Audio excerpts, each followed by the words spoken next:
Hello and welcome. Salutations and greetings to all. It's Big League Golf, and I'm your host, Graveyard 420. Woo. Oh my gosh, I think the sun is still out, and I'm live on Twitch. This doesn't feel right.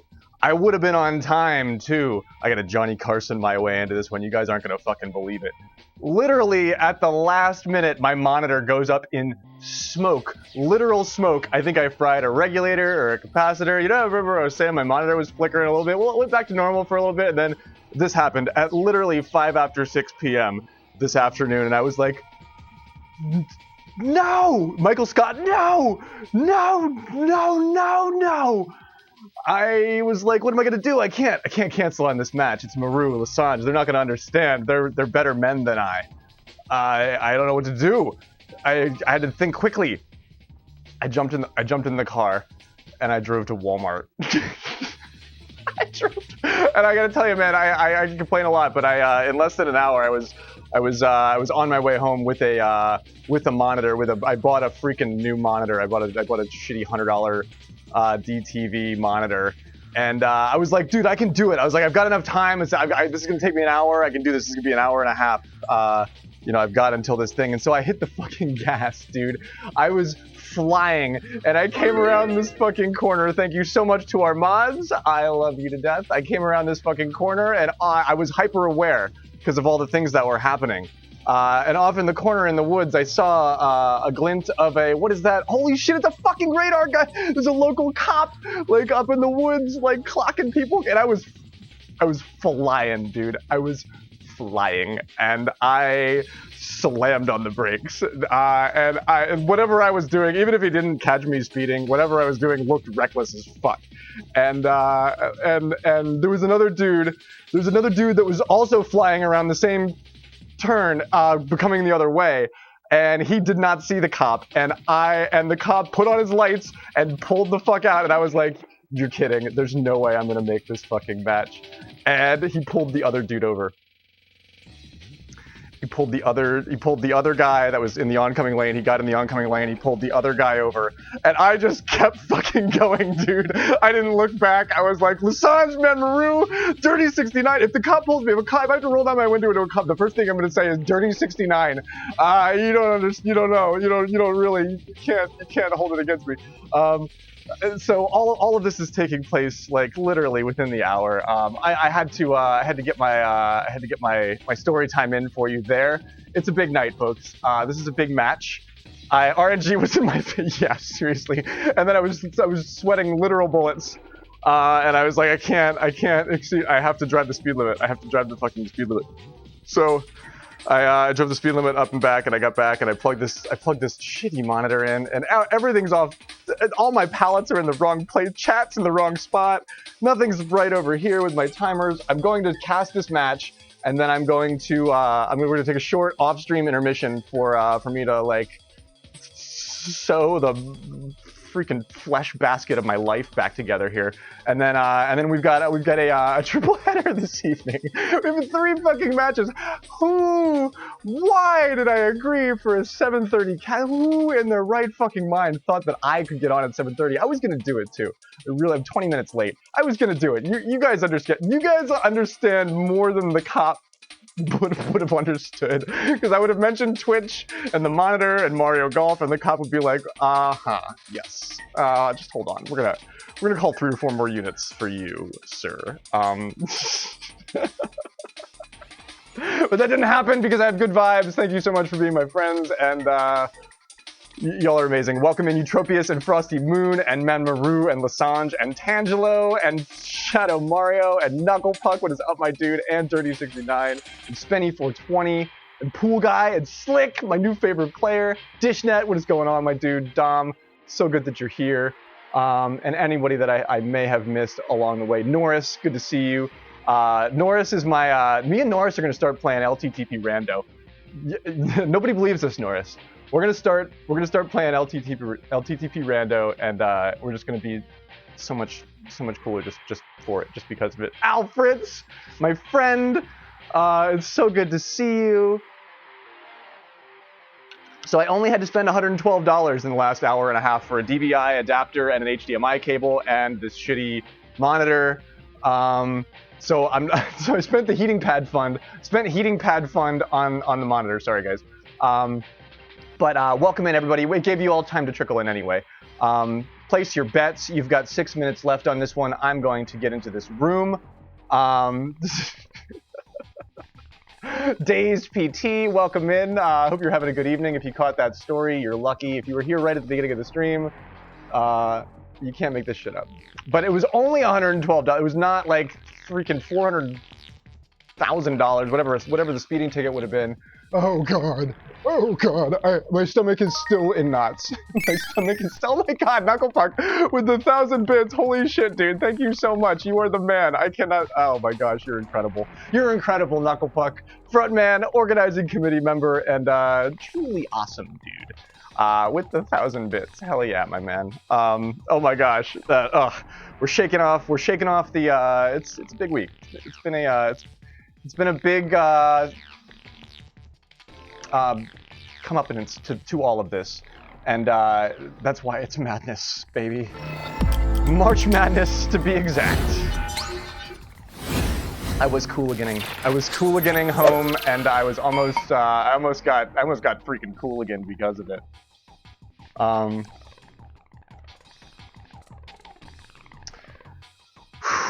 It's Bonnie Green's front tees, light wins. Big thank yous to Dom for keeping me on track here.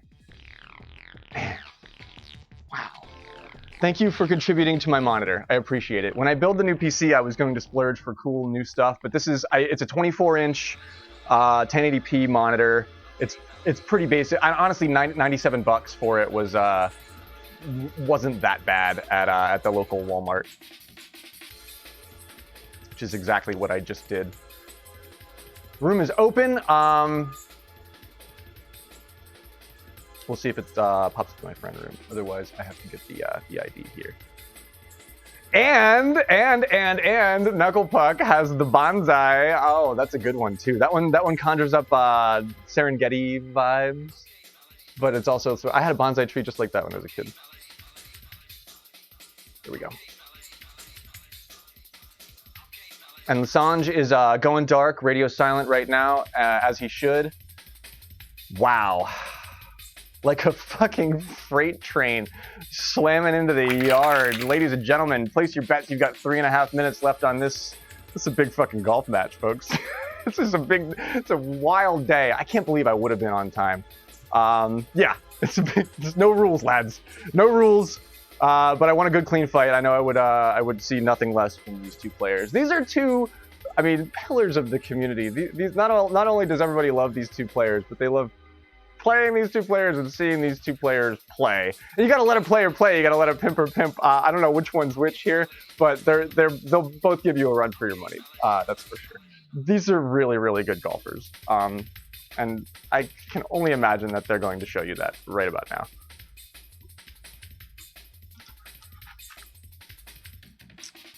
Yeah, this really should be a semifinal match. I should have my brackets up, but oh my gosh, I can't. Thank God all my freaking hotkeys still work. Holy shit, everything's in the wrong space. There's all this empty space on the side of my preview monitor. Just nothing looks right. But they're amazing golfers. They look right. They look right. They've been waiting for me. Peach is a pretty. She's not the tallest, and she's relatively slender, so she doesn't mess with the tee position that much. So I continue to play Peach when I cast.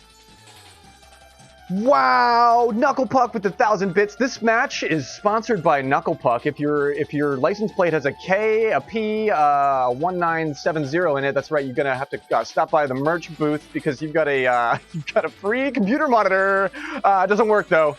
If you plug it in, it smells funny. It's the old one from just before.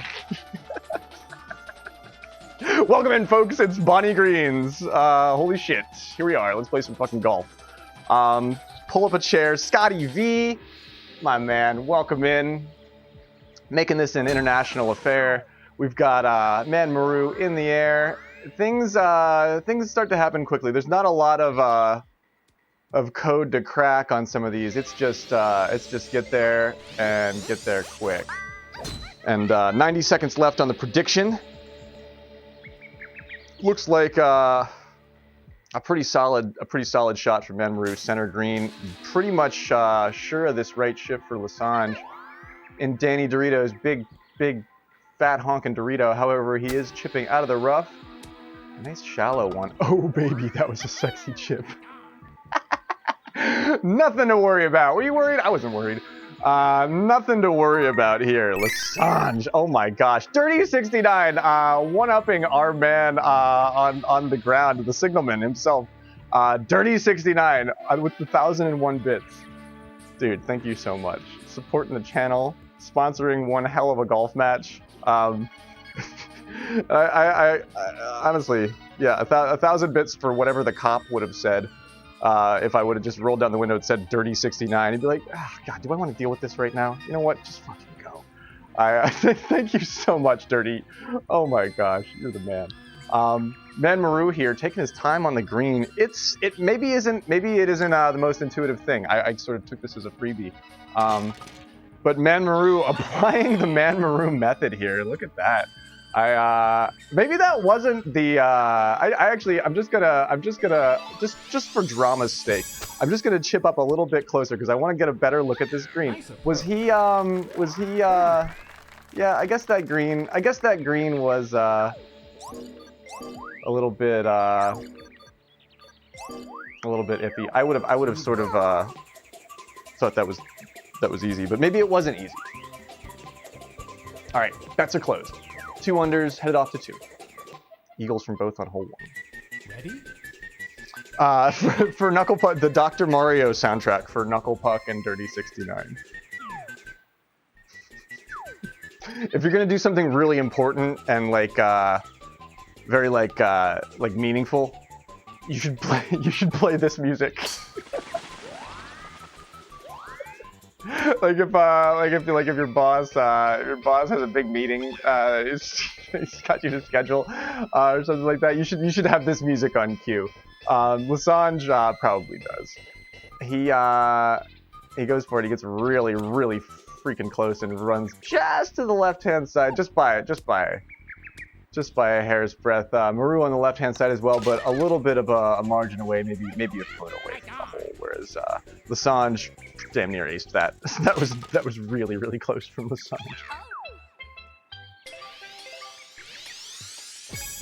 And yeah, Knuckle Puck makes a really good point. With players like these, a freak albatross or a really unexpected eagle on a certain hole can decide the entire match.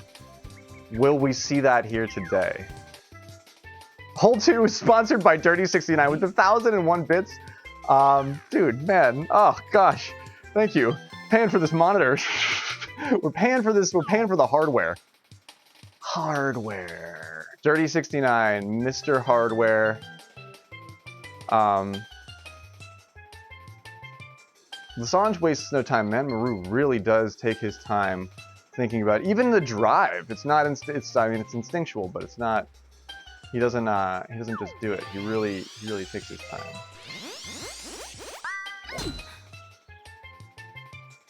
Okay, each one wants the fairway here. I'm gonna follow them for the camera angle. However, I always go left, even with a low drive character. And maybe that's why I'm not a top 10 golfer. Mr. Hardware. Yeah, take us to the hardware bar. Man, look at that. Shoo! About a foot away on the left.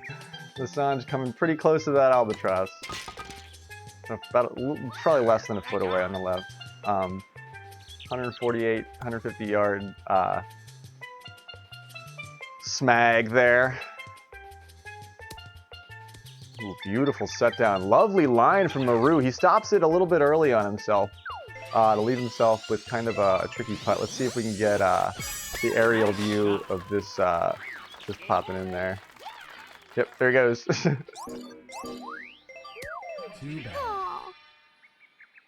Tournament Dirty is Mr. Hardware. Yeah, I'm imagining it's Dirty 69 wearing like the Debo hat, like that red hat.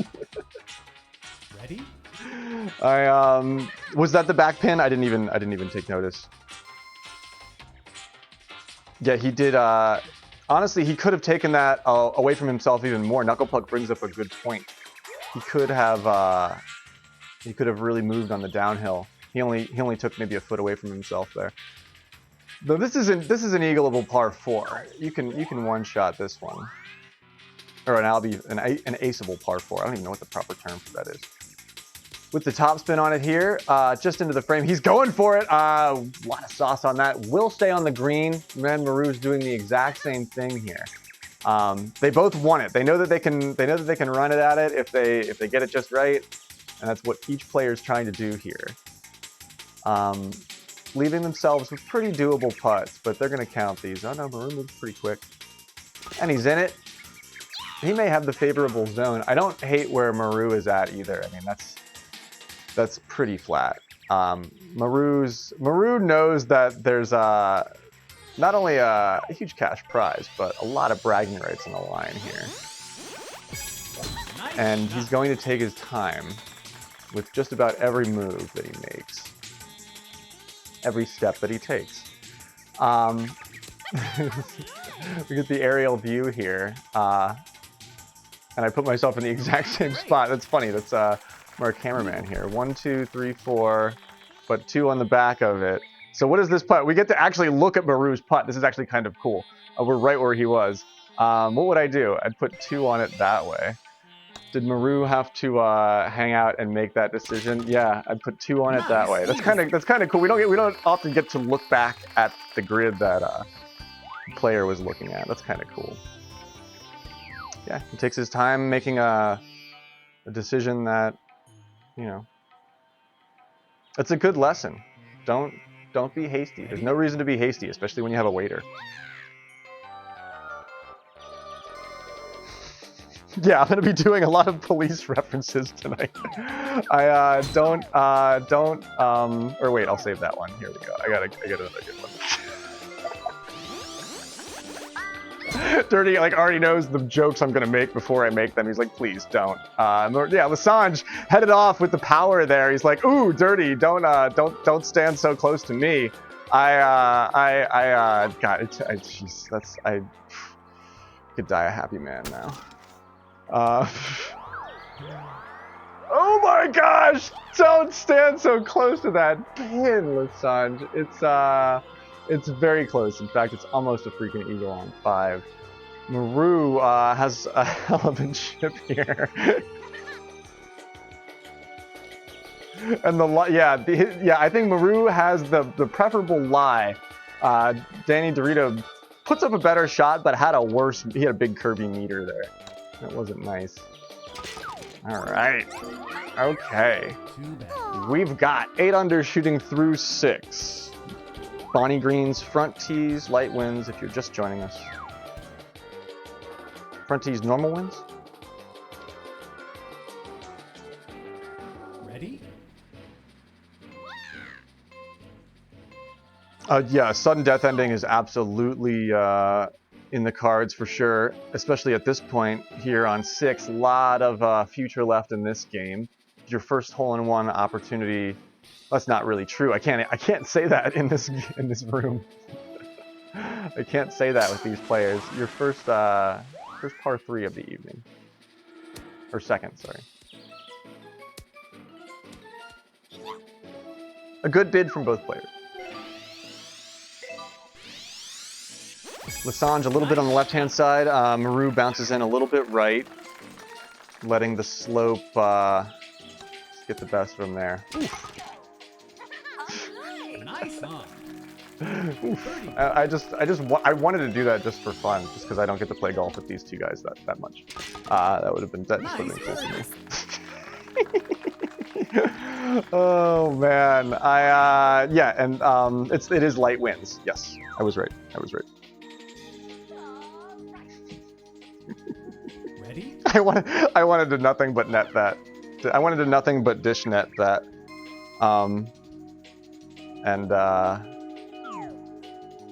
I came very close. I have seen the albatross, or I've seen the ace here. It's a par 4. I watched MMX Gannon ace this one once. Ooh, Lesinge goes over the trees. That's risky. Okay, does he have the push on it on the left-hand side here? Maru is in the air right behind me. Okay, Lesinge, this is puttable from him on the right. No prob there. Let's see, Maru is in the air. Does he have the run on it? Ooh, I like this. Maru goes for a cruise on the promenade here. A little, I mean, they're both about the same distance. I don't know whose putt I like better. It looks like Lesinge doesn't like this putt. He goes for the green chip, puts it in. Eagle on 7 for Lesinge. I don't know if I love this putt for Maru. He's not that much of a green chipper. Yeah, but I think that might be something I'd consider here too. He's gonna take his time, and we're going to have a moment here. So I'm gonna just put this on it, but I'm gonna leave the super backs. But I don't wanna cruise next to him. Otherwise, what I do here is I do the same thing. I come in a little bit wide of that. I hit the top spin. I go running up there. But I'll stay back here. I don't want to be in his field of view. It's not the easiest putt. It's definitely some garbage in here. Some garbage. Oh, and the swing is up. The putt is off. Drifting down onto the right-hand side, and it hooks to the left just at the end. Ooh, oh no. Man Maru lips the putt and has to take birdie on 7. First blood. First blood on 7. The unlucky 7 for Man Maru. The police. The sound of the police in the distance. Wee woo, wee woo, wee woo. Norris says that's the game. Norris is a smart guy. Norris is a smart guy. All right, par 4 here. But it's dead straight. And we've got the big push here from Maru. He knows he's got to make up for that, and he's got to do it quick. Does not have the line, but he's got the distance. Look at that. It's perfect. Everything about what he did there was perfect. Just 6 inches to the left. And Lesinge puts himself center green for a good putt here.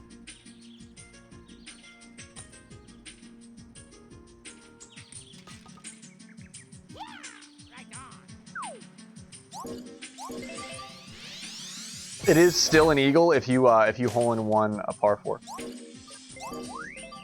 didn't know that.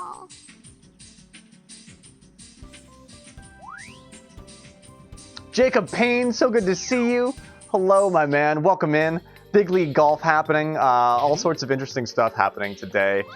Also, good to see you, Will, if I didn't say hey, and anybody that I might have missed. But yo, Jacob Payne, I hope your day is going well. Big match. My color-corrected monitor finally died this afternoon, so I'm very, very, very sad. That's what I was describing at the beginning of the freaking stream. So yeah, and I didn't mention that part. It's the one that I actually had color corrected with the spider so that I could rely on it. So now I don't have that anymore. But I digress. That's my problem. Man Maru and Lesinge have a different problem. It's hole number 9. One of my favorite holes on Bonnie Greens. They like the fairway here, and on these tees you really do have to try it this way. However, I like to shoot this one a little bit closer to that bunker. Wow, Lesinge his pressure valve is just a little bit, it's like bleeding on the left-hand side. He's right there again, 3 inches to the left, ready for that albatross. Maru takes note, applies a little bit of leverage. He's got to balance this one out and figure out exactly how he wants to correct. They can both make the same shot from there, but he wants to correct for Lesinge's mistake. And he comes up the left-hand side of it as well. It's pretty much the exact same setup. Look at that. Both players produce pretty much the same shot. Tough stuff. Eagles from both. I mean, that's not tough. That's pretty nice. I know, right? Isn't that sad? I tried to take it apart for a minute, and then I was like, what am I even doing? I don't have the rectifier or the regulator or whatever the fuck it is. And even if I did, I've got a couple of spare parts on hand, but even if I did, it's not the right voltage. It's not the right spec or whatever the fuck. But the sticker inside says manufactured in March of 2005 was the sticker that I saw. So it's definitely run its course. It's definitely an old monitor, but it's color corrected. Come on, I've been relying on this thing, and this thing has passed muster with networks and broadcast and shit. And I'm not really doing that work right now, so it's fine. But either way, hole 9. That's your intermission, your little story time intermission for hole 9. The recap is that Maru is 1 down, 14 under to Lesinge's 15 under. Ready? PG stream, did I, what did I do? Did I swear? It's lived its life. Okay, so we've got hole 10 here. This is the perpetual obstacle. Looks like Maru is on the right-hand side of it. Lesinge going underneath the tree. Okay, I won't say fuck. All right. I'll say dirty 69 more. Maru does go under the trees, and he sets himself up for a beautiful chip, but it does not drop. I think he got a little piece of it. I want to say he like grabbed onto the edge of that, but he falls off the world a little bit. Lesinge misses that, opening the door for Maru here. He plays the game and comes up a little bit left as well. Oh no, this is a tough eagle. That's a tough, it's a pretty tough fucking eagle. Oh no, they both miss it. They both miss it. It's supposed to be PG. What the fuck, graveyard? we were gonna let you slide when you were talking about how you were speeding in the car. Exceeding the speed limit. I never. Hello, Mario Punch. What is happening? Welcome in. Yeah, I did a lot of sports graphics with that monitor. So it's fitting that it would die today here with my wingman Maru. I'm sort of just terminating this to the left at the end. I just want to get out of their way.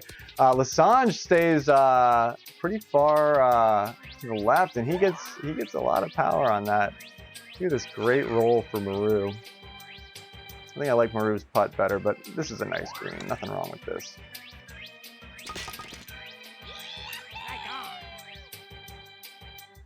It can be, yeah. There's some nastiness to it, but they both get really nice and close. Too bad.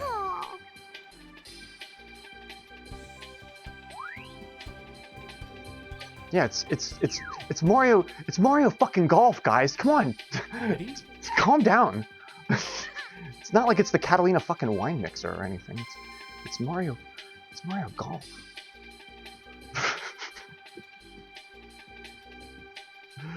I like 12. I albatross 12 the other night, right amongst the sheep. I can show that clip here in a minute.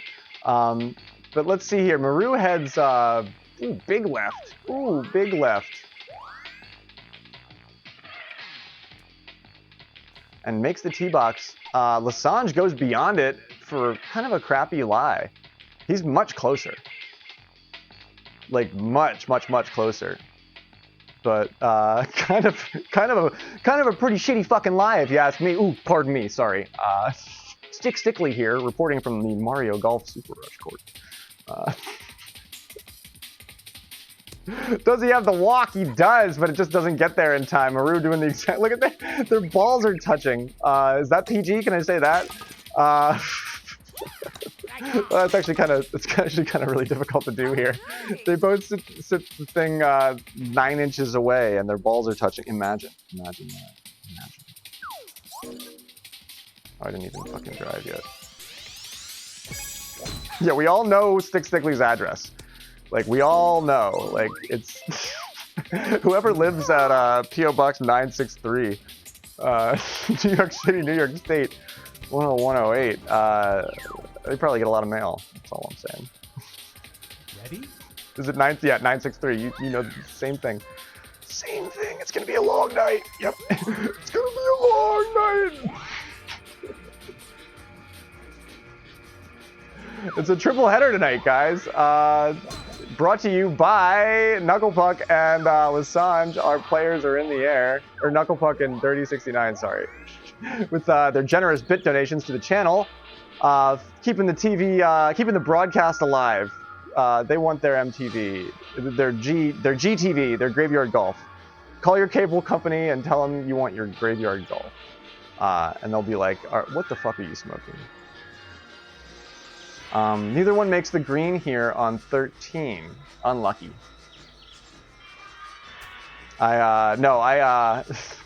Oh! Long, strong eagle from the fairway by Maru. Here we go. What do we got from... Lesinge runs by it on the right-hand side. He might have bounced on the freaking edge of that lip, but gives it up here. Takes the birdie on 13. It's 21 under to 21 under, headed off to 14 from the power players. Ladies and gentlemen, it's a real game now. We got a brand new game of golf headed off on hole 14. Triple header this evening. A lot of golf being played. I am the physical incarnation of a frayed piece of string right now. Like I really would stay live after that, and I'm coming back after. But I have to make a cup of coffee after all this bullshit that's been going on here. I cannot freaking believe it. This is incredible, dude. Yo, Dirty69 with the 518 bits, my man. Thank you so much. I can't thank you enough. The rest of the match is sponsored by Dirty69. These players take their time. Are they serving coffee on this tee box? It's a par 3. It would be appropriate. I would like that. If I ran the golf course, I'd serve coffee on 14 on the tee box of 14. It's just what we do here on my golf course. It's tradition. We always do it. Lesinge brings it up for a beautiful line, just a little bit short. Maru in the air after he's finished his cup of coffee. He's leaning a little bit right down the hill and stops it just on time. The power is beautiful, but the line is just a little tweaked. Beautiful birdies from both here. 22 unders, headed off to 15. This match sponsored by Dirty69. Oh, I have to hit the ball. Yes. I promise I know what I'm doing.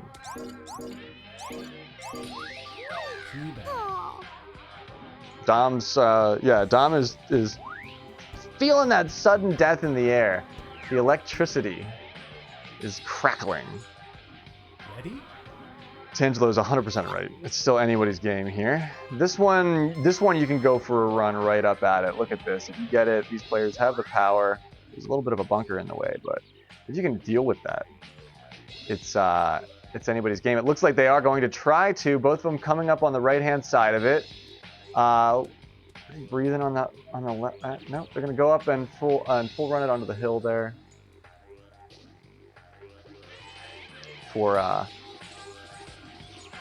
It's hard to get to the green here without full left shift. Okay, maybe I'm just, I guess it is 320 yards uphill by quite a bit, 13 yards up from the tee box here. Dom makes a good point. Yeah, Bowser can get there, but not even without the left shift. Ooh! Lesinge takes a long chip from downhill, does not put it in the hole, runs to the right-hand side. Maru with the exact same run on the right-hand side, just an inch to the right. Right on. Lesinge got a piece of that? Interesting. Also a sponsor of the match. It's Miss Dottie D with the 4 months. Yo, Dottie, welcome in. Ophelia welcomes you. This furry queen is also always a sponsor of all the graveyard content. Go play on the styrofoam that I left for you. It's new. We just got some stuff. Pardon.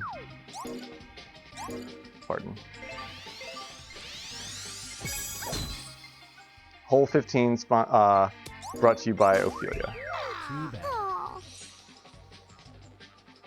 Yeah, I think Speed's name is currently in the API. Like it says, does it say Speed or it says Miss Dottie D now, right on? Yeah, it said SpeedMcDemon 69. I was like, oh, I bet that really pisses Dirty off. That I bet that really gets under Dirty's skin.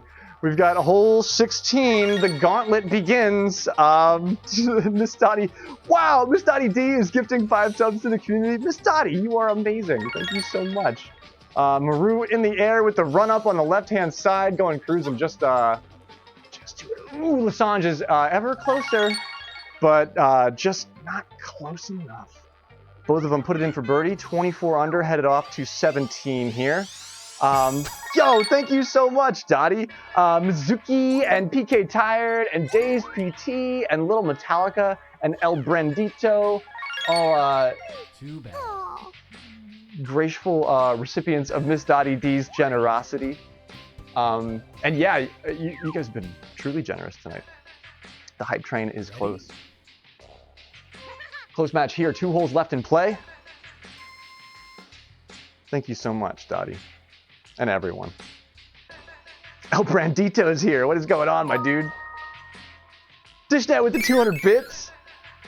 Bringing the hype train in on hole 17. What a great place to have the hot pink hype train arrive. We've got the serpentine line from Maru here. I'm gonna try and run my my bit right through. Yeah, this is the window that I like. I try and pop it right through the trees. I don't actually get through.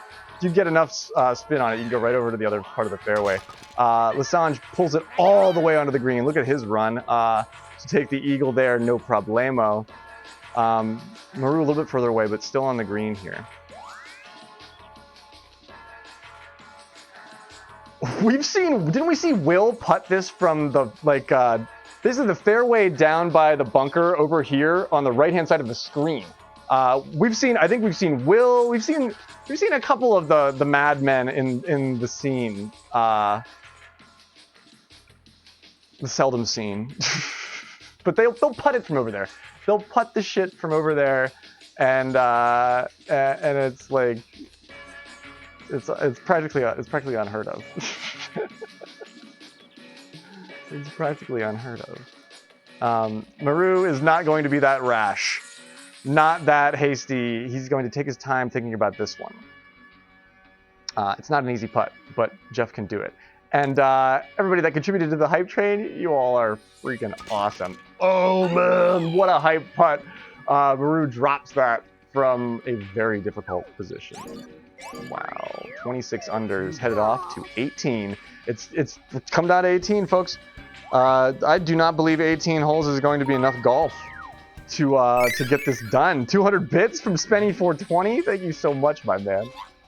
Many thank yous. And 100 bits from Miss Dottie D. You are the kindest, Dottie. You are the kindest. Winter Sky is here. No! What is happening, Winter? It's hype. It's so hype. It's a hype 18. There's a lot of energy in this. There's so much energy that I'm gonna drive it right into a tree. What? Let me double check myself. Let me check myself, lest I wreck myself. We've got Maru with. Does he have the line? I think he's past the tree. Lesinge is far enough back so that it doesn't really matter. But yeah, Maru's fine. If I've got it, he's got it by a mile. The lie kind of sucks. Lesinge is a little bit flatter here. He's playing on his setup. Winter Sky with the 100 bits. Woo! Thank you so much, Winter. Oh, with that, I love that emote. Well selected. Okay, so Lesinge is in it for the eagle. Here comes Maru. Oh my gosh! Maru is like freaking literally an inch to the left of it on his run by. Almost when I say almost, I really do mean almost sinking that albatross for the win. But it is a tie, 28 under. 28 under all on 18. And we head off to sudden death. Hold on to your butts. Hold on to your butts. Too bad. Okay, and to all of our amazing sponsors of this match, the end of that match was sponsored by Dirty 69, 28 under from these two. That's pretty freaking special. But everybody participating in this hype train is the sponsor of the upcoming overtime. This is pretty exciting. These two, I mean, you saw the opportunity for a swing back happened once there. We got a little bit of a look at the card. But the opportunity for a swing back happened once. Like, once lost stroke, one stroke gained back.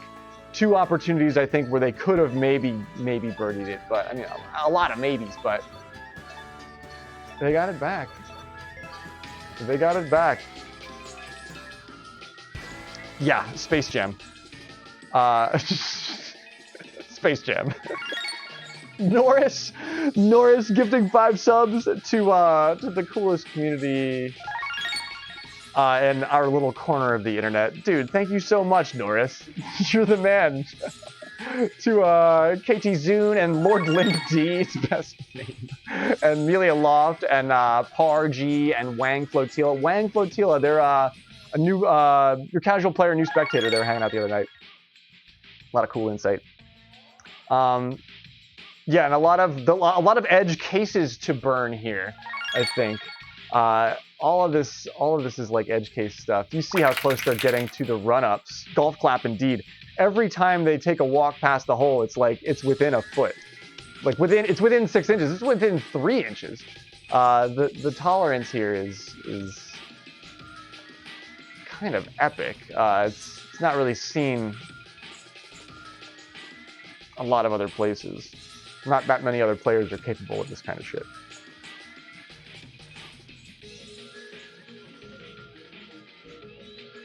Oh, man.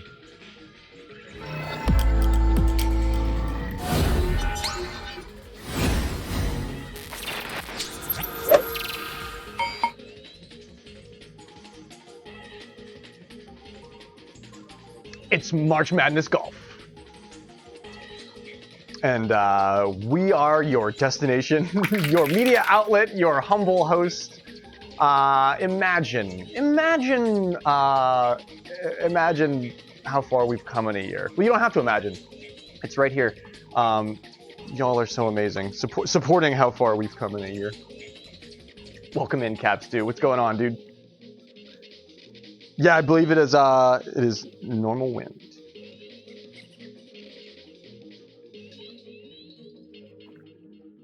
Run it back, folks. Is it best? Are we now into best ball territory?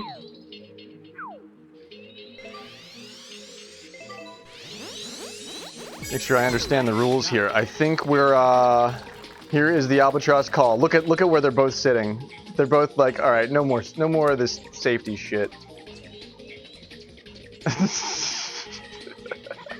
Lesinge pulls up in his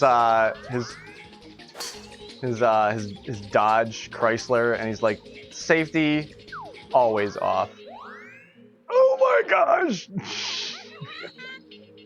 Oh, goodness gracious. Takes a walk by, pretty much produces the exact same shot that Maru produced in the last one. Let's see if he dials it in a little bit to the right here. So he is leaning to the right. No, they both run left. They both run left and downhill. We're seeing it's they're like practicing, but they've they both got like blood in their teeth. It's like Rambo. It's like how Rambo practices. Yeah, that does really run left, doesn't it? I like the Trailer Park Boys. I haven't watched a lot of them recently, but Mr. Leahy's like a freaking trained like theatrical like Shakespearean actor, isn't he? Like isn't and like that's the role that he's most famous for is Mr. Leahy. I fucking love that. Look, he's a cool actor. Yeah, go give. Yeah, you can finish your leftover chicken carbonara. I'd love a stick of pepperoni. Whoever wins, whoever's got the next point gets a fresh stick of pepperoni. It's another Trailer Park Boys reference. Man, Maru grows the best weed. Okay, it's raining on 8 here, and both of them are a little bit further off. These are flat-ish putts, but neither of them are that close. They have to make this work, and they have to get it right.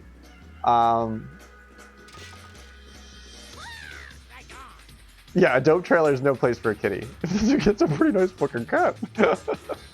All right, Lesinge does it, puts the putt in. Bubbles' shed was really nice.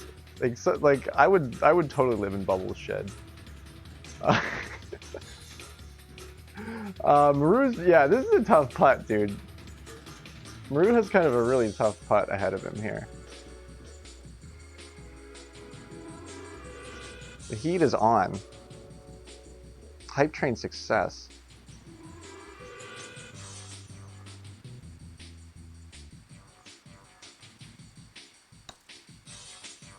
Oh my gosh, what did we get? Oh my gosh, he leaves it just a little bit short. I couldn't believe my eyes. I was looking at it. I was like, no, that's going to disappear, right? That drop. No. Maru leaves it a little bit short in the rain there on 8. Oh my. GG. GG. GG. Golf clap. Golf clap indeed. Lesinge takes it. 4 under to Man Maru's 3 under in overtime. 4 under from from Lesinge. Takes it. GG. Bring me those. Holy shit. Wow. What a game. What a match. What a pair of golfers. What an emote that we got. We got Choo Choo. Is it just called Choo Choo? That's a confused hippopotamus. That's Maru right now. Maru is confused hippopotamus over. He's like, I can't believe that. Oh my gosh. I've left him short in the rain too, and that's a stingy one. That one stings. That one stings, dude, because he knows exactly what he did. He probably just hit the freaking thing a little early. He probably went to the big putter and just hit the meter just a little early, and oh god. Oh my god. Choo choo indeed. And Lesinge moves on, and Man Maru is eliminated. That is kind of something else, dude. What a stressful game indeed. Lesinge in the chat, still shaking. So many clutch shots. Yeah, you really did, man. And you only missed the one to let Maru back in there. Like the one miss was to let Maru back in. Otherwise, it was both of you doing the same thing. Ed predicted the miss, but he was talking. Wasn't Ed talking about Lesinge? Maybe not. It wasn't really a miss. He left it short. It would have gone in. I guess that's the definition of a miss. And it was. Dishnet's right. It was a sunny day on the first 18 holes. We did not get one instance of rain on the first 18, and then we saw rain on that one. Dude, any other player probably would have. Those were 2 very tough putts. I'm surprised we saw one go in. Really am. Oh, wow. That's madness, folks. That is March Madness.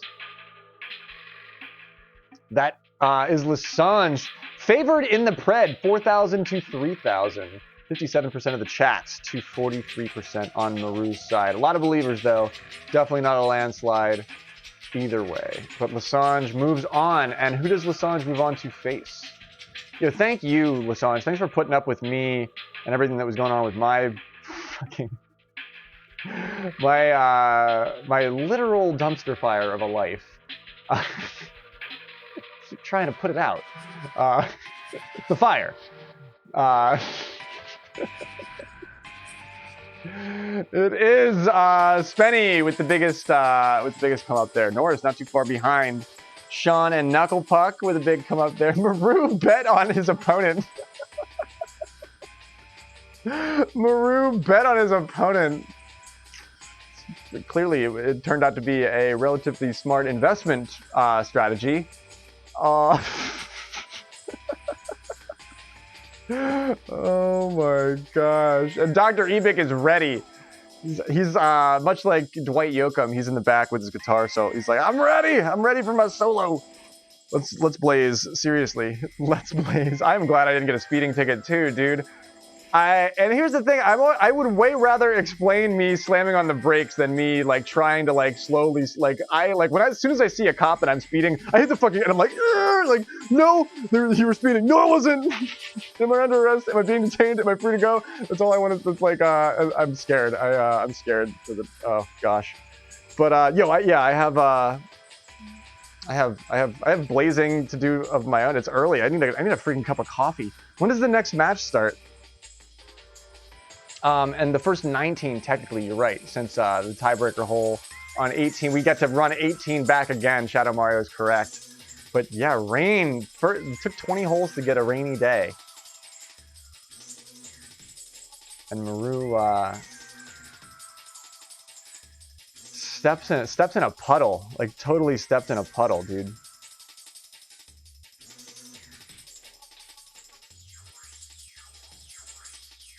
And we'll bet on Jeff. I don't know who I would have bet on, honestly. I don't know. I mean, Lesinge. Honestly, I really don't know who I would have bet on. I'm glad I didn't have to make the decision at the last minute. The only decision I had to make was what shitty monitor I was going to buy at Walmart. Hoping to start early or on time to do some forgotten dinner plans. Right on, man. It's a night of all sorts of fucked up plans. Yeah, who's your opponent? Are they here?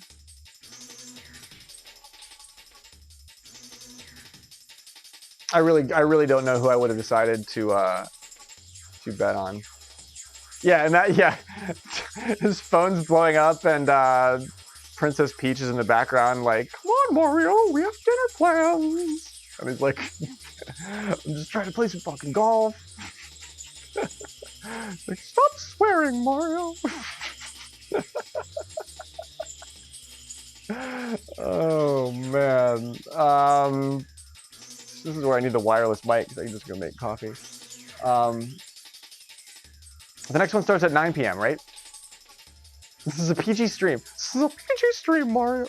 My Princess Peach quickly becomes like a really corrupt Mickey Mouse. I don't know, like, ha, I'm Princess Peach. Ha ha.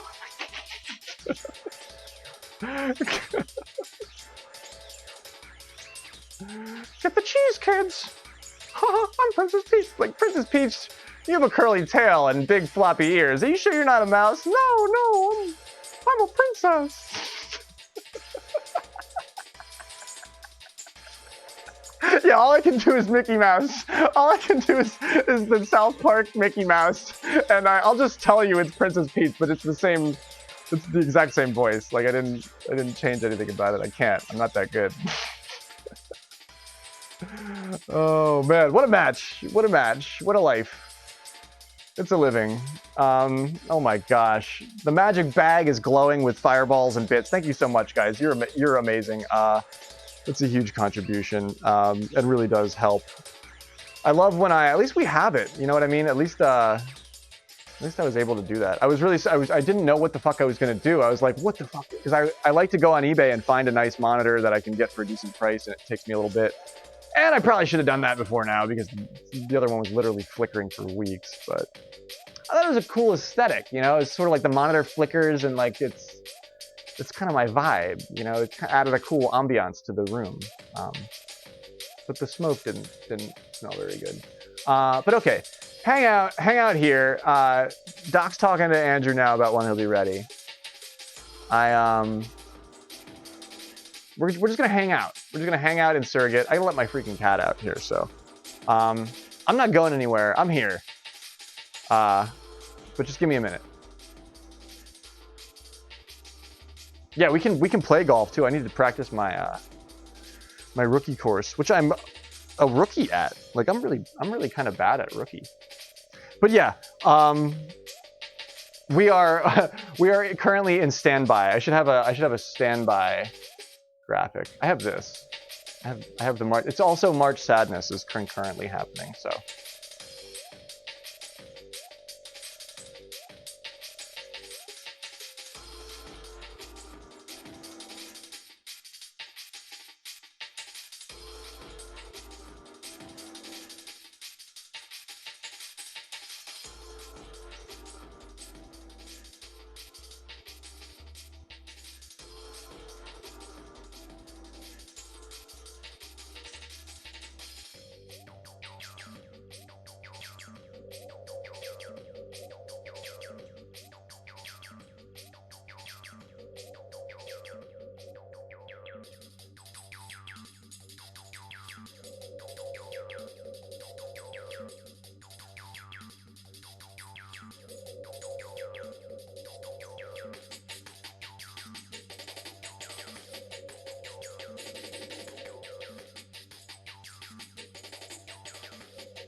That's the first time I've seen another planet from space. It's beautiful.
Thanks for bearing with me.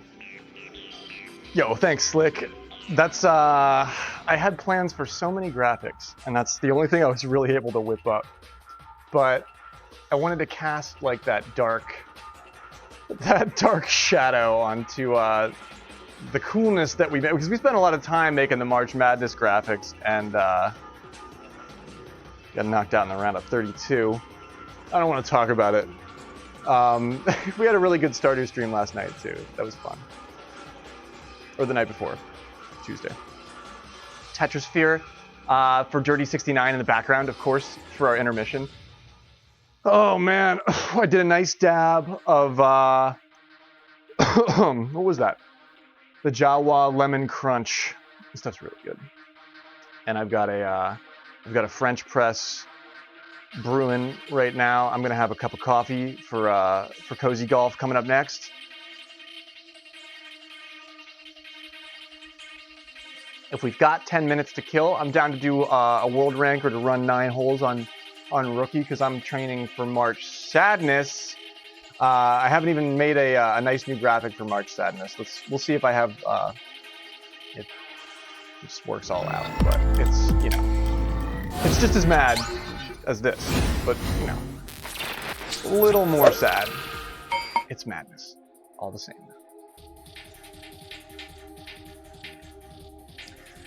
Spenny 420. I did your base redeem, but I owe you more base because you're the best of mods. You really Predmaster. Spenny 420. Many thank yous for that. Andrew is making it for 9 p.m. EST. Right on. Pred is up. You have got 10 minutes to throw down on this. It's Tetrasphere for Dirty. I should play it back again for you. This is right where he does the cut.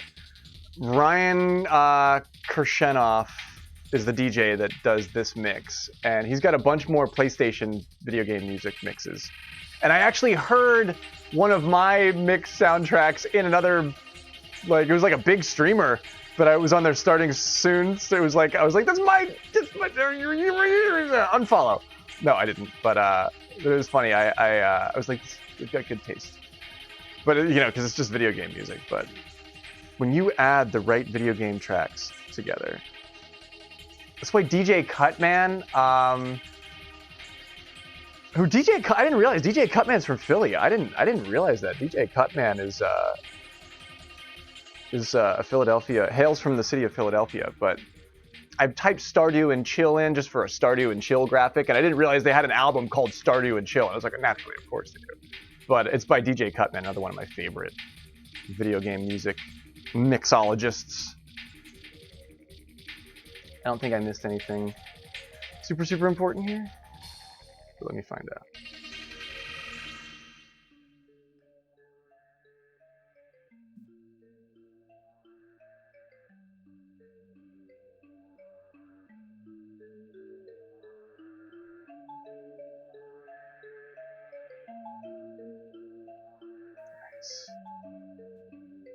Oh man, my cat.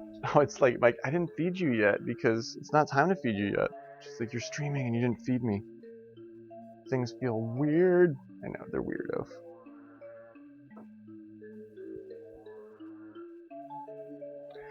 What is the what's your poison after that one, man, Maru?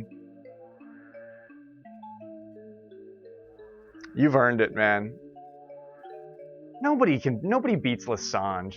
Nobody beats Lesinge. Not that often, anyway. Oh man, and this is in the wrong place. All my monitor shit, my Discord's in the wrong place for monitor capture.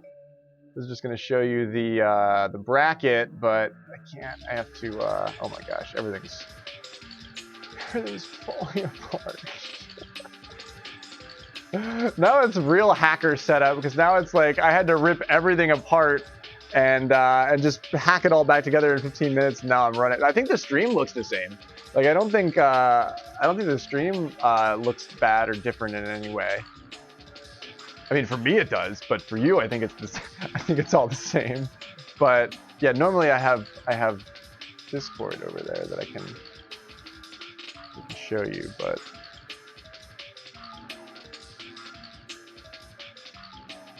we will open this up here.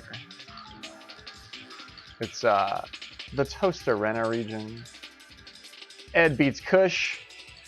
These are the matchups left to be had.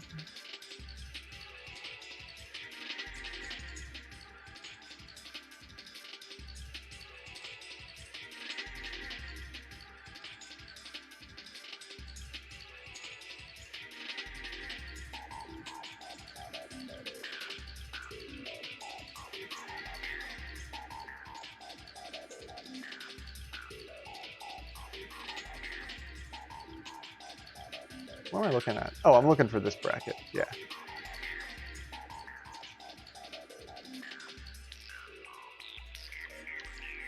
Okay. So we get to find out who Lesinge plays next right now. It's Rob gifting a sub to Just Pluto. Many thank yous, Rob. What is happening, dude? Welcome in. Oh, Rob's gifting 5 subs. Yo, everything is out of place because I changed monitors at the very last minute tonight, Rob. So you'll have to bear with me. But Rob, Red Grant Rob in the chat, gifting 5 subs to Jess, to Chris Moore Cheese, to Sandals Ohio. I think that's Sandals in World Rank. Aralax and the Cheese Burrito. I love that name. Thank you, Rob. Many thank yous. I hope you're having a good night. I hope your classes are going well. It was a good game. Pool Guy's not lying. It was a good game. If you just got here, Rob, Lesinge takes it in 2 holes of overtime. 3 holes of overtime? 2 holes of overtime. And Maru is eliminated. We now have Dr. Ebick and Andrew Morse upcoming at 9 p.m. Eastern Standard Time, give or take, give or take a minute here. Ebick's going to dinner, so we have to be on time for him. Rob just woke up. Right on. Nice. Maple syrup. Anything with maple syrup. I wish I had. So I don't have any good maple syrup right now. I used to have a friend that worked at the maple syrup, or for somebody in Vermont making maple syrup, and he always had a bunch of the good stuff. But don't they ship? The dirty secret is that they ship the sap all around, and then they make the syrup different places and call it. Well, no, we don't have to talk about that. I have a lot of friends that work in the sugaring industry. And yeah, Jeff's calling it out here. Oh my gosh, I should rehash the story of everything. If you're just joining us, I am indeed. I'll own that. I'll own that today. I'm your gold broadcast partner. I would showdown with the local cops for you. That might equal me being not here anymore. You never know. Things are wild out there, and I'm a pretty when you talk about like threatening creatures in the wild, Graveyard's really not a name or a creature that pops up in your head. So I think I'm safe there. But I would have really hated to get pulled over for speeding today because I was busting ass trying to get out there and buy a monitor, because at 6 p.m. tonight, I've already told this tonight on story, but I'm sort of recapping. My color corrected 4x3 that I've had for years and years, it's a lovely monitor, started smoking and just flickered and died. And now actually does come on, but then goes off right away and it smells fine. The monitor's dead. That's what happens when a monitor dies. So I floored it out to Walmart and almost got pulled over.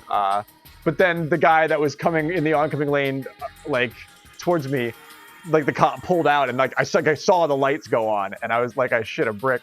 But he pulled the other guy over. Like he pulled the guy. Like I was going this way around the turn, the other guy was, and the cop pulled out and went the other way and pulled the other guy over, and I was like, oh my fucking god, no way! Give me a merit badge now. Andrew has the room open. Word. Sweet. It's 9 p.m. Here we go. A minute and 45 seconds left on this prediction. Here, look at this bracket for just a minute. Just like 30 seconds while I make my your gold broadcast partner. I did eat a sandwich, but I need a cup of fucking coffee for this.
Okay, we're ready to rock.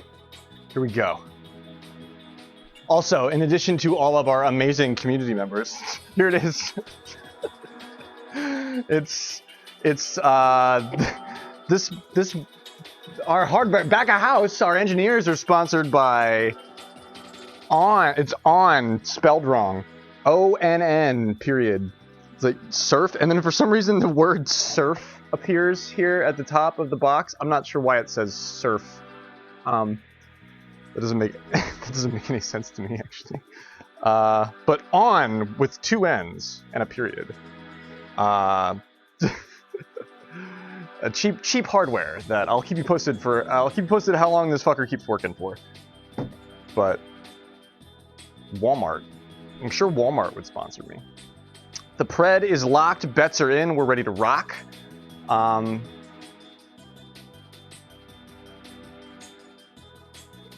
Cozy golf commences. It's after 9. I need coffee after 9, otherwise I won't be usable. I won't be functional for you guys. What are the prediction percentages? You can see that in the let me see here. Where do I find that? Doop, doop, doop. Currently, 73% of the chat thinks Dr. Ebick will win with 24,000 gravestones on that side of the bet. 5,500 in Andrew Morse's corner with 27% of the bettors. Or wait, no, that's the size of the biggest boats. Oh my gosh. 18,000 on Andrew Morse's side, 249K on Ebick's side. Sorry. Everything's in the wrong place on my monitors. I can't read any of my numbers properly. Almost 50,000 on Ebick and 18K on Andrew Morse. I can't hold this shit up. Let's go. Let's go.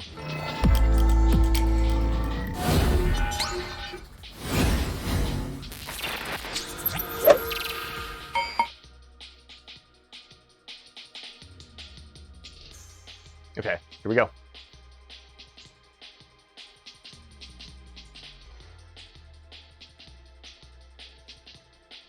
Yeah, Tangelo. I like Tangelo.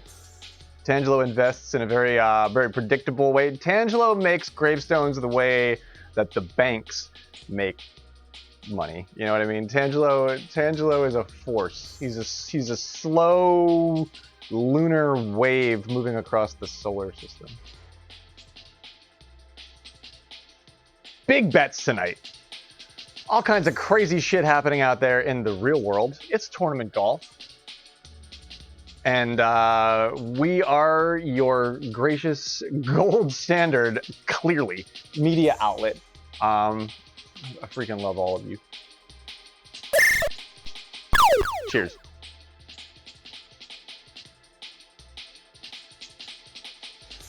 Big match.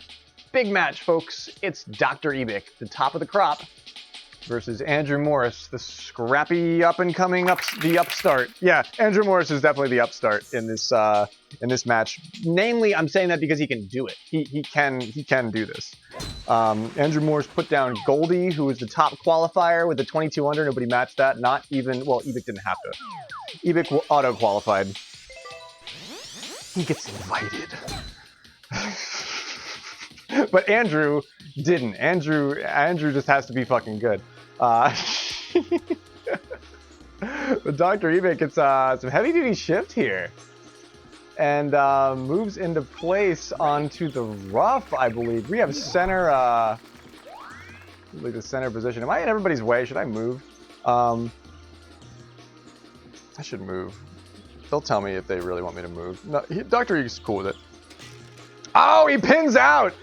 Banging the pin, but it does not go in. He puts a big dent in it.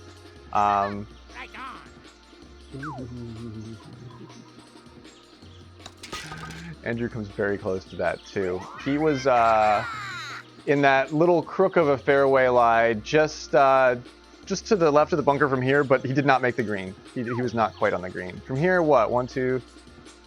Oh, you know what? Never mind. Sorry. I'm casting a high-level match. I can't just like have fun with my short game. Birdies from these players. I'm going to snooze these ads for as long as I possibly can. There's an ad starting in 14 minutes. Okay, first par 3 of the evening with this match. 2-mile-an-hour wind coming in from the right-hand side on the west. Ebick blows that direction downhill. Lets it push the ball just ever so slightly down that hill earlier than he wanted to. Andrew comes in with the good line. He's a little bit further back. Throws that pullback on it. I love it. Let's see some more of that. Let's see some more of that, Andrew. I want to see it. That's how you're gonna win this. Win it with the scrappy shit. That's how I like to win my trophies. My all-star seat has. I'm actually glad I have a copy of that match because when you can start putting down points against some top golfers with shit like that, that's what am I doing? That's pretty cool. Tosa, welcome in. Hello, how are you? I hope you're well. It's Big League Golf. And we are chilling. Ready? I think that was Jeff's calling it in the chat with the facts. That was full left on the left side for sure for Dr. Ebick on hole 1, but Andrew probably coming up short with it as well. Hole 3, we do not see a leftward approach, even in decent wind here.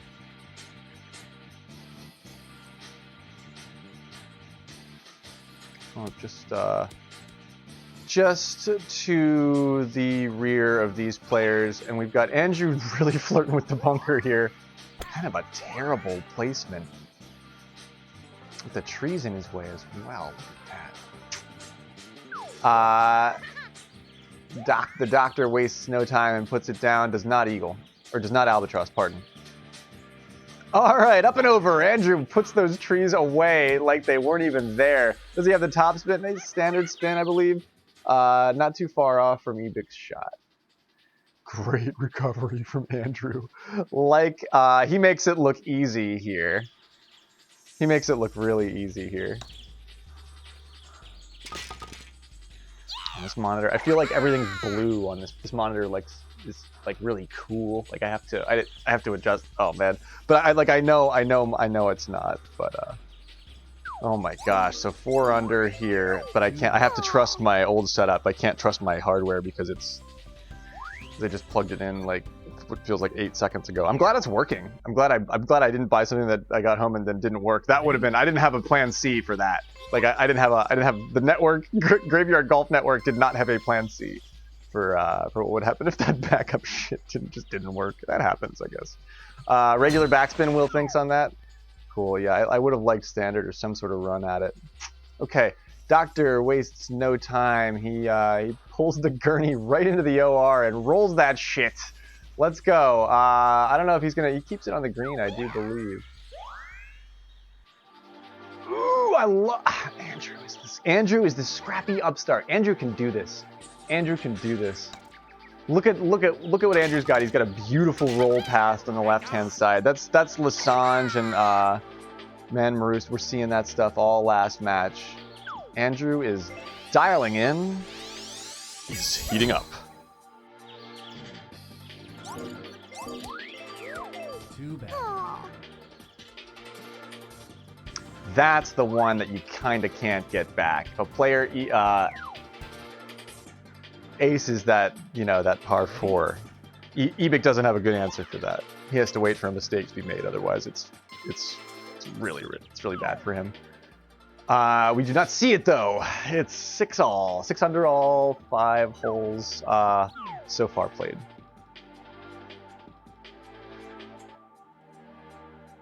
A solid run from Ebick right into the to the corner lobe there. Looks like Andrew flirted with that tree. Does he hit it? I don't know. Did he actually hit that tree?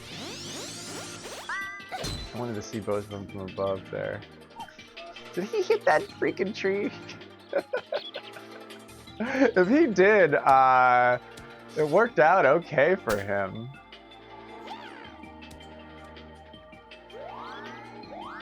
Oh, nice approach. Sets himself up 1.5 feet away from the cup there. He did not hit the tree. Our man on the ground, Will Skill, with the windsock. Oh my gosh, get away from there. Look at that. Ebick is doing... See, Ebick is doing, or trying to do, he does not... Wow, jeez. I can't believe that didn't go in. I can't believe that didn't go in. Ebick is setting up some... That's some TOG shit there, dude. That's what TOG did to me on my spiky match. I got togged like that twice, and it was over for me. And I lost by 2.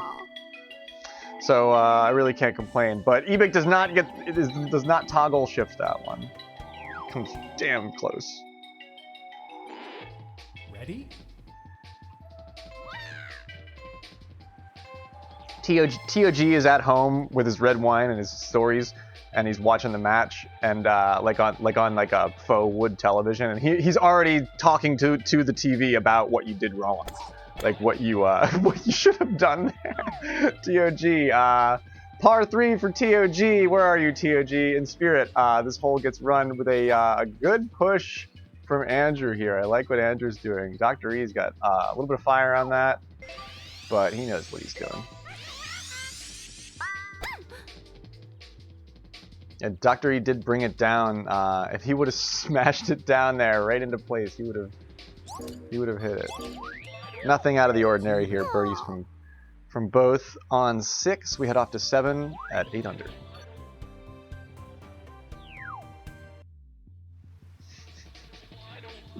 Ready? Yeah, you can hear it. You can hear that. You can hear that almost in TOG's voice, Rob.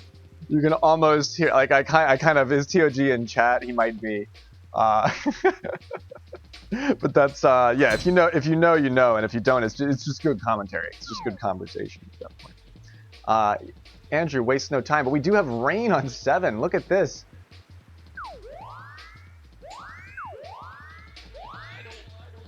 Wow, he goes freaking for a roll. He knows that he's got the drag on it with the rain. Ebick's going to come up. Look at this, like the stars aligning. Look at this Orion's belt that they've created here. Andrew drops the putt in the rain. Nicely done. Nothing terribly easy about these, especially when it's rainy like this. We saw Maru take his time on this putt. And Danny Dorito has to show up and do it from the other side as well. Johnny123, welcome in. What is happening? Oh, are you trying to post a link? What are you trying to post?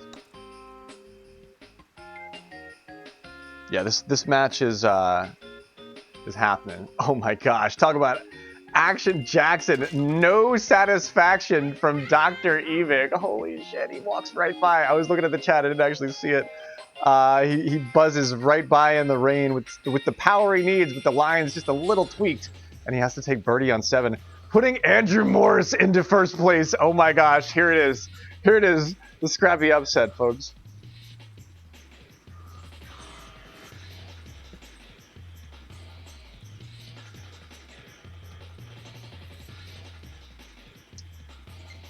Oh my gosh, we have to, am I still on the freaking tee box? I am.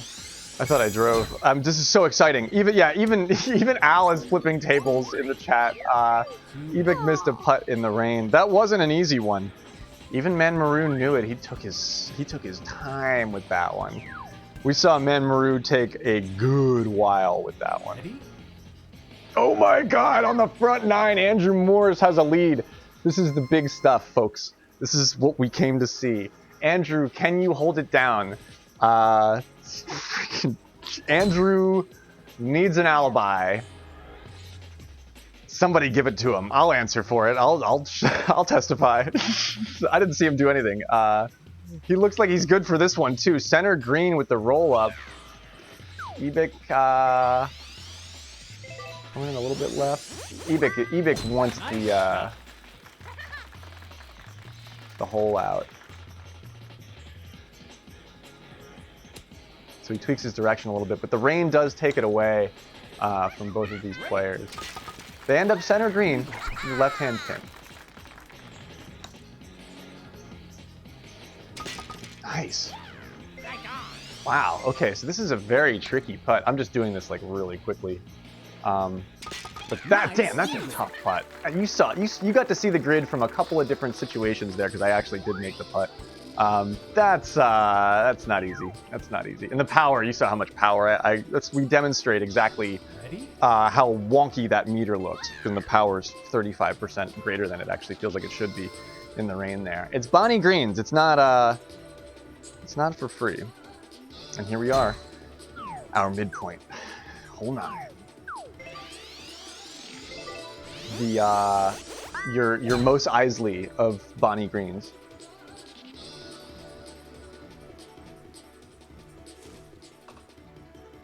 Okay.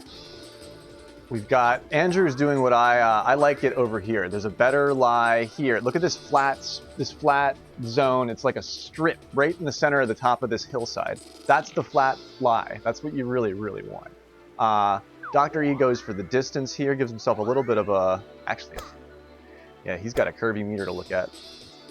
Andrew's a little bit of a nicer lie. It's not perfect, but nicely done by both. Ebick drops it a little bit more advantageous, but I think both of these putts are relatively doable. Excellent work by both. Eagles on 9 from, or Eagle on 9 from Dr. Ebick. Andrew Morse currently setting up his putt for Eagle. I like it, Andrew. Take your time. Don't be hasty. You've got a waiter. I'm just hanging out, man. 14 under from Andrew on 9. Dr. Ebick, 13 under. Off to 10. Too bad.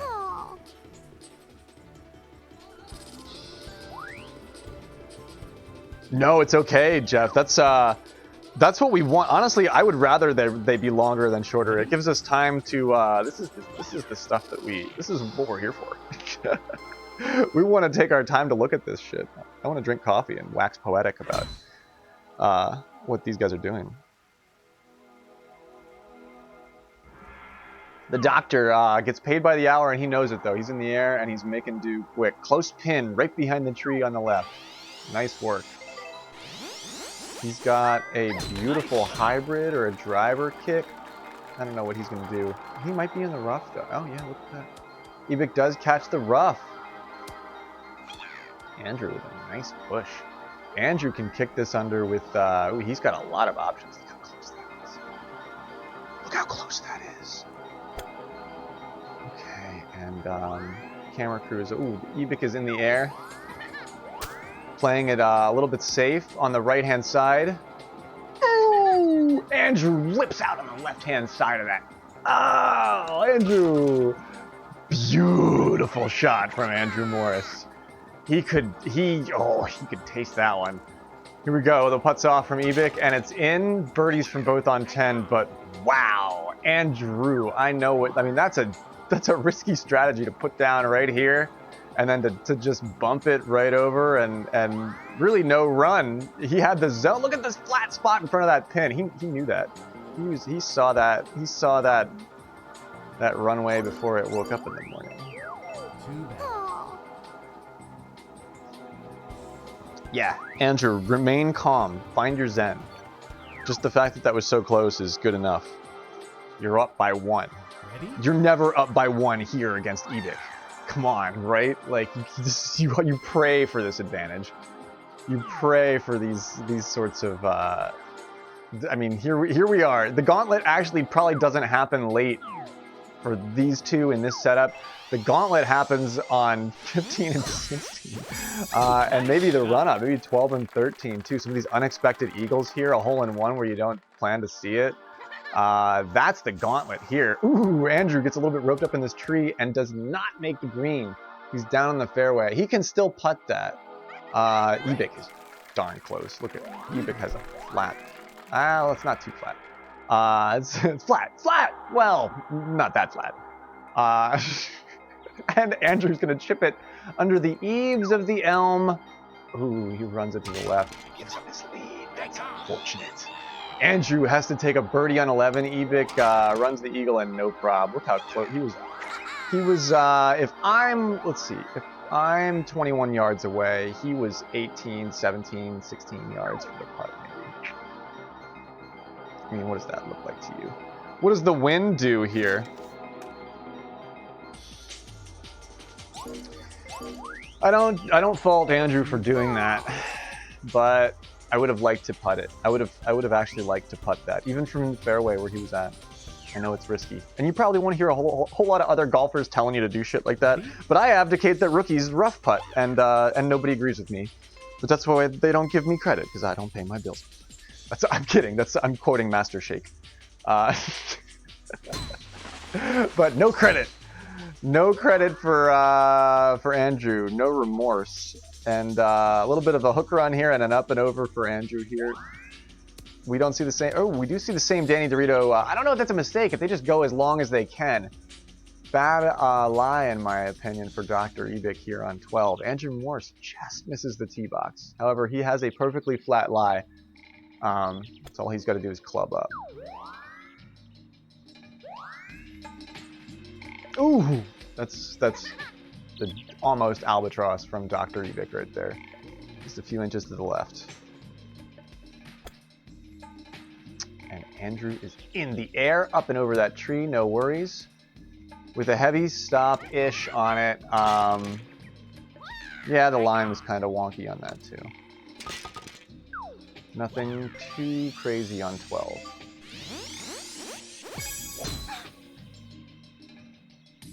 Andrew absolutely showing a kind of surgical approach and execution here. You saw where he was able to put it down. Our Wario players tonight have not been quite as surgical, but so far they're up by 1. Ready? Yeah, no super backspin there, but for that, there's a lot of things you can do with that. That was a pretty nice pin, too, on the left next to the tree. 13. Yeah, this is another gauntlet one for like a midpoint. You have to treat it like a par 3. It's incredible. You really kind of do have to treat this like a par 3. And I don't know if we're seeing the same shift situation on 1 with right for Andrew and left for Dr. Ebick here, but Andrew looks like shyer than he sort of should be / wanted to be. Ebick is a little bit left on the green. Oh, that's what I'm talking about. Andrew puts the eagle in from the fairway, pretty far off. Putt is off from Dr. Ebick, and he's in it. Eagles from both on 13. Strong play from Andrew Morse. Not willing to go quietly into the night here. Too bad. Incredibly clutch game holding together chip. Ready? Andrew Morse is kind of playing lights out here. He gives one up, but he takes one back early. We've got 5 holes left in play. Your last par 3 of the evening. For these two. Left of it. That's Dr. Ebick, pardon me. And Andrew left as well, both uphill. Neither one wants to take the risk and come up downhill here on 14. Nice shot. More intrabar shift for Wario, of course. I'm not that familiar with the mechanics of Baby Bowser either. I know they're a pretty nice player. They're a pretty well-rounded player. Also, if you're playing special shots, they have like the best special in my opinion. 21 under, headed off to 15. Ready? So I talked to Andrew before this match, and he told me that he really wants to win this one. And if you're betting on me, you know, like what the odds probably are going off at 200 to 1. This is another one that you just got to get as close as you can. Nice shot.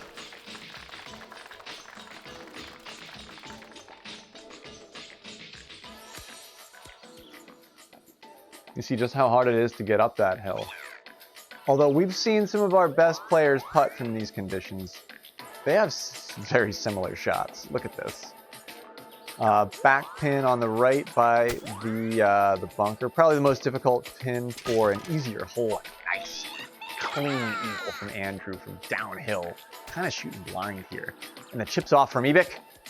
He grabs the right-hand side of it and lifts off. Oh, baby! That's a 2300 from Andrew Morris for the hole. Dr. Ebick is looking at a 22 for birdie here. Oh, Andrew Morris moves back into the lead. Whew. Scratch my back with a hacksaw. Holy shit, Andrew! You're almost. We hand him a new. That's his club is melting. His hand is so hot. Ready? What a chip from Andrew too. I'm silent for him. I'm like, he made that look like it was nothing, dude. He butter chipped that in like a minute. Like he didn't even take any time on it. Like he just fucking did it, dude. That's what you do. That's what the best do. They put it down. They show up and they just do it. Nice. Throw me that super backspin run. I love it. I'll support that shit all day long. Give me an ace with that. He wants the margin. He's currently 1 up. Looking good. Off the gauntlet in full swing. The traditional gauntlet. But I do think in this setup that midpoint through the back 9, you're looking at things that are like make or break. especially for these high-level players. Yeah, that's a pressure chip from Andrew for sure. That's a butter zone. That's a butter zone, baby. That's like, oh man, nothing wrong with that. Here we are, 17, 2 holes left in play. Yeah, putting the pressure on Doctor late like that is probably the best meta that you could anticipate. Look, a lot of emotion in this drive, wasting no time, putting his route down. Where exactly did he end up? Putting his route down. Oh my gosh, he's almost. A lot of emotion. I said it. A lot of emotion in that drive, and you're seeing it in the lie here. That's flirting with disaster, baby. Where is Andrew? Andrew plays my route through the trees. Nice, I like that. Makes it through. There's some risk there. So he's got a chip now. Ebick's pretty darn close. Okay, Andrew does. I don't even know if he ran right next to it. Ebick's lie is utter garbage, but he can make this. But this is so difficult for Ebick to read. I don't even want to know what his meter looks like. Look at that. Look at the way the geometry drops to the right down at like 90 degrees. And he puts it in. What a fucking boss. Holy shit. I could feel the burn. I could feel the burn on I don't even know what I would have done with that. That's a tie. He ties it up off to 18, 25 under from both players. I don't even know what to make of that. I didn't see that chip going in. I gotta tell you something. I didn't see that happening.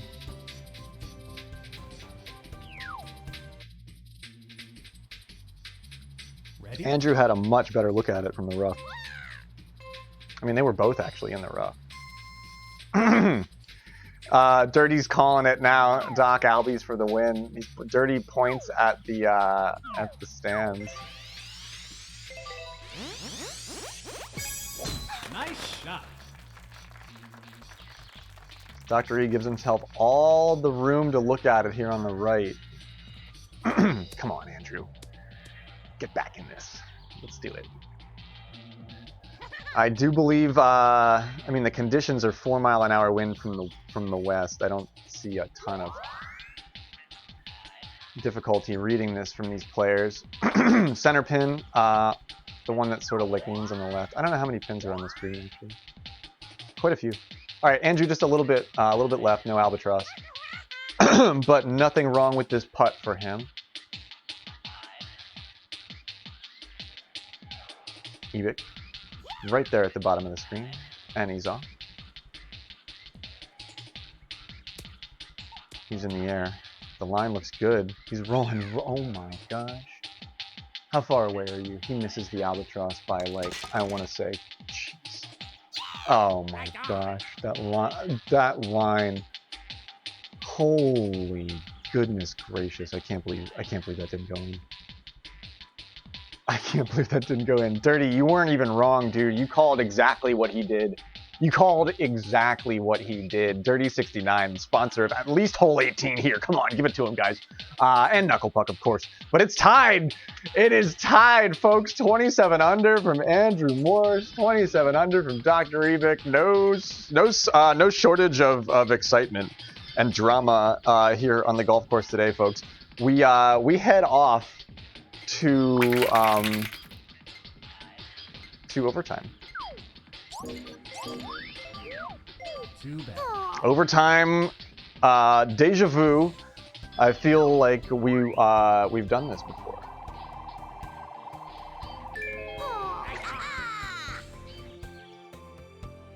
$27 under from both of these players.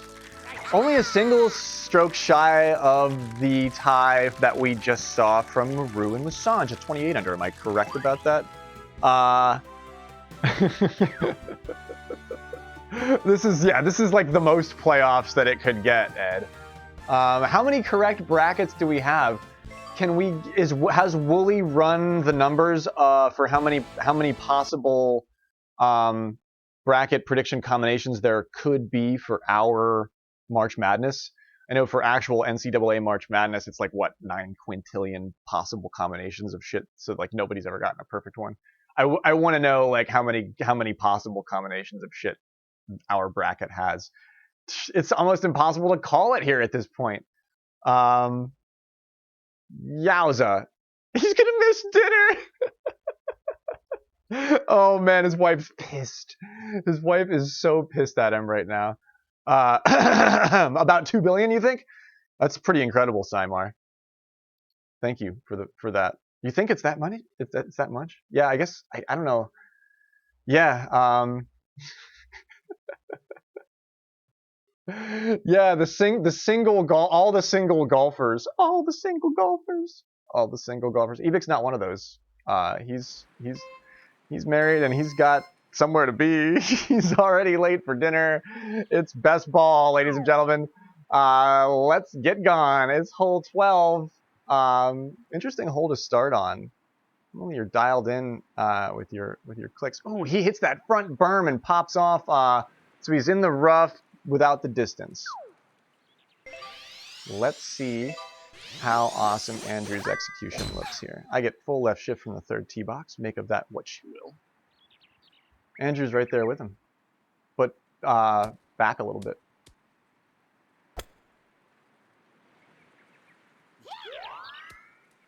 All right, Ebick runs a little bit left on the albatross. We've got Andrew clear the sheep. His lie is not the worst. And he's just right of it. A little bit closer than Ebick. However, he's got a lot of power on that. Okay, it stops. It does stop on the green, giving him a doable putt.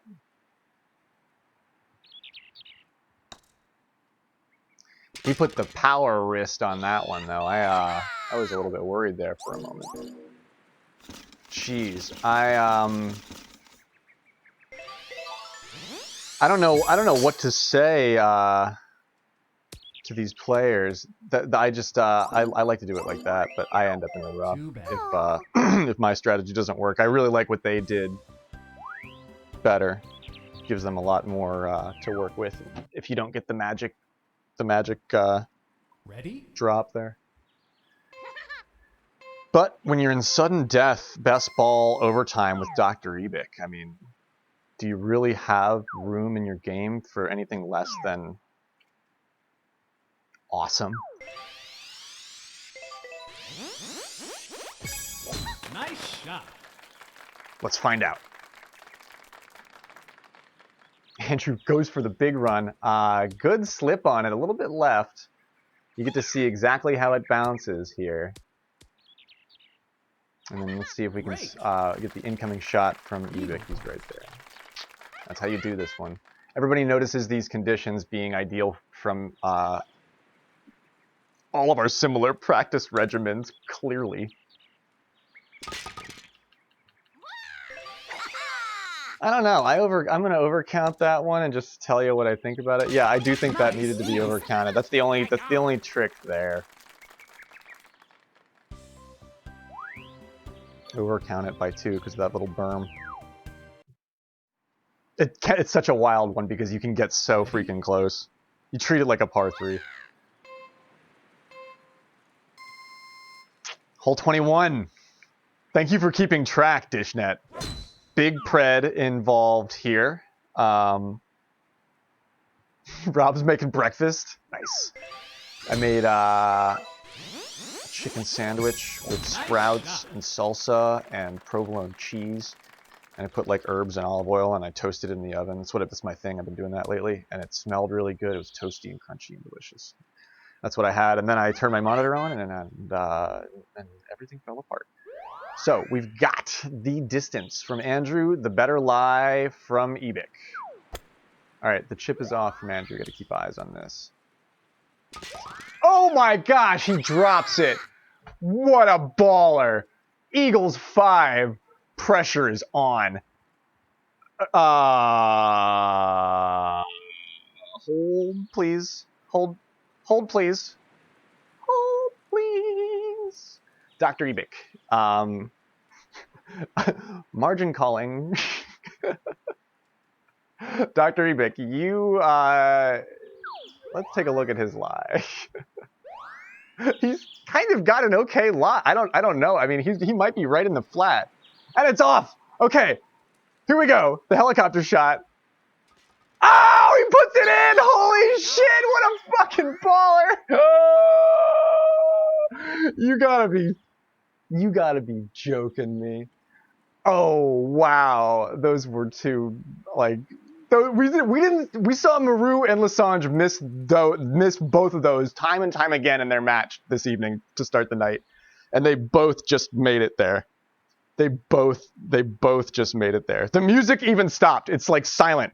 There's no music. I can't. They both made that. I cannot freaking believe that, dude.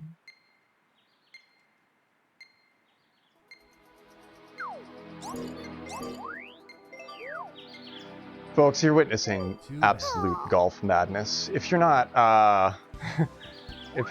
aware, if you're not a regular viewer, I mean, we always do pretty magical things here. But if you're just joining us tonight, these are some of the finest golfers in the world, and they are showing up for you to show you just what's possible when you. I'm not even going to say practice. When you believe, both of these players believe they can do it. Your next par 3 hole-in-one opportunity. All right, looks like Ebick's very close to that. Morse is a little bit downhill, but that's the kind of putt that I like for that. Nothing to worry about that. And no smoke from Ebick on Ebick's monitors aren't smoking. Welcome in, Araya. It's big league golf, and yeah, we were gracious, generous community gift subs. I'm glad you got the notice. Welcome in. Both of those chips were clippable.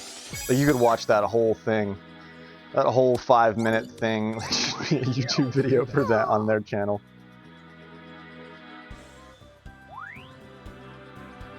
Yeah, how many? What? This is overtime, by the way. This is overtime. Nobody wants to look at the helicopter camera. Nobody wants to look at the freaking. Come on, it's a lovely day. We are currently on hole 5 of overtime. Eagle, eagle, eagle, birdie. Andrew Morse is in the air. This one is aceable. Look at that beautiful pin. Great weather. Andrew comes in and hooks it left. And when I say hooks it, I mean he is hooking. Dr. Ebick plays the slope a little bit tight too. Neither one makes the green here. The wind's not the coolest. The wind is actually pretty lame. That 9-mile-an-hour headwind with a little bit of sauce on it from the east. I'm actually not even going to get to play it. Yeah, it doesn't play me enough to get through the tree though. Tough to read. Tough wind. Really tough wind actually. Look at that. Taking a lot of the speed off of the approach from Andrew Morse, and he has to take the birdie here on 7.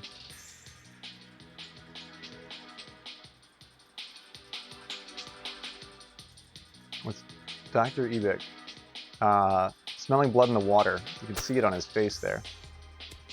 The chip is off. It looks beautiful. And it stops just short or just left. Either way, that's freaking... Oh my god! That's so close, dude. Holy shit.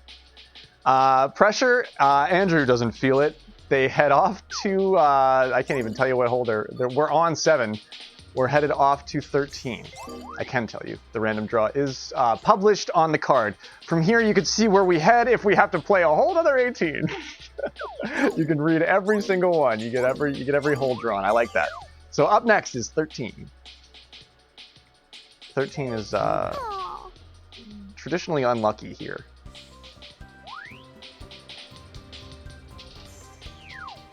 Doc is not going to dinner. When's the next match? When is the next match played? Tonight's at least a triple header, maybe more. They're gonna run over. They're gonna run over into the next match. That happens sometimes in like Wimbledon and shit. You just have to wait. Dr. Ebick is in the air on 13. Big push, big driver here. You have to just play it as if you could get there, and then sometimes you do. You know? Dr. Ebick is flirting with disaster here, though. He's almost in the bunker, but however, that's a nice flat spot, and I think his chip is fine. Andrew's checking the grid, or is going to chip it from there. I would like. I mean, that's a pretty far. I don't know if I like that putt actually. I don't know if I like that putt for Morse, but the chip is off from the doctor, and he lips it on the left-hand downhill side. Has to set up for birdie, opening the door for Andrew here. The chip is off and in the air for Andrew Morris. It's a Tangelo 2-hop for the win. Holy shit. Ow! That's what I'm talking about. Andrew Morris, 10 under. 5 holes of overtime. It's a classic textbook Encyclopedia Britannica. Tangelo 2-hop for the win by Andrew Morris.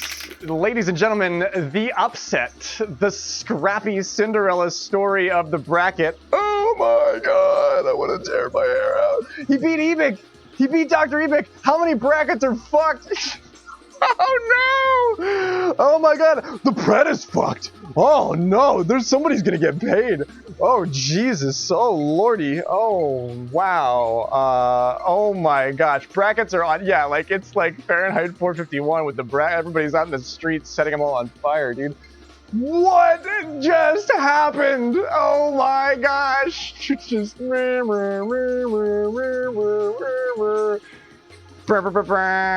air horn. That is just out of this fucking universe. That is that is monstrous. I don't even know what I'm trying to say. I caught the card for like a frame.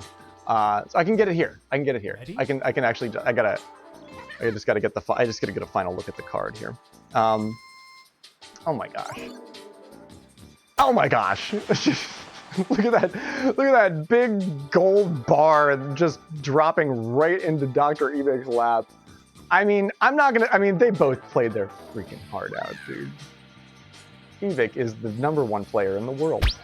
Bring me those stones. Ebick is the #1 player in the world. And you bet on him because of that. Because he's a reliable bet. He's a bet that is often made. But in this instance, it's the wrong bet. Oh my gosh. That's Tide's table. What the turn now? Yeah. You saw it here first. You saw it here first, folks. And Spenny bet huge too. Oh man. Oh my gosh. I just can't stop. I just can't stop looking at this. This is the upset. This is the upset that the old guard probably wouldn't call. Did I have to even look at my bracket. I forget what I did. I have to look. Did I call Andrew to win?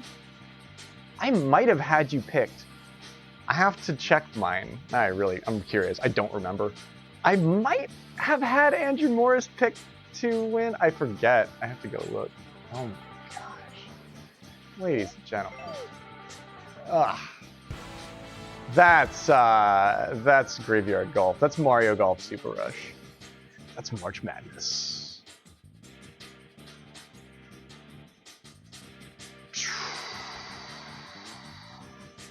Only on Graveyard Golf, your gold standard broadcast partner and friend, general friend and counterpart, and colleague in the city of Twitchburg. This monitor looks so different. I don't even know. Like, I feel like it's like everything's so much brighter over here. Wow. Keep your eyes peeled because this is a good one.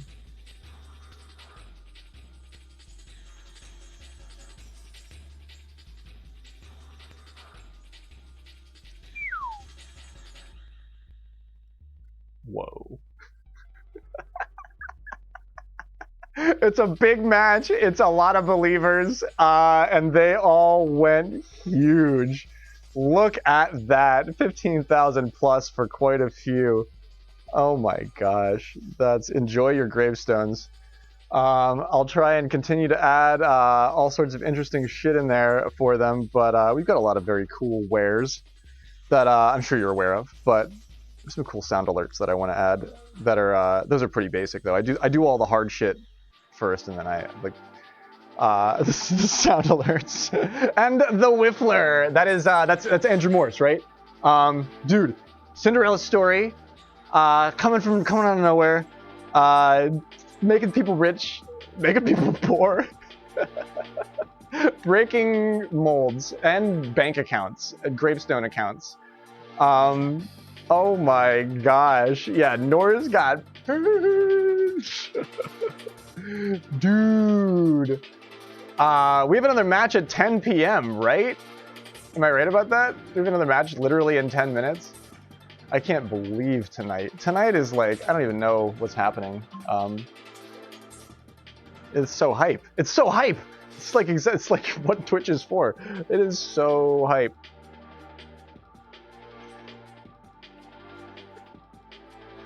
And we're here to ride the wave with you wherever it goes. We don't know. Oh, we gotta look at some brackets. We gotta look at some brackets right freaking now, dude. Is anybody in the bracket chat, like giving us the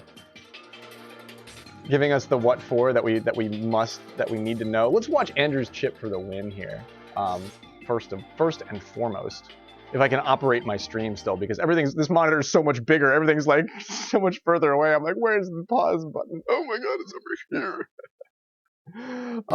Yes, my VODs are always up and I upload to YouTube. I keep everything forever now. I mean, that's a pretty far. So yeah, there's a copy of this. I don't know for like sure. that putt for Morse, but the chip is off from the doctor, and he lips it on the left-hand downhill side. Has to set up for birdie, opening the door for Andrew here. The chip is off and in the air for Andrew Morse. It's a Tangelo 2-hop for the win. Holy shit! I hopped. That's what I'm talking about. Andrew Morse 10 under, 5 holes of overtime. It's a classic boink Encyclopedia Britannica. Boink Tangelo boink 2-hop in, dude. That by is Andrew fucking. Morse. Ladies and gentlemen, That is upset. fucking perfect, dude. That is. You don't see that kind of win every day. You don't see that kind of win every day. But yeah, put 15 minutes on this so that I can take a momentary lapse of reason here.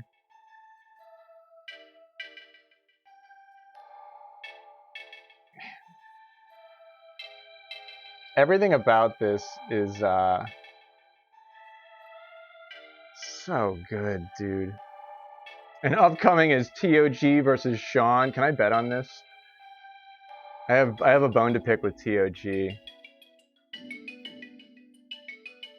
I can't believe he made that in. I can't believe he made that in. So it is Andrew Morse versus Lesinge. I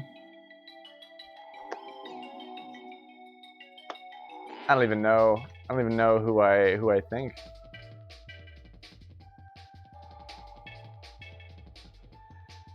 I don't even know who I think for this one. Yeah, we did watch him walk right up to that, Andrew, and put it down. Just stop it just to the left of it. It really should have dropped. Normally those, like, well, if you stop it just adjacent and it does stop right there, normally it just falls in, but it just didn't. It didn't there. And he gave you another chance at it. I can't believe that, dude. Sean can do this. TOG is probably going to be the favorite, I think. It's Graveyard Golf, and I'm your host, Graveyard 420. Wait, I gotta find these brackets.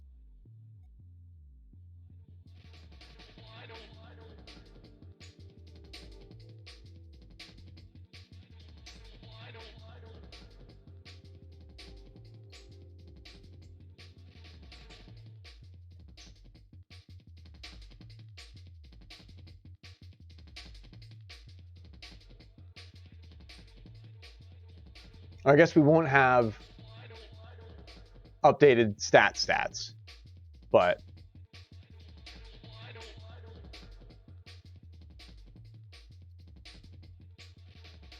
these were the bracket stats after this car just says I'm not last. Yay. How do I have one more point than Frosty? I'm really, really curious about that. Can I open my my thing here?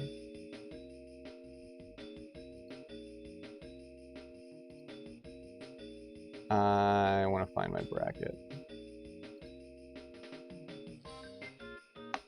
That's what I'm looking for.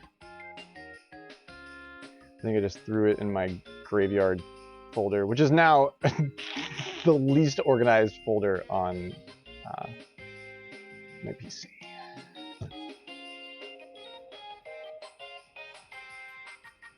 Okay, yeah. Here's my bracket.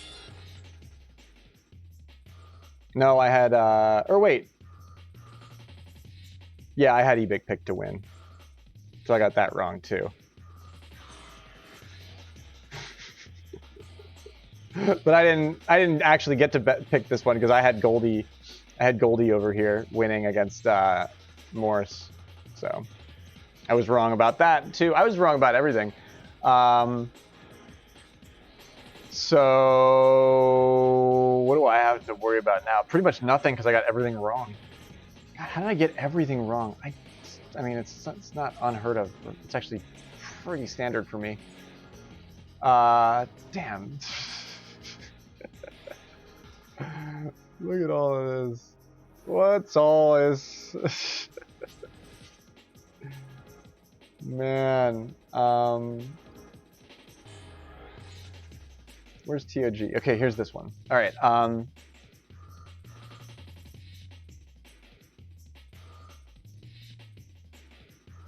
Why did this one go that way?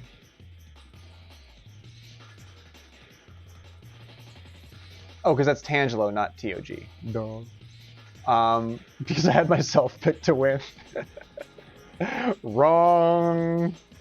Okay. Wow. This stuff is wild, dude. I can't believe I'm wrong about this too. But what could have happened?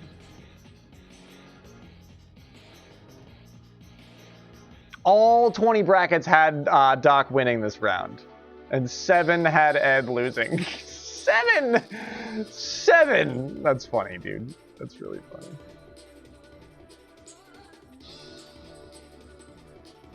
Yeah, I didn't really put a whole lot of thought into mine either, Frosty. And that shows.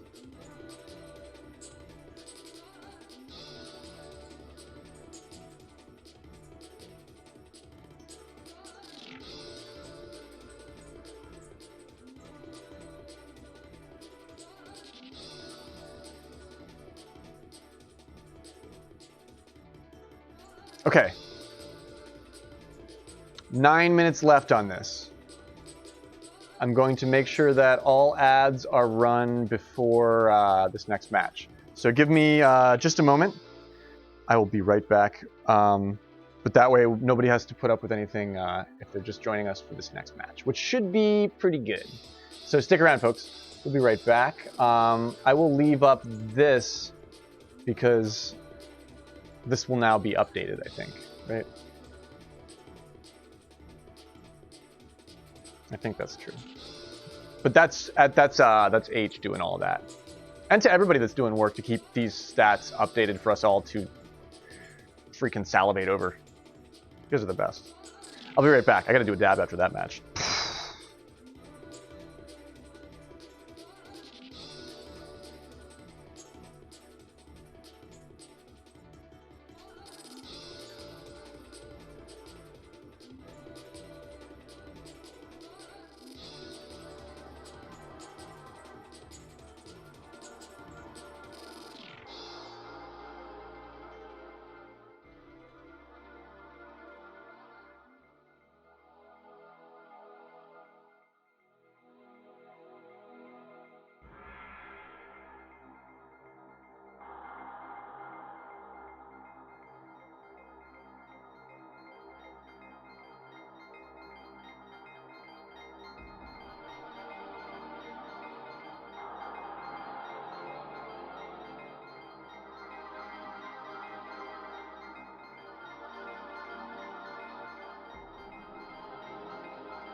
And we're back.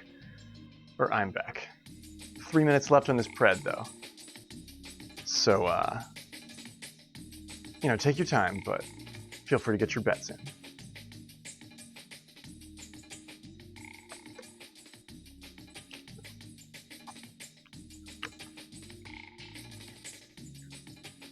Yeah, doubting. Who's doubting Ed on Bonnie? It would not be me either.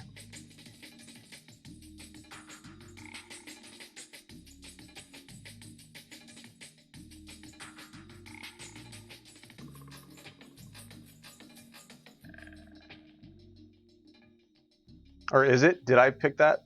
It'd be funny if I did pick that.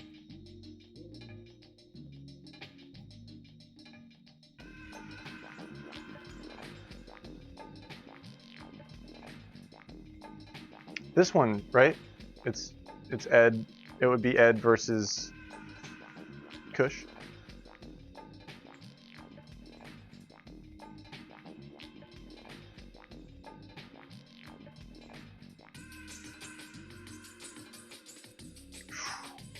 I still think Tangelo can beat Sean.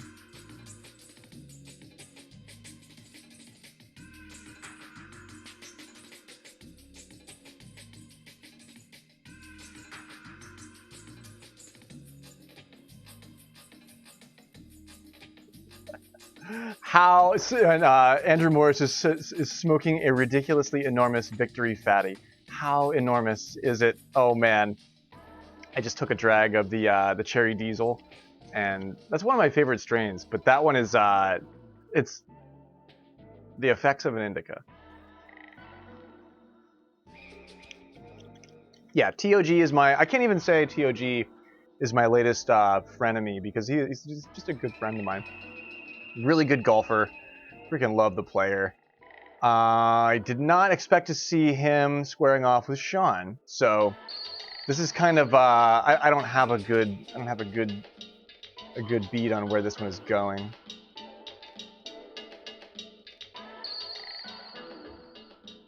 It's madness. That's probably why. 1 minute left on this pred. Is the room already open? 1 minute left to get your bets in. Throw them down. New follows left, or new follows net you, I think what? At least 100, 200 gravestones or something like that. So if you're hanging out, lurking, and you want a quick stimmy to bet with, that's a quick way to do it too. Yeah, Sean is kind of an epic shit talker. If you're familiar with the scene, you know the sound of Sean's smooth shit-talking voice over the voice chat. We ride together. We ride at noon, at the crack of noon. I dig it. Welcome in, why not? So good to see you.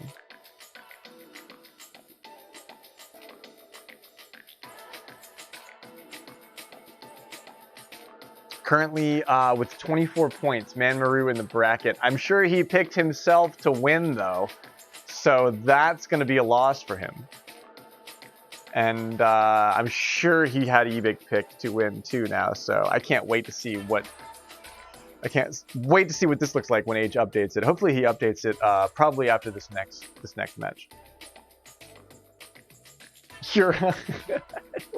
And yeah, everybody's favorite is when Rob runs out onto the trading floor and tries to stop betting on certain things by I love it. I love it. You play the market any way you can. I approve. And everybody picked Ebick because he's a safe bet. He's always a safe bet. And I can't believe he had to go to dinner. He was under pressure. There were extenuating circumstances. He had family, loved ones, sort of probably breathing down his neck, waiting to go. They're like, come on, we were supposed to be at the Olive Garden an hour ago. I don't know where they were going.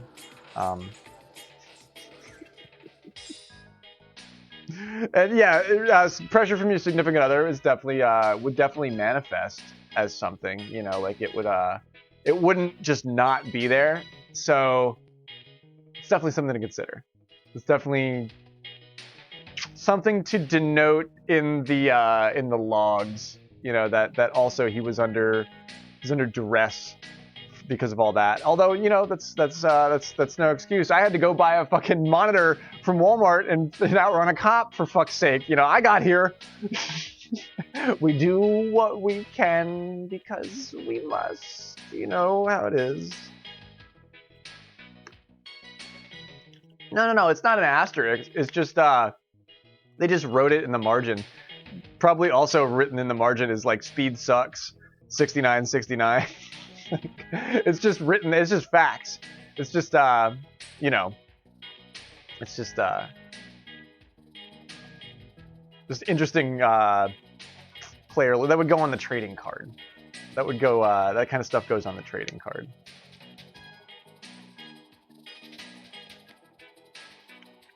Oh man.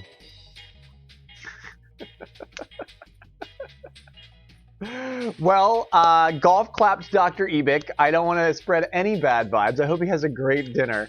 I hope he makes his reservation. I hope dinner's great. I hope his wife is not mad at him and he didn't also lose the golf match, because that would be doubly shitty for Dr. Ebick. That would be the worst, man. Your wife's mad at you because you're super late and you didn't win the golf match. No, I'm sure that's not how it is. I'm sure they're gonna have a lovely dinner.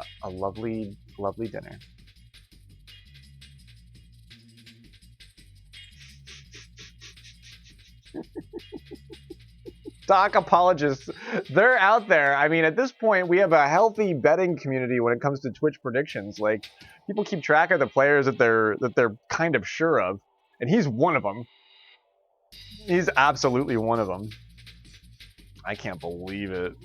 Andrew Morse, the Whiffler in chat, coming up with the Cinderella story, the upset. I mean, we've had upset matches so far. That's the biggest upset so far, for sure. That is absolutely the biggest upset. Like, by far. It's Nick Dizzle, my dude. What is happening? Yo, Nick, it is so good to see you, man. What's happening? How are you, dude? This has been a good one so far. There's been a lot of amazing golf being played. You're just in time for TOG versus Sean Two Stroke, and of course our annual can of beans, or biannual can of beans. At this point, you know what I mean. You don't put a lot of, but yo, I mentioned you in a couple of other VODs. We were throwing props, and I think I said wherever Nick is, I hope he's doing awesome.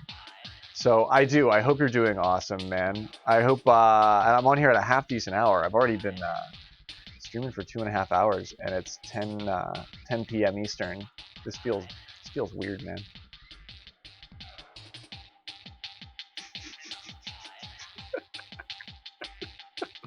There's the invite. Okay, cool. Oh my gosh, the narrative is one that we all know all too well.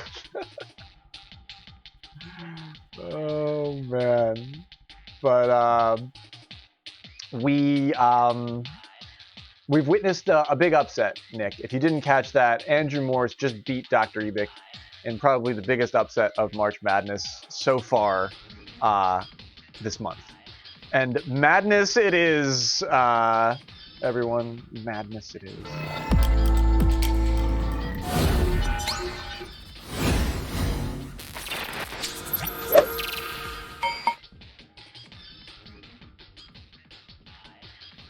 TOG, Meta Rewriter, Sean Two Stroke, World Rank Wrangler.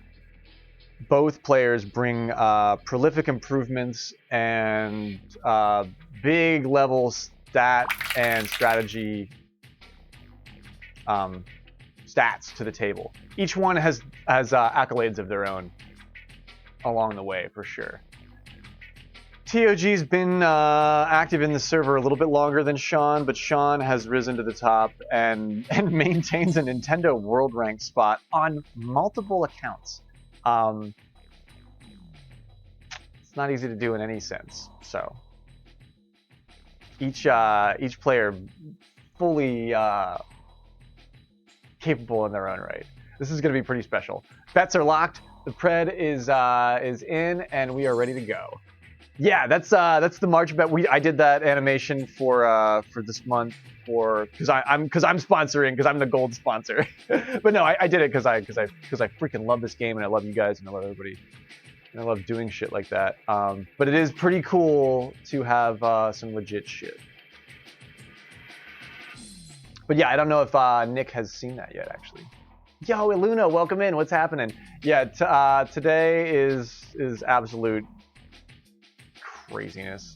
I can't believe I managed to get on time. My monitor finally fried and started smoking and smelled weird, and I had to trash it, and I had to go buy a new monitor at the last minute to stream all of this high-level golf. So I almost got a speeding ticket. I buzzed past this cop going freaking almost 80 miles an hour in the woods, and I slammed on my brakes, and the cop pulled out, but pulled over the other guy that was coming the other way, just because I think it was just because it was easier for the cop to pull that guy over, and I can't believe. And then so that's the preface. I went into more detail at the beginning of the match, but that's the drama from Graveyard tonight. But it's TOG in the first position, Sean in the middle, and Graveyard is your waiter and spectator, and caster from the third tee box here. Welcome in everyone who is just joining us. It's Big League Golf, and we are holding it down. It's been a pretty hype night. We've gotten to see some really incredible stuff. Each player gets to watch along the way and dial in. Bangarang, TOG pops it in, gets right there on the green. Hits the wedge that everybody else has been looking at tonight, but he actually did make it under the green. Sean, nothing to worry about there. Let's make. Ooh, that was a little bit of meter lag. I was gonna say I'm gonna try and make TOG proud, but I got forked on a little bit of meter lag there. Scotty V. Our Scotty V is our correspondent from across the pond. He's I don't know, I'm pretty sure he approves, even though he's like these lads play golf. And so I'm thrilled that you're here, Scott. Scotty makes this an international thing. I could say that for sure. And yeah, I'm 50% boomer myself at this point. Oh my gosh, Sean lips out on the ace. Ow. Sean lips out on the ace, goes a little bit further. He's got a lot of juice on that, a little bit less power, and he probably might have dropped that. He got a good piece of it. He got a good piece of that.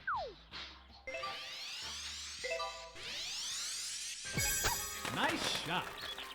Yeah, you came back just in time. If you've been in and out, because it's sort of like an intermittent stream tonight. I'm really flying by the seat of my pants for how to cast all of this stuff. Sean is so good at par 3. Sean waits for the new donks and the shell tops, the Amma shell, the pro shells in world rank, and he snipes them. He's like a par 3 hawk, and he's gonna act like a bird of prey out here when it comes to our egotistical Shroom Girl, but we do not see Toadette out here. We see classic vanilla Toad with a nice serpentine curve across the fairway for a good drive. Things are already heating. I can't say things are heating up tonight because Nice shot. they are already hot. Sean powers through it, gets the distance on TOG here. TOG over the trees, looking for a line. He's fishing in the dark here. Goes a little bit long on the right. Nice shot, though. Sean just over the tip of that tree. Sean says just the tip, and he fucking almost does it. Jeez.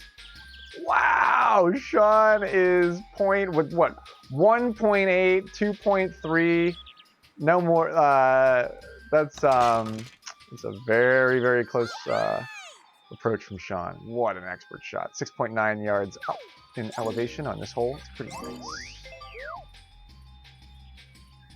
Yeah, people are melting clubs here.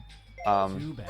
There's melted piles of metal along the fairways out here because we're all playing the same course, and it's like wedges that Maru and Andrew Morse and Lesinge have melted with their radioactively hot hands tonight.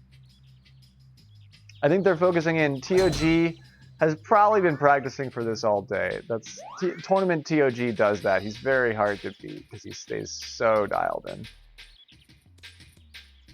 Even if he makes, even if he wavers in instances, even though this is a wavering in instance, he moves sort of along the green the way that he wants because he knows the putt that he can take from there, and it's really a nice putt. But he rolls off to the left there. This is bad for TOG. Sean is in it. And TOG is up in the air with the chip, and he runs just to the right of it. And stops it. Does not have the horror story of rolling downhill there on the back of that slope. But he leaves. Oh no! Oh no!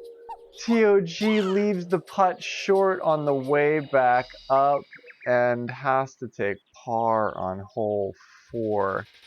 That's a 7 under from Sean and a 5 under from TOG, headed off to 5. Oh, that's really unfortunate.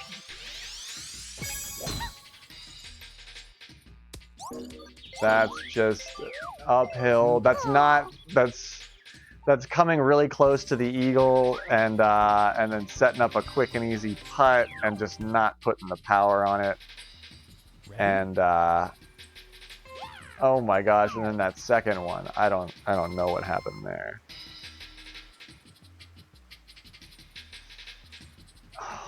A dirge, if you will.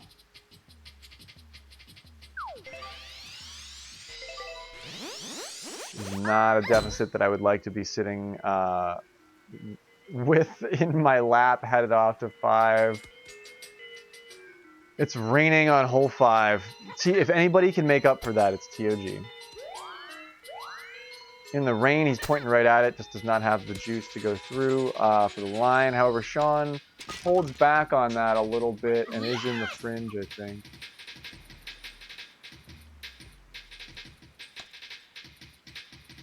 Putts off. Sean's got it. Birdies from both on 5. No sweat there.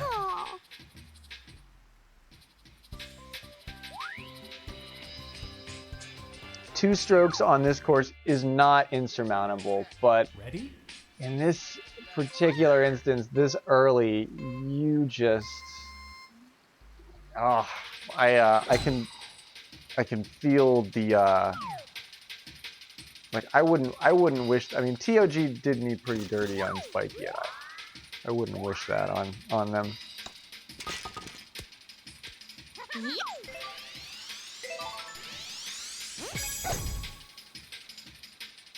Oh, did he drive her this par 3? That's interesting for TOG. Nice on. Nothing to really scrutinize here. Each player very close on 6. Nice birdie.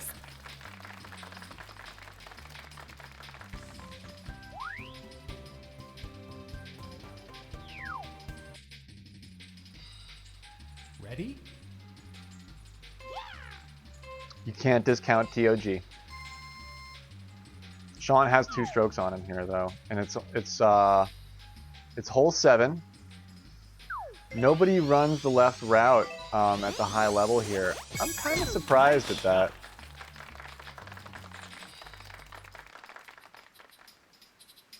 All right. It looks like TOG plays this one safe. Sean goes for the big money and comes up in a kind of tricky spot. Ooh. Tog almost eagles that.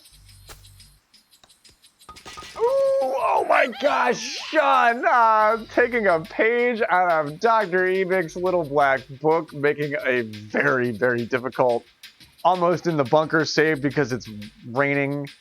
And then cleans that meter up for a drop on 7. A strong eagle from Sean Two-Stroke, putting him at 11 under, shooting off through 7. Or on our way to 8 here, pardon. Too bad.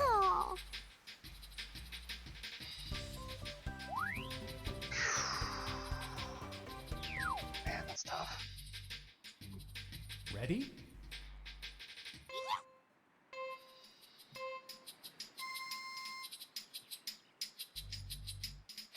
Alfreds can hear which clubs people use. You can, yeah. Sometimes when somebody, yeah, you can hear the crack of the wood on the fairway when TOG's with you. That's definitely been said before. I know exactly what you mean. You should call a match, Al. That'd be great. Sean gets really close to that, and the TOG puts up a great approach too. Each one rolls it right up on the green. Nothing. I mean, that's not that easy, but they have great conditions here on 8, and they make it work.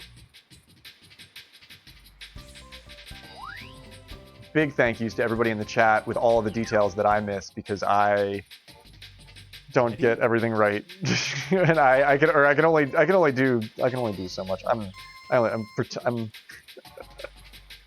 I'm just a bunch of golf balls in a suit that's shaped like a streamer. I'm not a real streamer. It's a bunch of sentient golf balls, all working together to call matches. So any help is always appreciated. That's what I'm saying. On the left-hand side, nobody goes for that. I'm not really getting it either.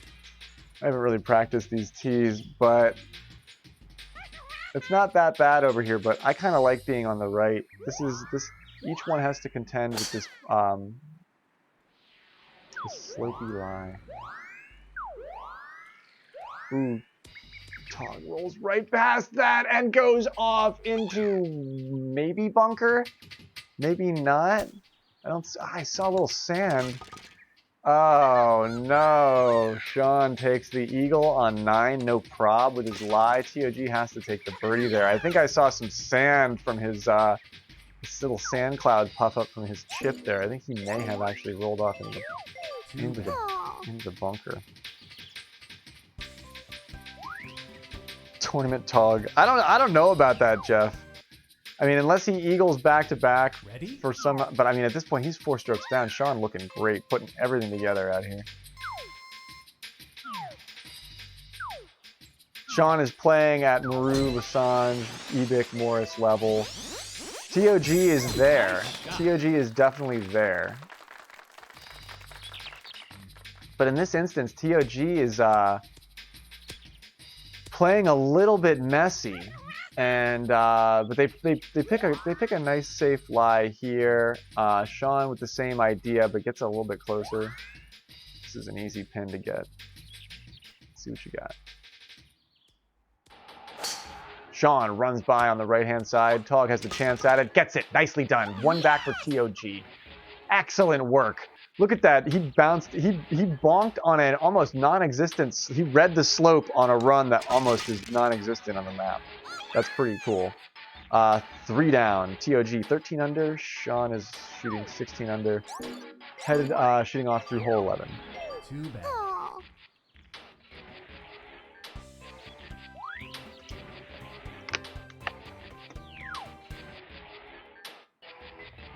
Ready?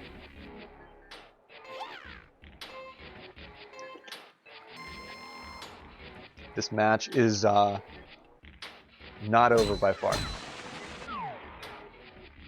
As we heat up on the back 9. Hole 11. 2 mile an hour wind coming in from the south. Each one makes the green.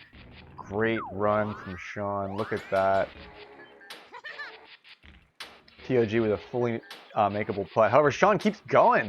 These Bonnie greens are a real Bonnie last. TOG flushes the water closet there. And Sean has to chip out of an equally difficult lie and heads really long on that chip, giving TOG another one back here on 11. Sean sets up for birdie.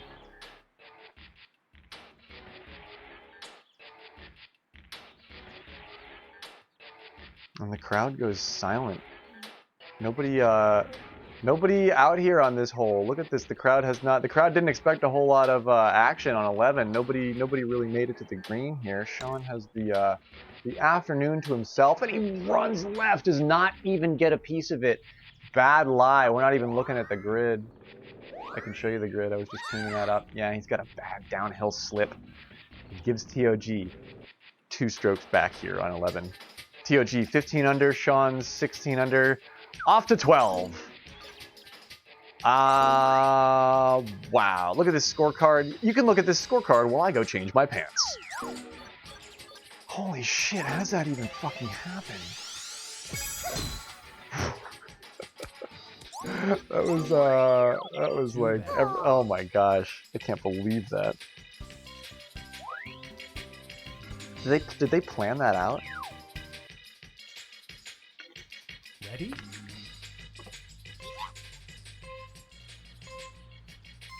Okay, it's 12. A favorite of the night here, especially on these tees, giving everybody the option for pretty much everything. TOG playing Toad, lots of control. Here we are. Looks like ooh, okay. All right, TOG with an expert set down on these tee boxes. But it does look like Sean bonks for a little bit of a bad right-hand go. It's not the worst, but okay, so TOG's in the air with his wood. And he's got the albatross. Oh my gosh. He's got it. Oh, he's got it. We saw it from like a mile away. I didn't want to move the camera. I did not want to move the camera. I was like, we can't. I have to just see it. So we saw the establishing shot. That was the fucking establishing shot of what, you know, of the Epic. They're tied. That's a tie. That's a tie, folks. TOG and Sean 2-shot. 18 under, shooting off through 13. How? Don't ask me. Too bad. I'm just the streamer. It's Tugger Woods. Can't fucking believe that. He's got the albatross. We've been looking for it all night. Everybody likes this one. 12 is a fun one. Everybody likes it. I got it the other night. I have a clip of it I can show you. I got it like 2 nights ago. It's doable, but man, it's fun when you get it. Oh, TOG is jumping for joy. He is don't throw the controller just yet, TOG. He is jumping for joy.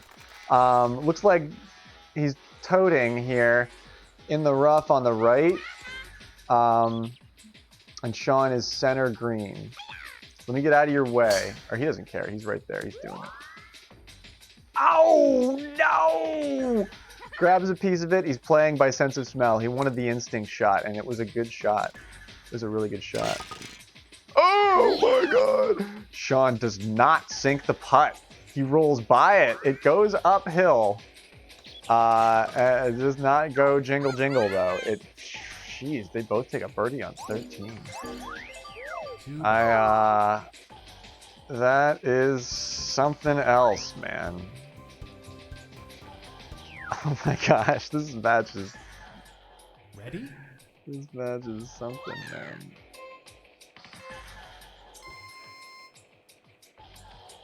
Parmesan.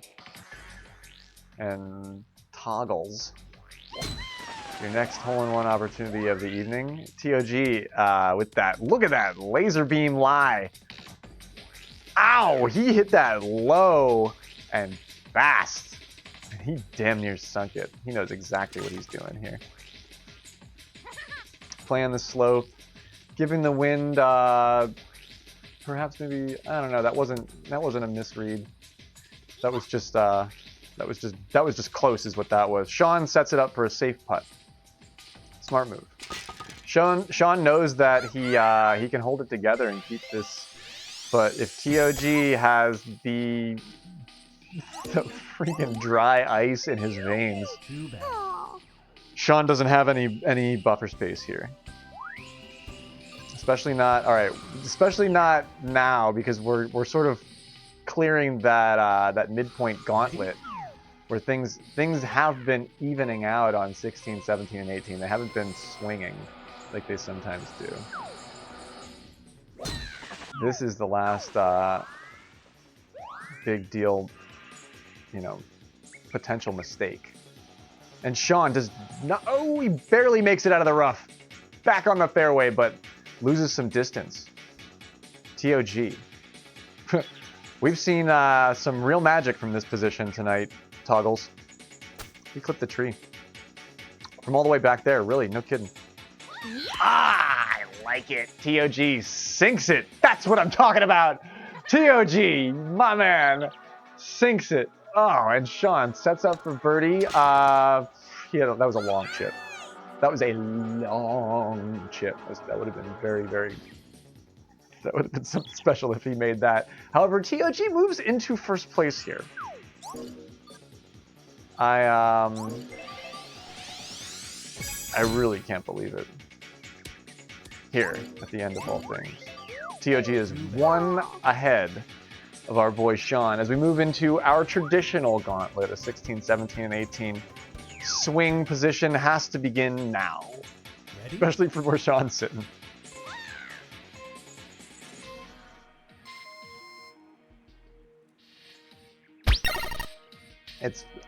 That's kind of pog. It's more than kind of pog. I would agree with that. This is big pog. Your next hole-in-one op. Here we go. Tog running the hillside a little bit to the right, but Sean does the exact same thing. Sean manages to keep it on the green. He's in the zone. No worries. This is an easy pin.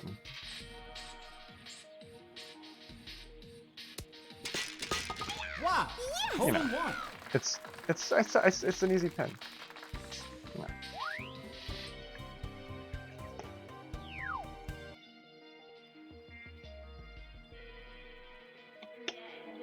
Ready? And we head off to 17. I waited till they both finished. I'm still within my rights as a waiter. It's the left-hand route for TOG. He gets really close to that tree, but he gets the distance because he kind of really flirted with it. Sean is farther left than he wants to be and catches the top of that tree and loses the distance in the rough. TOG on the green for a nice putt. Here he goes. He knows what he's doing. But he moves a little bit left and gives it up. He does give that up and has to set for birdie. Sean has the opportunity to tie this as we head off to 18 here. Sean just got the edge of that tree. I don't know about this. Ooh, that was a beautiful chip, but the line felt a little bit stiff. I think both of these players experienced the exact same thing in that 4-mile-an-hour wind. Just did not play out the way that they wanted to. TOG remains in the lead as we head off to 18. He hit that line really nice. Like I'm gonna go right into the tree, but I don't even get to see it. I just want to look at it. He made it past this tree and kept it on this roll. It's not easy to get that distance with Toad. It's not easy to get to where he got with Toad. That's really kind of very difficult with Toad. Too bad. Does not equal a huge lead for him because he didn't make it, but it's a great drive from TOG.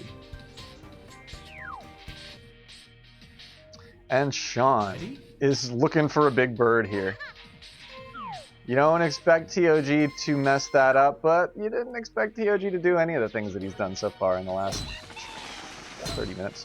And both players are in the air.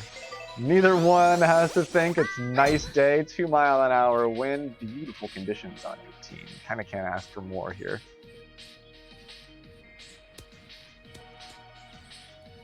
Each one holds it a little bit left.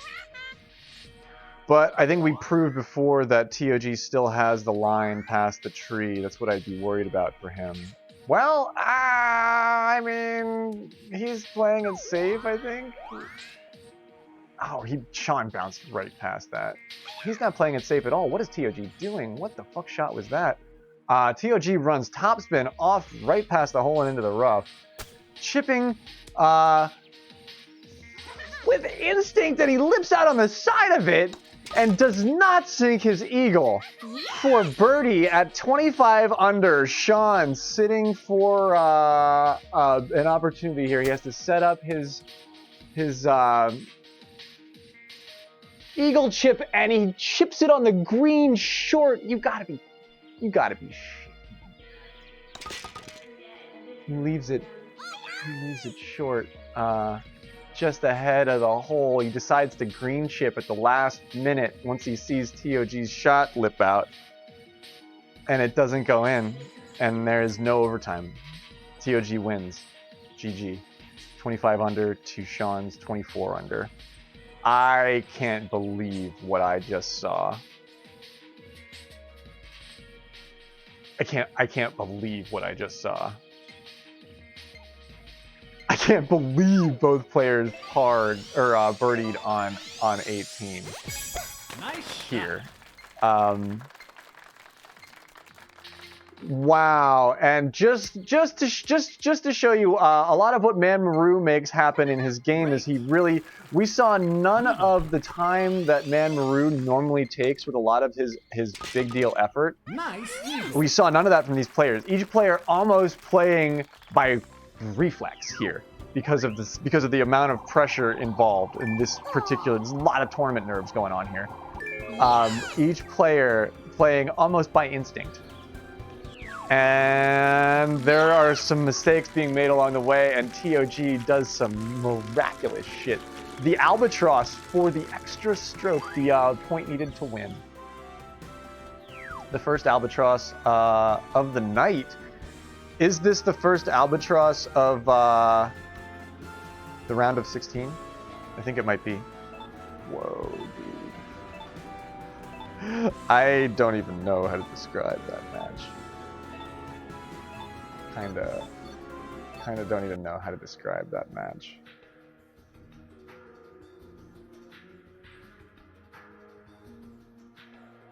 Hey, Sean. TOG did that to me too. Just mano y mano. TOG did that shit to me too. I was up on him by... I never got a big lead like that. I was up on him by 1 on Spiky, and he togged his way into a 2-stroke lead at a freaking nothing, out of nowhere. And he shows up here and does it again. Shit, man. What? Whose bracket is winning tonight? Is there anybody that has oh my gosh, I can't even, dude. I can't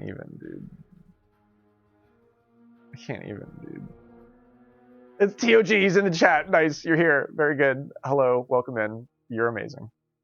We all love you, and we're not worthy because you make things happen.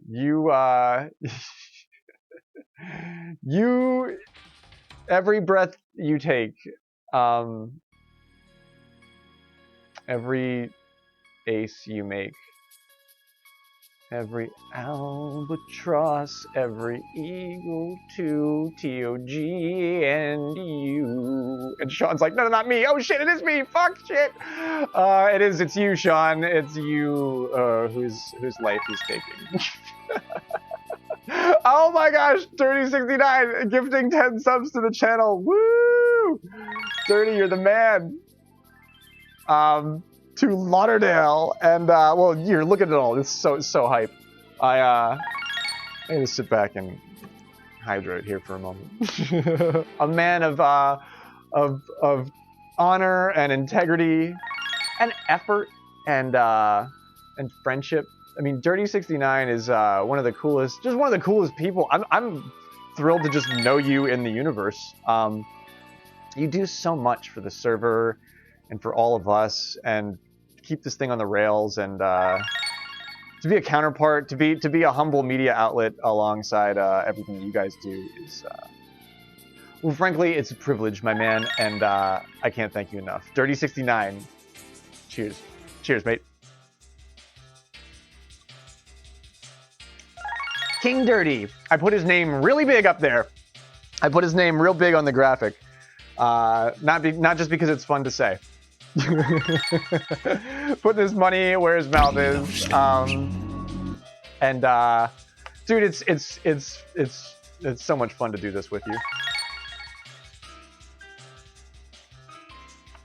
Honor, yeah, the color of honor.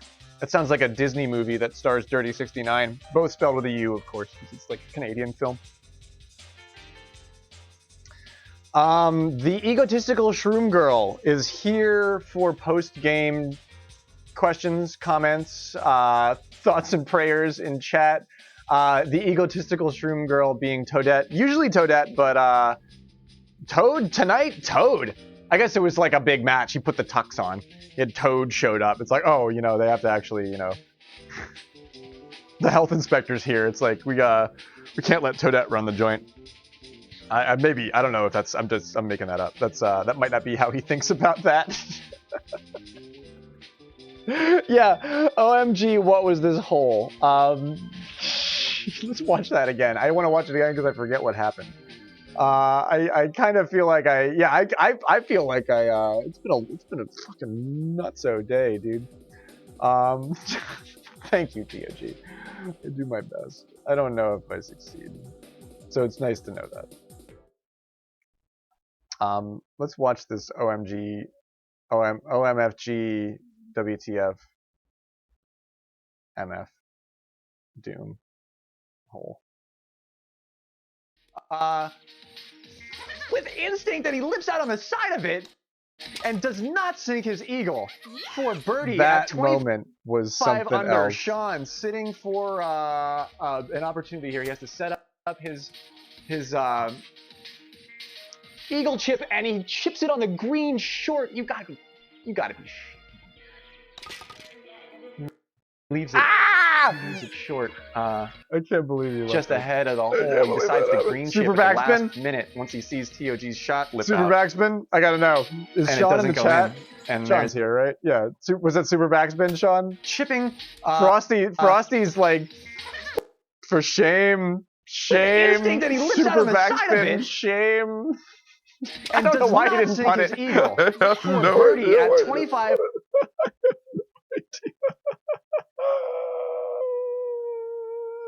I have no idea, dude. I have been really trying to break myself, especially on those downhills of the regular backspin. If you get the power right, is enough and will work.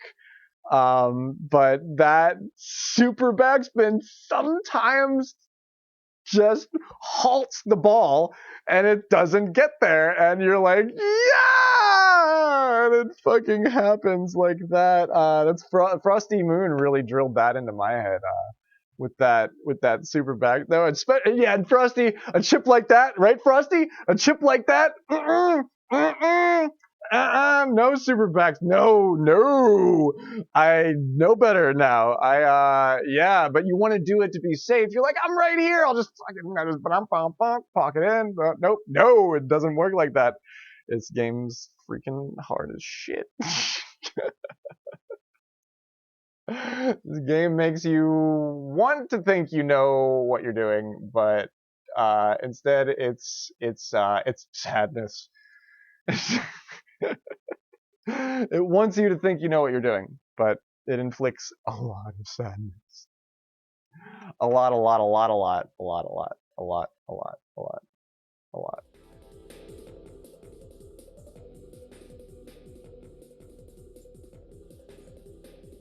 I've been using the approach wedge a lot, Frosty. I've been changing my strategy altogether. I would love to go over some of my new things that I've been working on lately, because I've really been improving the accuracy and the sinkability percentage-wise of all of my 5 to 35 yard chips.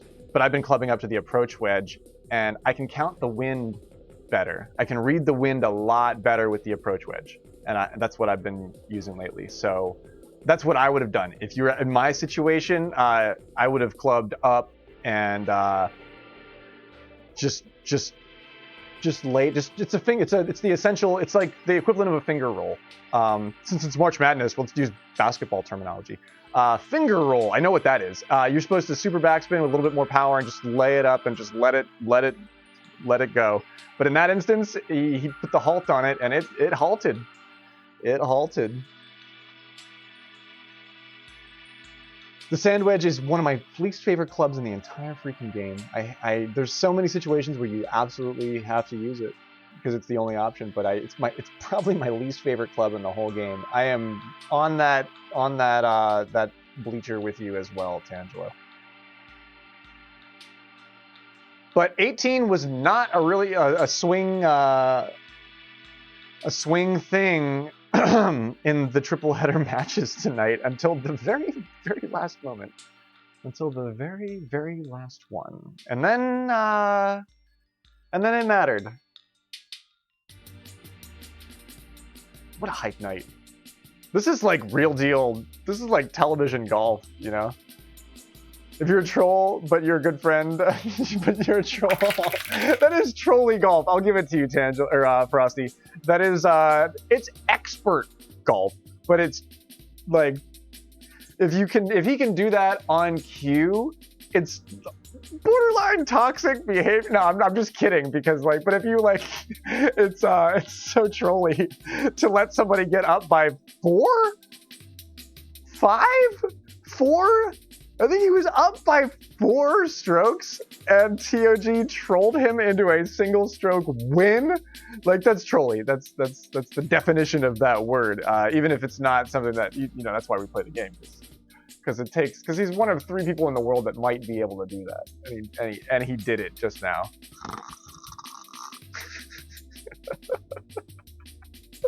He was not trolling, he's just dumb.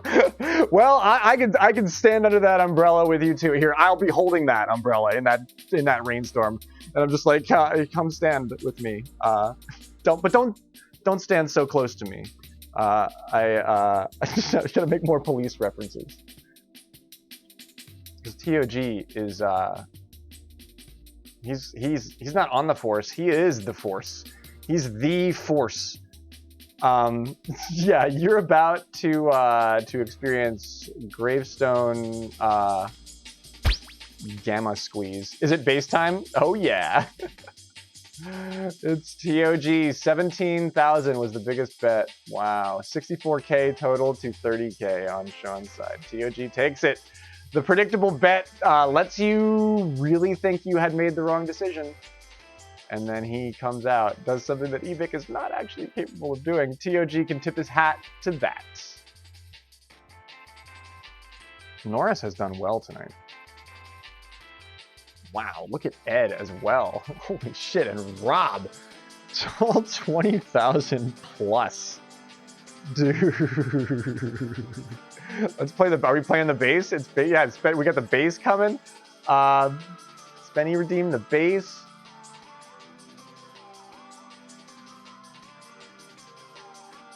What a night! Oh my gosh, this is so hype, dude.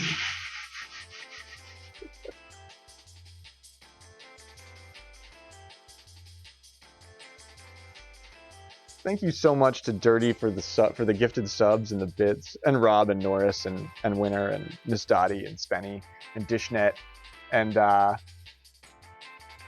Miss Dottie and Dirty and Knucklepuck and everybody again, and everybody who's sponsoring these matches and getting in on the hype. Freaking love you guys. Big hearts. It was not looking pretty there for a while. Yeah, what do we want to cover here, moment to moment? I need to see these bracket scores updated. Where is H? Where is Ja? Where are you, Ja? H, I'm starting the hoax now. H is actually Ja Rule. I want to know. I might have more points than I think. I don't know how that works, but I think I'll just keep experiencing the sadness on my own.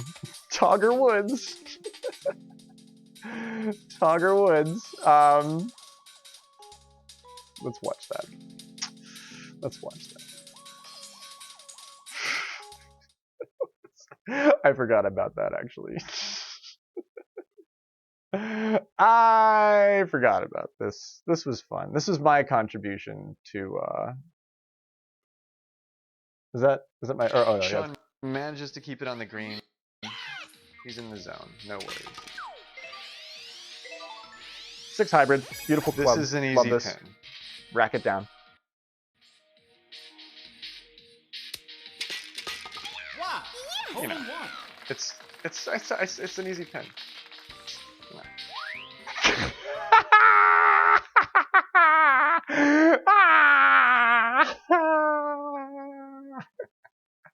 We'll watch it one more time. Sean manages to keep it on the green. He's in the zone. No worries. This is an easy pin. I can't believe I call these sometimes. Wow. Hole in That's a one. one hop. It's an easy pin.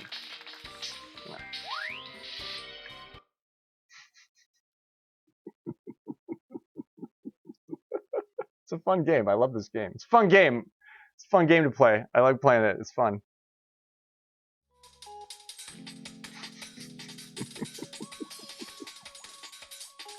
I'd love if there was like, you know how everybody bets on the coin flip and like all the weird shit that happens in the Super Bowl. It'd be funny if somebody somewhere was betting on like, you know, the waiter holing out, because that happens like more often than not, which is the weirdest thing. It'd be really funny if somebody's out, because it's like it's not even like a less than 1% chance. It might be a 1 or 2% chance that the waiter does that. Just if you gather all the data up, it's a lot of, especially if TOG's your waiter, he'll do it to you 4 or 5 times, dude. Yeah, I hope my commentary has been at least adequate. I didn't get to plan. I didn't even get to make a fancy graphic. I didn't get to plan anything. I went and bought a monitor, so I'm glad that things are going well. We're sort of thank you, Dish. I appreciate that. It's a collaborative effort. You guys are the best. This would not be even nearly half as cool if all of you weren't as cool as all of you are.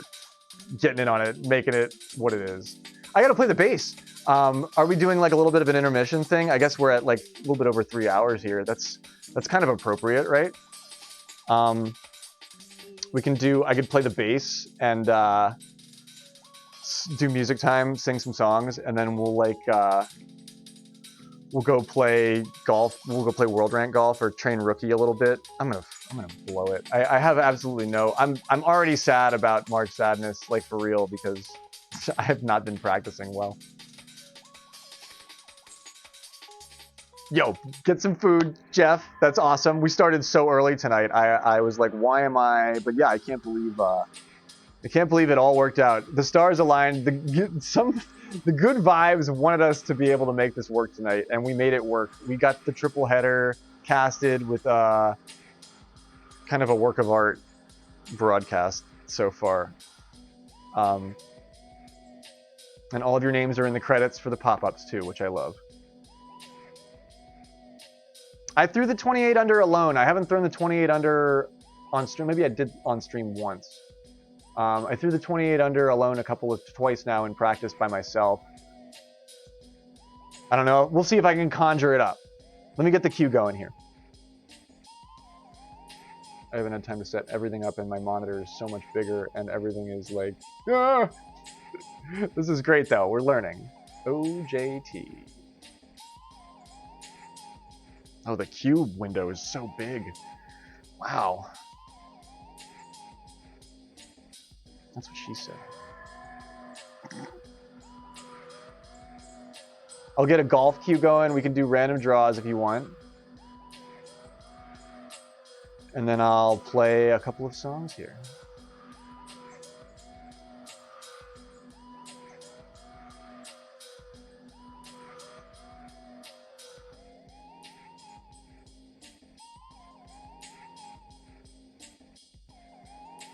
This kind of golf is, yeah, it's now I have to try and like step up and show off to the level of golf that's going on. So I'm gonna get my bass out and try and, no, I'm just kidding. But no, that's a great redeem. It's my favorite redeem.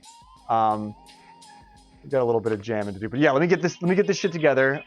Feel free to stand by, join the queue. We can play golf together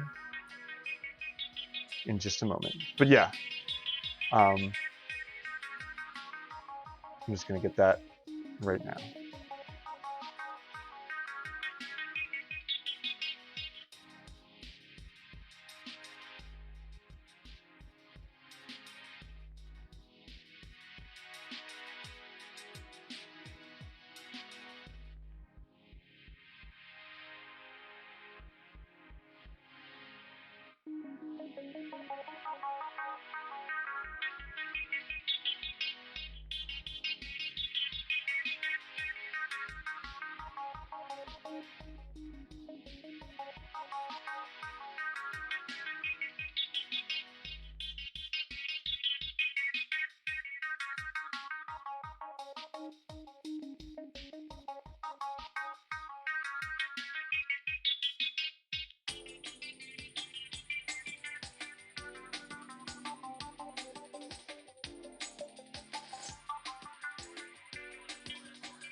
What a night. What a night. The type is fucking here. You guys are the best. If you've been enjoying the show and you're sticking around, we love you. Things are tough to schedule, but I think we actually got it all right tonight. And this is a kind of cool interlude. This is a nice sort of breaking point, even just for me, mentally. But yeah, pop in the queue if you want to play golf. Play a couple of songs. This is not the base. Yeah, when somebody redeems the base and then I pull this freaking thing out, you're like, what do you, how do you? And I'm like, yeah, it's a living. I have to tune it. And Speed, welcome in. Speed is hasn't seen me play golf in weeks. It's like only the base. Oh no, my snark is like really low on battery. I do have one lying around somewhere, but like an extra battery, but I have no idea where that is at this point. If you like let it warm up a little bit, you can still sort of see it. But yeah, let me tune, because I haven't tuned in a minute. Speed knows how the bass is. So I can't see shit on this. But yeah, we'll play some rookie tees. We'll train for sadness. We'll do some March sadness training. Damn it. Drop that thing. Oh man. But first, golf's a classy thing. There would be like a jazz band or something playing at a golf club. probably on the reg. Actually, I should try and look for that gig. I want to see if I could just play at a golf club like twice a week. I bet they pay great. But this is wholly appropriate. But I think it's funny how I'm. There's a couple of people who stream some really hilarious shit that are not Mario Golf Super Rush in the Mario Golf Super Rush category. And one of them is like this Gorilla Force guy who streams like old movies, and then there's the guy that just drinks.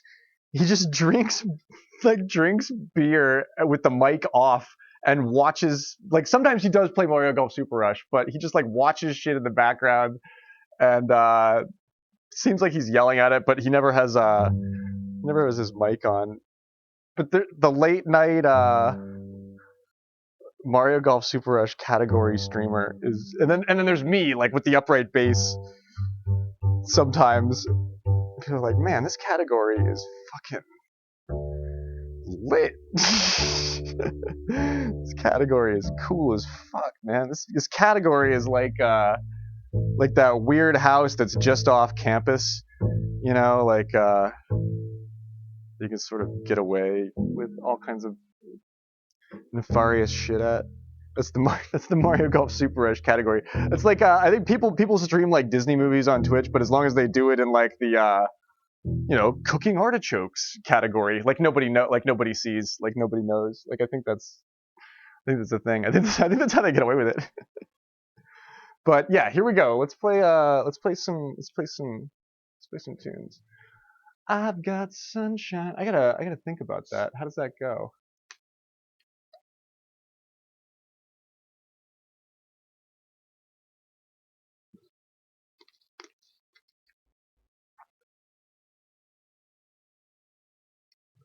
Oh yeah, I want to do a just for fun rematch between you and TOG, and then I want to do it too. I want to do a just for fun match because I want to rematch with TOG too. If I keep my mic closer to the base, like if I stay like this, I think you hear it better. I'm gonna clip my nails.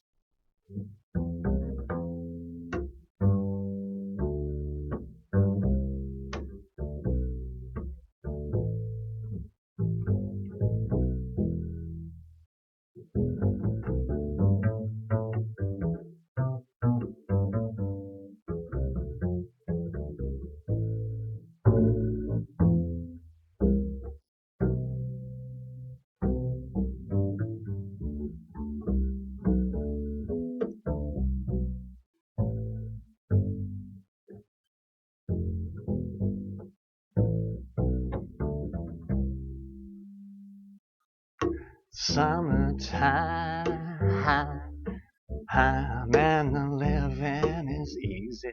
Oh, don't you know it? It is for TOG. Catfish and jumping, and that old cotton is high. Oh, so high. Daddy's rich, and your mama's good looking. Don't you know that she hush, little baby, and don't you say a word.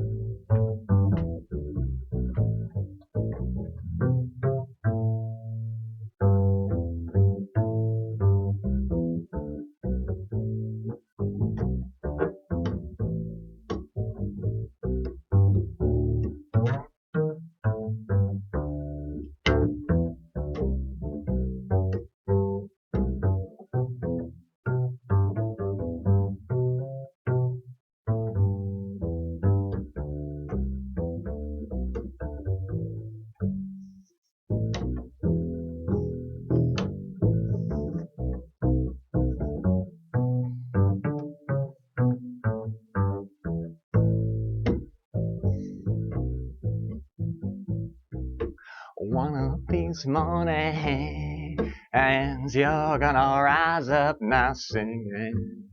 Don't you know that you'll spread your wings? Oh, don't you know you will?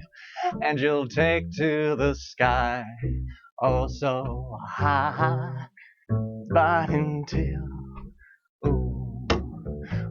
until that day comes, don't you know, darling baby girl, with your mama and daddy standing by.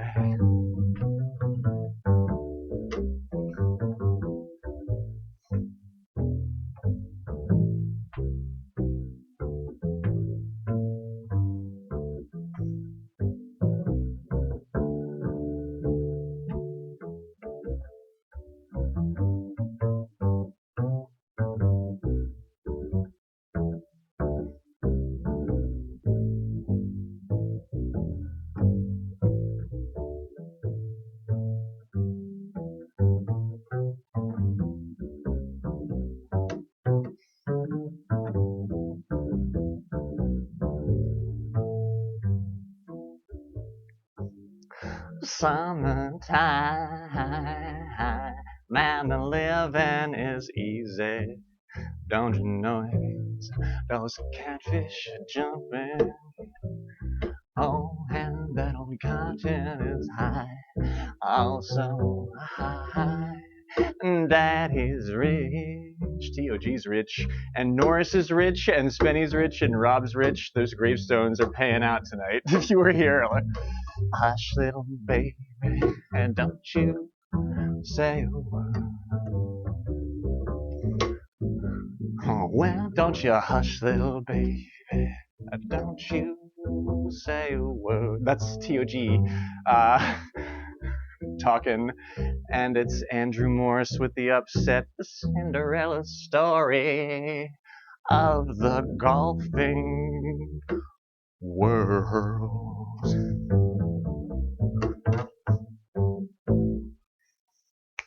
Yeah. That's my rendition of Summertime. Scotty, what's going on, man? I'm glad I get to play the bass for you. Yeah, I didn't say Will because I think he took a little bit of a loss tonight. Yeah, finger snaps are appropriate for this kind of stuff for sure. I would love to have like a poetry hut nearby. I live in kind of a non-populated area. I used to have a gorilla song. Do I know it?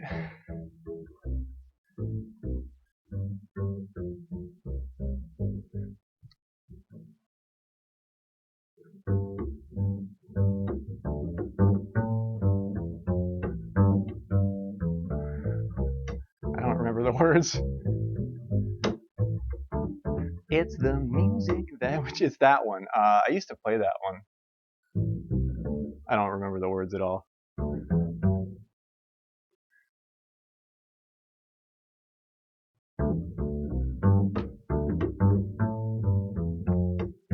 I could do like one verse.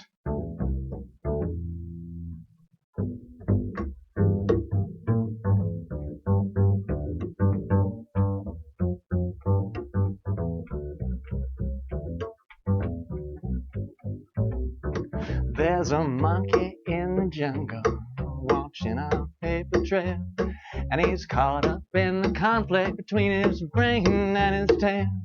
And if time's elimination, then we've got nothing to lose. And please repeat the message. It's the music that we choose. Oh, it's the music that we choose. Oh, it's something like that. How does it start?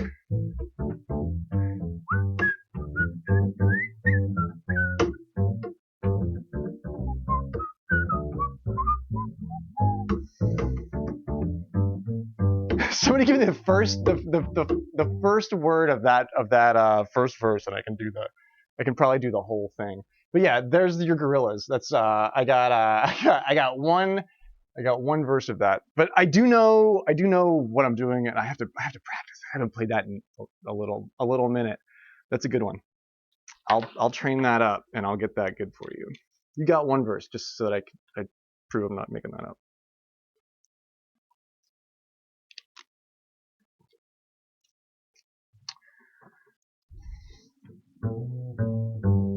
I think the music quality is okay. I didn't listen to the other one back, but this mic is just a little bit louder and crispier overall, so it might just capture the bass. It might just be louder, but I think it sounds okay.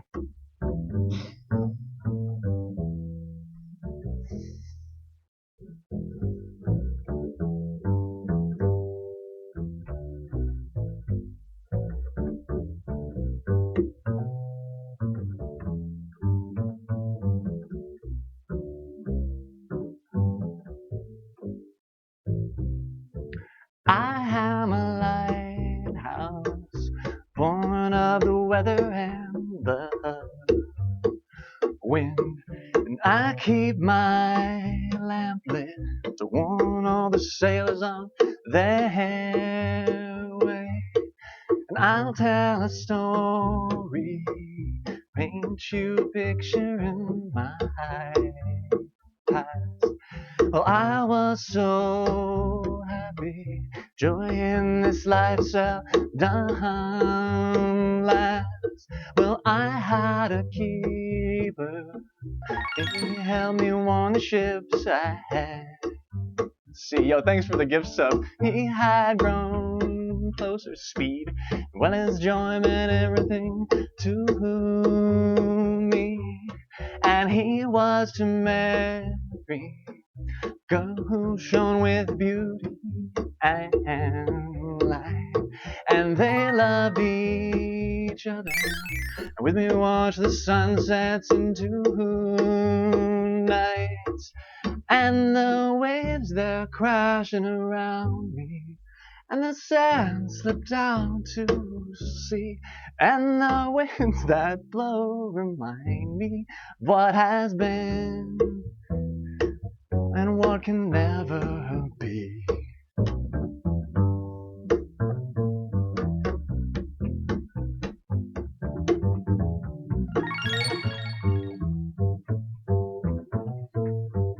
Yo, thank you for the gift sub Speed and the 420 bits from Spenny420, my man.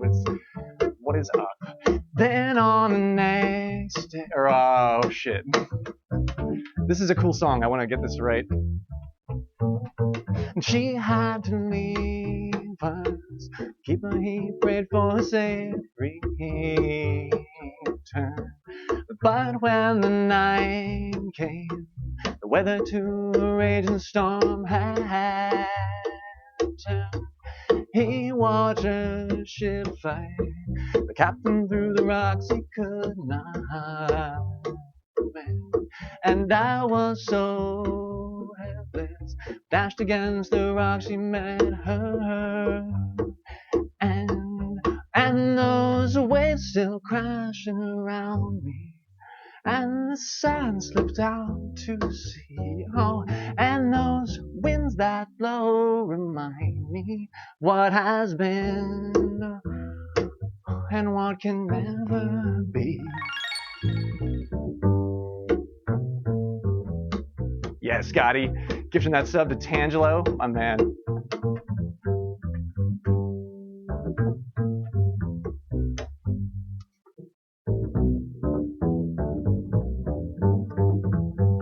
Oh, then on the next day, the keeper found her washed up on the shore, and he kissed her cold face. Together soon he swore there'd be once more. And I saw him crying, watched as he buried her in the sand, and then he climbed my tower, and off the edge of me he ran, and those waves still crashing around me, and the sand slips out to sea, and those winds that blow remind me what has been known and what can never be.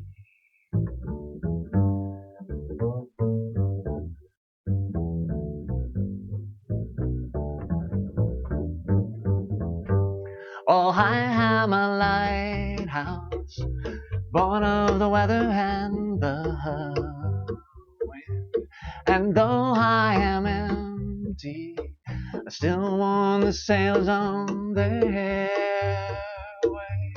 And though I am empty, still warn the sailors on their way.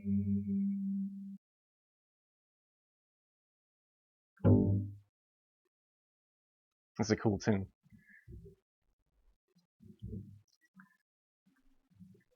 Thank you to Scotty for gifting a sub to Tangelo. You're the man, and Speed and Spenny and Speed again.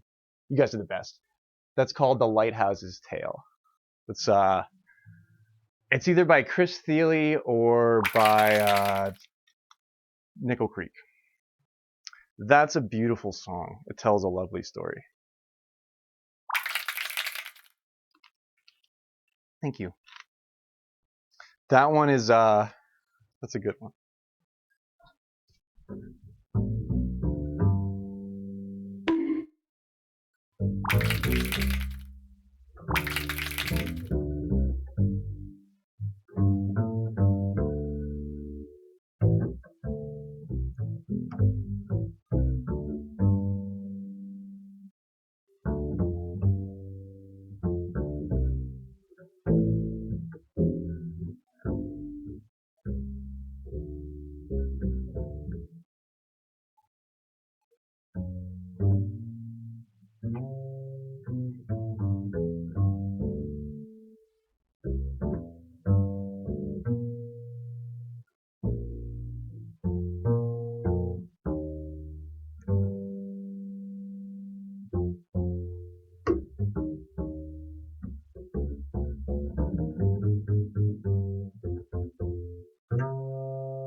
The Q still hates Tangelo. Oh man, this next tune is dedicated to the blues that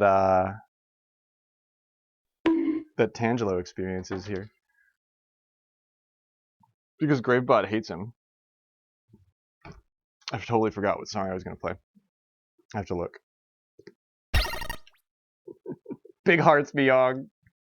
So much love. I hope you're having an awesome night.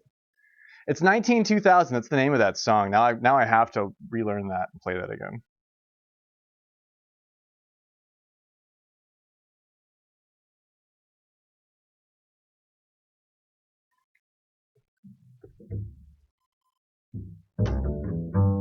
I was gonna finish off with a happy tune, because that last one was kind of like, it's good, but it's sad.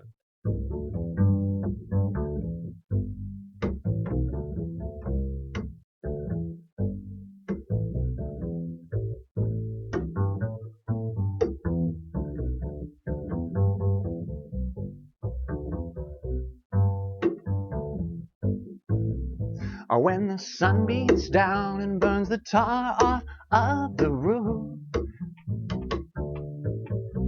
and the street gets so hot you wish your shoes were fireproof.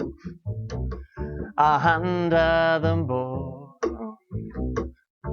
down by the board. Oh no, how's that song go? Maybe I'm thinking of two different. I'm thinking of like I'm like blending two different songs together.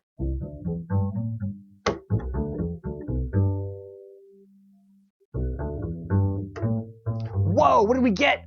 We got another hype train, guys. Oh, you're the man. Everybody contributing to this amazing. I'm not even keeping up on chat at all. I'm just playing. Now I'm playing music. Now I'm like figuring out songs. Shiro's abs, yes. Those are, you can't even get those with a hype train. You have to, you just have to subscribe to Shiro's channel. Shiro has been streaming a lot of Smash Brothers lately, and I've been lurking on his channel. No, I was trying to think of the Paul Simon songs that I knew. That was a mistake. I think I was trying to play this one.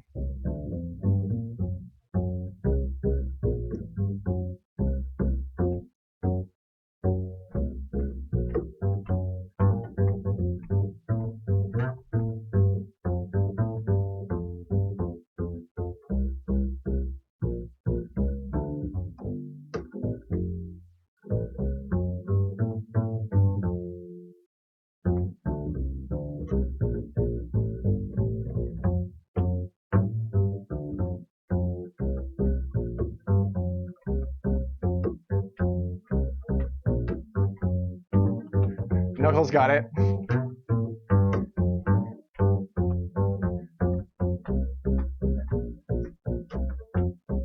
Man walks down the street, he says, why am I soft in the middle now? Why am I soft in the middle and why is my life so hard now? Now I need a photo opportunity, I want a shot of redemption now. Don't want to end up a cartoon in a cartoon graveyard and bone digger, dogs in the moonlight and far away from my well-lit door. And Mr. Beer Belly, get these mutts away from me. Now I don't find this stuff amusing anymore. Now, if you'll be my bodyguard, I can be your long-lost pal. Ooh, and I can call you Betty, oh, Betty, when you call me, you can call me out. You can call me out. Oh, wow, now you can call me out. Oh, you can call me out. Call me out. Oh, no. It's a little jazzy, but Paul would approve.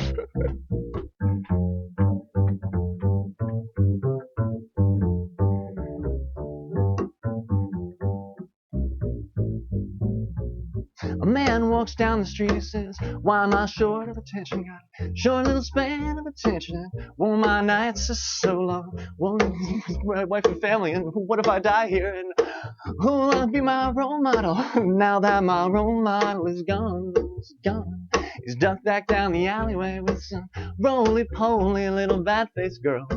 And all along, there were incidents and accidents and hints and allegations. Whoa, and if you'll be my bodyguard, I can be your long-lost pal. Ooh, and I can call you Betty, oh, and Betty, when you call me, you can call me out. You can call me out. Oh, now you can call me out. Oh, you can call me out. Oh, well, now you can call me out. Well, now, na.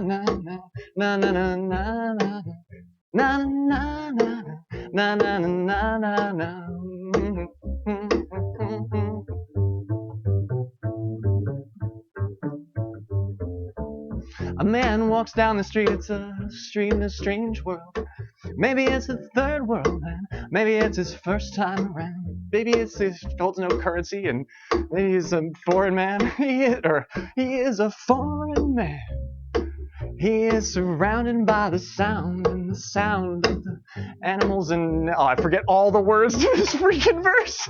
Something about the angels and the architecture and a bunch of the rules that you don't have to follow anymore because this song was written in the 70s and probably canceled. Be my bodyguard. I can be your long lost pal. Oh. Ooh, ooh. And I can call you Betty-O, and Betty, when you call me, you can call me out. You can call me out. Or 80s, sorry. Sorry, I love that song. I got the year, it's the 80s. Yeah. It's Chevy Chase, right? I haven't played that in a minute, and if I can remember all the words to that, I swear, you can see I can do it. I can remember all the words to that.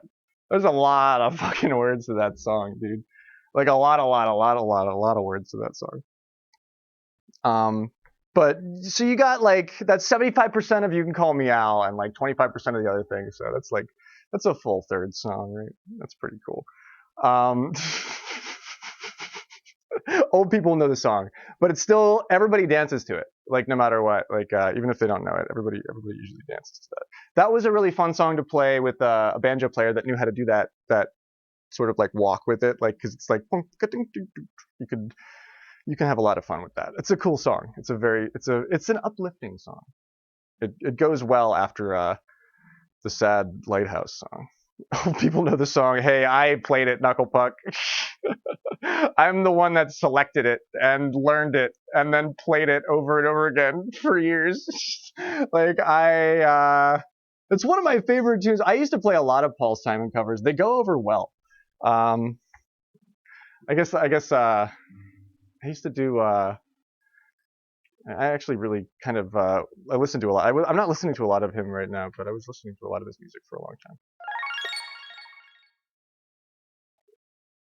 Synth Commander with the 5 months. What is going on, my dude? Welcome in. Thank you so much. How are you, my dude? Did you catch a little bit of that You Can Call Me Al?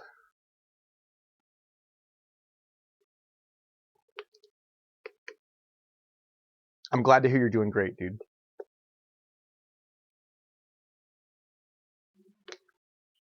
Yeah, I was trying to play that for Al Fritz. I don't know if Al is still here. This is kind of we played a lot of really high-level golf tonight, but there's so many words in that song, and to remember even 60% of them is pretty cool.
I did have something going there, and now I'm just fucking around with it.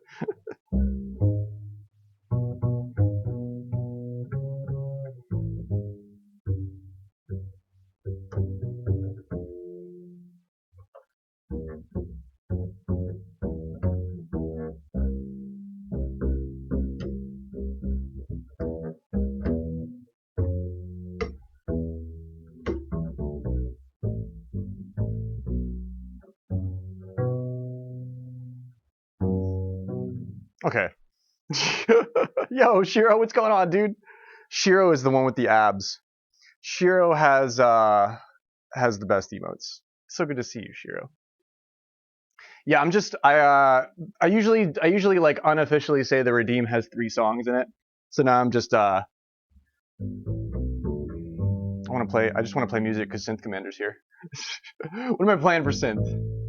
Oh yeah, I don't know if I can sing this at the same time and play it. I don't know if I've practiced it enough, but I totally relearned 2 Hits in the Joint Turn Brown. It's one of my favorite old school. It's like a Western swing number, if you can believe it. And then it's been covered by a bunch of bluegrass bands. But 2 Hits in the Joint Turn Brown. It's actually like an old it's a great like people's key. It's a GNAT. It's a great GNAT troll run. I think I can. This is maybe what we'll wrap up the music section on.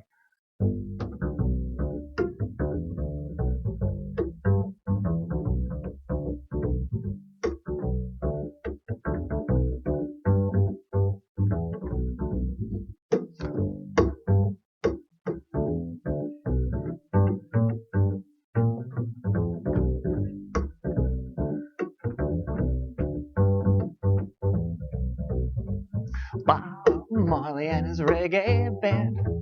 2 hits and the joint turned brown. Play their reggae music all over the land. 2 hits and the joint turned brown. Oh, sweet mama. 2 hits and the joint turned brown.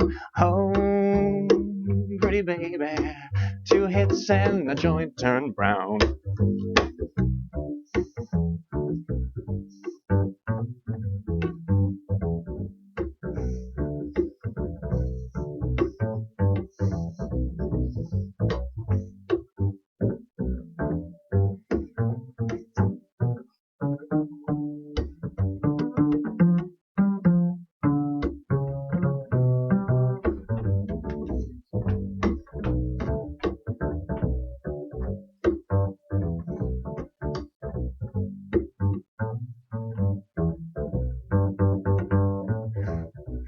Oh, wow, Marley and his reggae band. 2 hits and the joint turned brown. I play the reggae music all over the land. 2 hits and the joint turned brown. Oh, sweet mama. 2 hits and the joint turned brown. Oh, pretty baby. And 2 hits and the joint turned brown.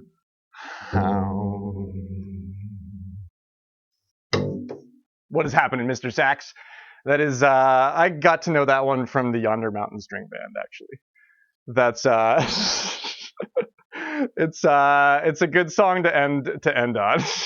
And I'm glad that I could play that for Speed. Speed is still here too, because Speed may have been called to play 2 Hits in the Joint Turn Brown. It's a fun song to play. It's like I love to play bass for that. For people who like to play it, because they're like, oh, this bass player can do it. Like it's like you keep that. There's a little slide that you can throw in there too, depending on how you want to set the riff up. But this is a feel good. That's a good feel good tune. We'll save this Slipknot for the next Redeem.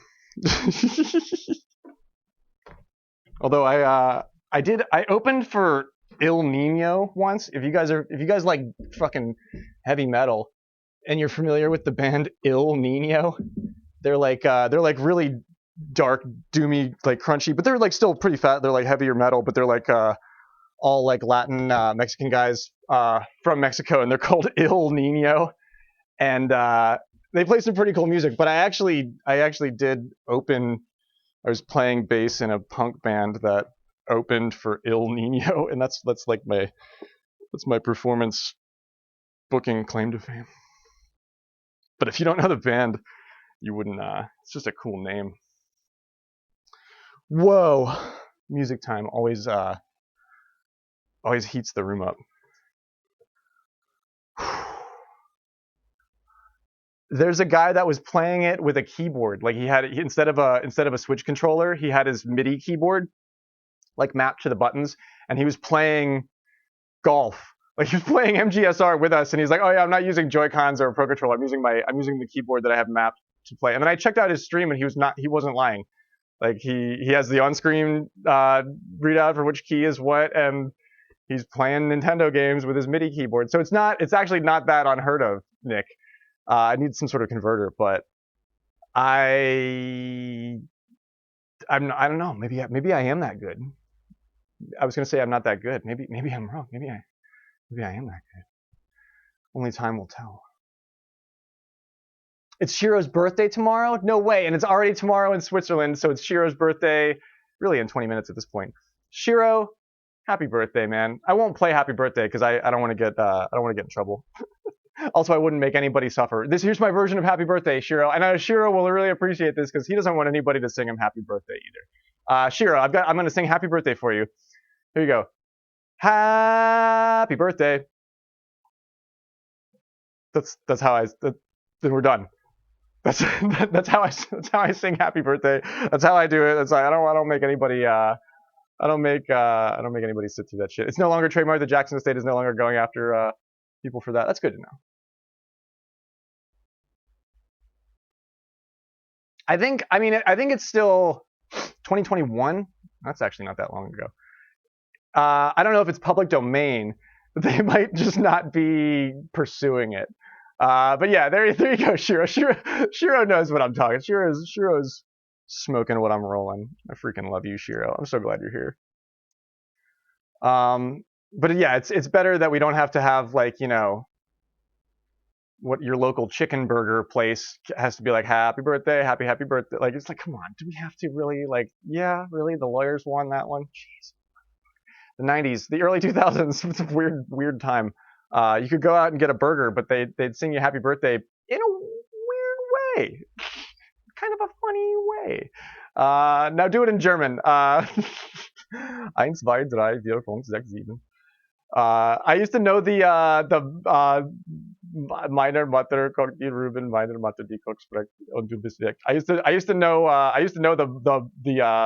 the children's rhymes. I used to be able to say the children's rhymes, but I don't know how to say anything else.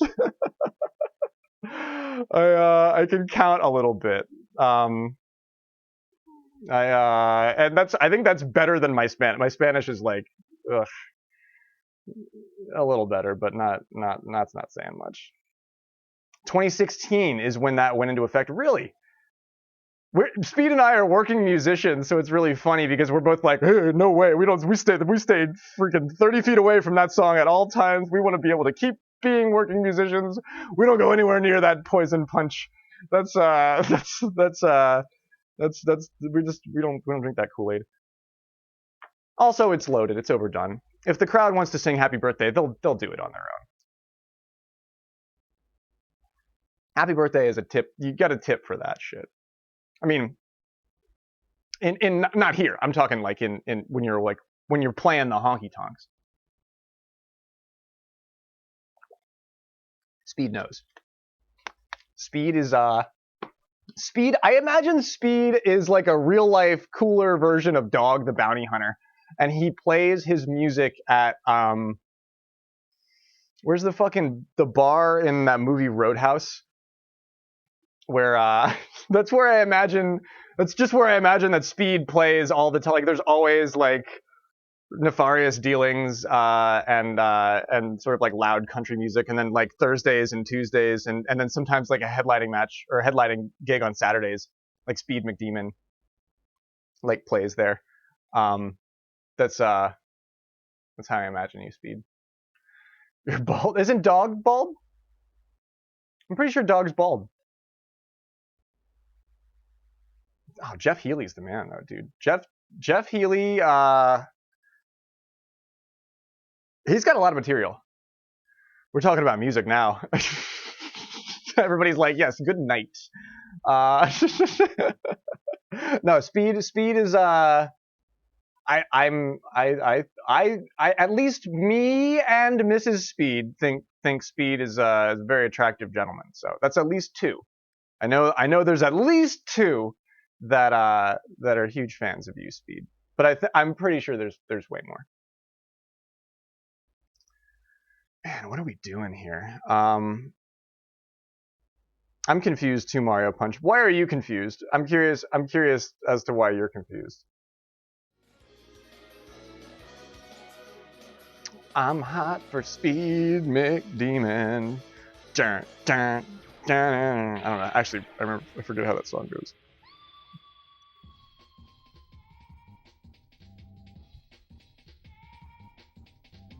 What am I doing with my life?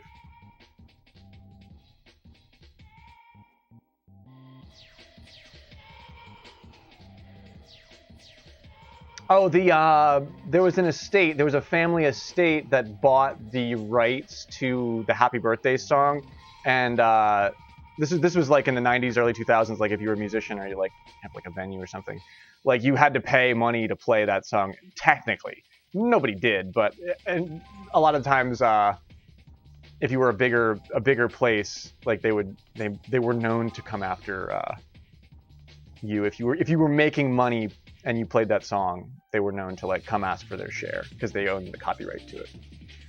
But I guess I'm pretty sure that's no more. That should be no more. It should absolutely be no more. But I'm glad that I got to play most of. You can call me Al for Knuckle Puck too.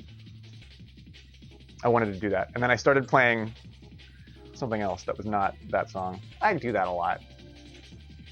I'm known to do that. Now that I'm cooling off a little bit, I can think about things that aren't music. So we got this queue. I got to train up on Rookie a little bit here. It's got Will, it's got Andrew, and it's got Speed in it. It's the perfect number of people.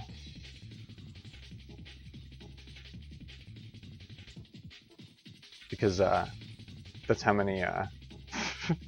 That's how many. Did the queue just stop adding people after those 3? I would believe that too. You certainly may, Speed. No worries. Punch or Myong, fully welcome.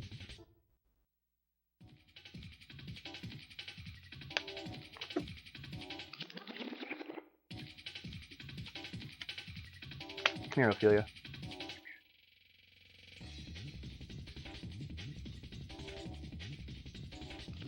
Are Sean and TOG doing a match?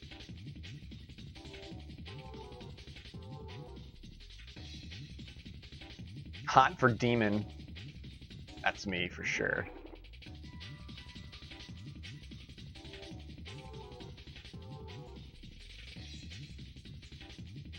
You got a hole-in-one on 14 on Ridge Rock Lake the other day. First time for Lady Myong ever on 14.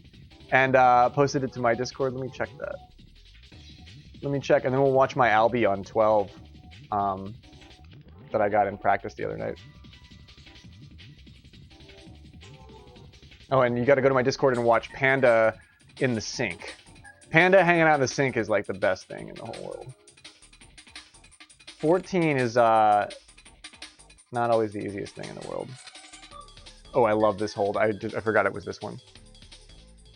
Ready? Oh, yeah. Oh, and she's got the pin. You really, I mean, all right, let's see it. All right, playing Rosalina or Daisy? No, she's playing Rosa. Nice shot. She's playing Rosa. I didn't catch her shaping. Down, 3 down, 1 up, 1 up. Ouch. Man, that landed perfectly. Whew. Look at you. Gosh, that's the cleanest. When you see this one, you see that pin, you know you have a chance at it. Good wind. Well, the wind's not the best. It's 7-mile-an-hour cross. A little bit coming from the north. A little bit. She tweaks it just a little bit. Just a little bit. That's nice. I like that. That's a confident shot. Confident shot.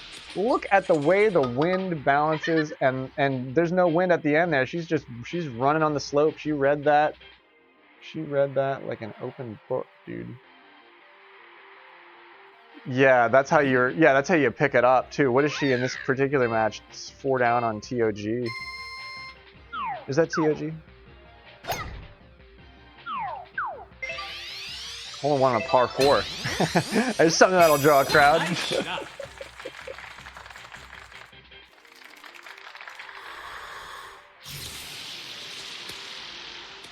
Gosh, it's a thing of beauty. Oh man, I haven't done this one. I don't know if I've ever done that pin. I don't know if I've ever. That's clean.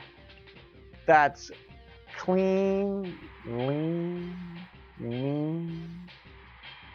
Oh, wow. Par 4. A par 4. This one isn't a hole-in-one on a par 4. But I can show off this. Look at the sheep. I got sheep. This is my sheep butt albatross. Look at these fluffy sheep butts that I find myself surrounded by. 3 wood. TOG, are you watching? No, it's too late. My wind is nicer than Meong's on the other one. I had that off. And also, this is Sean's inaugural stream, or one of his inaugurals. Sean's testing his streaming equipment. So Sean is like on stream trying to get through and do stuff, and he's doing well. And this is actually my second albatross of the night that I threw on his stream while he was live. And you could just, and also #1 dad was in all the matches. I don't know who that is. He was in all the matches that I did this in. But look where Sean is sitting on the green. He drops and stops right there, and he has to watch me. He has to watch me put it in. Look at this sheep. It's shifting its weight. That's super cute. I wonder if it's because it was eating grass or something. It's adorable. 3 wood. I'm reading the slope, not the wind. And I feel like I'm leaning right on that into the meter, but it balances. It kicks left a little bit, or it just straightens out when it lands. Lovely green, adorable sheep. Can't go wrong. Can't go wrong. I never do my clips. I never hit the clip button on the Switch. I never do that. And I was like, I like that so much. That was so clean and nice. And TOG would be proud of me because it was a 3 wood shot. Like I'm clipping that. I got it. I'm keeping it too. It's nice. It's valuable to me. Max and Wooly is who you're playing with then. Right on. Max. I like Max. Max is a very cool player. Hey, it's Agent B7 with the 3 months. Welcome in, B7. What is happening? How are you? So good to see you. We've been doing some really cool stuff tonight. There was Big League Golf. We just did music time as sort of like an intermission, and now we're gonna sort of we're gonna play Rookie. But how does it go?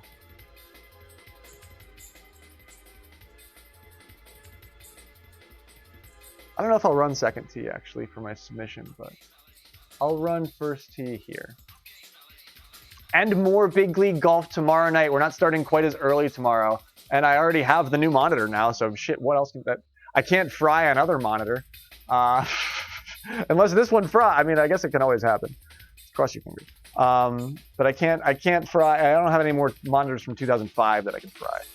So we'll probably be on right on time tomorrow at 9 p.m. I'll be on a little bit early to warm up, and then it's the Knuckle Puck match versus who do you play, Nux? Many promising things in life are getting on the way. That's good news, P7. That sounds productive. I'm pleased to read that. Knock on wood. You can call him Al. That's right. He's Knucklepuck hopes to not become short of attention. He hopes that Al runs off with some bat-faced girl and goes all roly-poly. I don't know. I'll stop.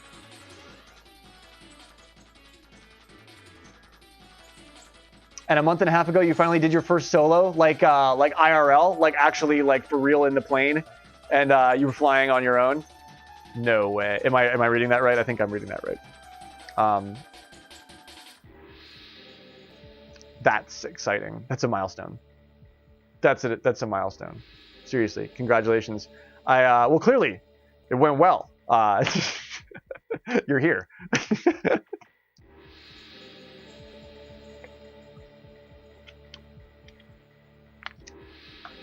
Landing's the tricky part.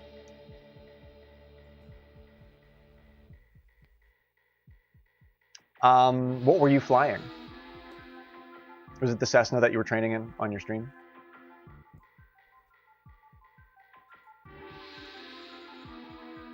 Man, this is the first like match that might not be for lots of marbles.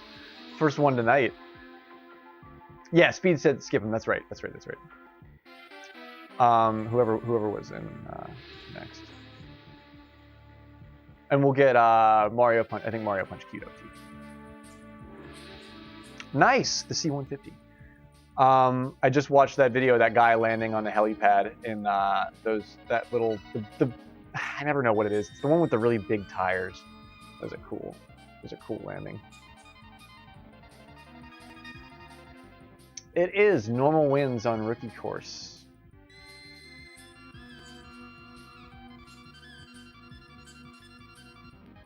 Did you see that Red Bull thing too, Andrew? Yeah, that was freaking wild. And you're flying out of Buenos Aires, right on. I didn't realize that you were Southern Hemisphere in the rain. Ooh. Wow, that's awesome. I bet that was a little bit nerve-wracking. Jeez. How was the landing? How was the flight, actually? Oh, it's supposed to be light wind? Oh, okay. Well, it's a casual match. Yeah, and the takeoff, I actually was less worried about the takeoff because I was like, he could literally throw that thing off the platform, and as long as his engine is still running, like, he'll be able to be fine in that plane. But the takeoff, he spun the tires on the takeoff. Like, I don't know what they did to that plane. That plane was hooked the fuck up, dude. Like, he spun the tires in the plane, like, to get, like, a real rip off of it. But they could have pushed that plane off the edge, and he would have been able to, like, just the way that those planes are built. But B7 is, person just like us, but has been working on their flying a lot lately. So it's really cool to see one of our own sort of hit a huge milestone. They take that shit seriously. You're on different turf when you're up in the air, unless you're like Lawn Chair Larry or something like that, which, you know, a huge personal hero for sure. And it's not your home field, your cross country as well. Yeah, I wasn't sure if you were stateside or not. Are you in Buenos Aires now? Yeah, I mean, you didn't go anywhere too crazy, but yeah, there's some remote ass airstrips down there. There's some fun stuff to find down there. Ooh, it really took me all the way across that. Nice approach. Birdie putt. I had that nice too. Yeah, we're playing wind that we're gonna pick up the wind a little bit tonight, and we'll calm it back down. Nice birdie. And your nephew leaves for flight school next month. It's a big deal. Things are more expensive now than they've ever been. They give more of a shit who's flying now than they ever have before. Imagine when things were like dirt ass cheap in the aviation industry in like the 70s and 80s. Like you could just go and buy a plane and then you'd be like, yeah, we're flying this thing now. There's that one baggage claim dude that stole that plane recently. That guy was cool. I'm just fucking around playing golf for the first time tonight. I got the wind wrong, so that's my bad. I apologize about that. Morse was the only one that didn't lip on it. I can't believe I guess it was 9-mile-an-hour crosswind. That's why that happened. But I had that read up nice with the approach wedge, which is what I've been using a lot lately.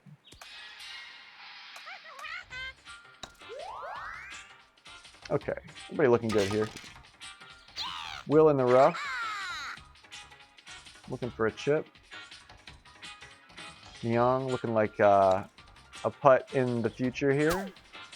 And it's in. Nicely done. Will pops it right over. Nice eagle. Dire Docs should be on my playlist like 100 times.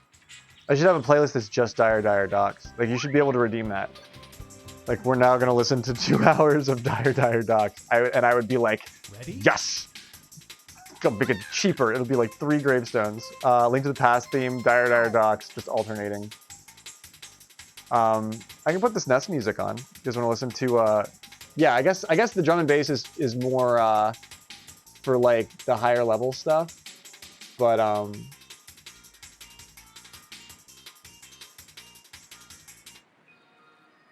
I have the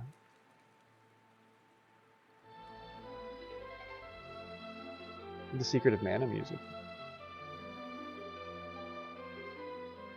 And then somewhere in here is Zelda music. You want to do your official March Sadness run next? Oh shit, okay. Damn, tonight is so hype, dude. I can't even. Sure, of course. I mean, I won't say no.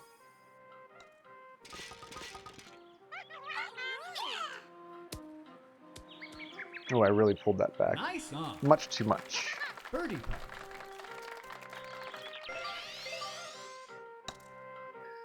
These are the settings for March Sadness, except for it's light wind. It's not normal wind like I'm practicing right now.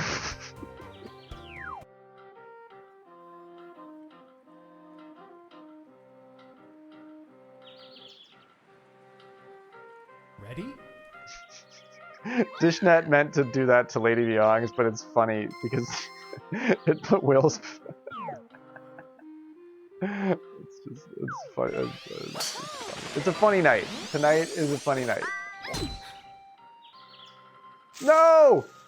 I wanted to cruise by that, but I got right. What did I get? Right. I got a mishit and full right shift. The shit.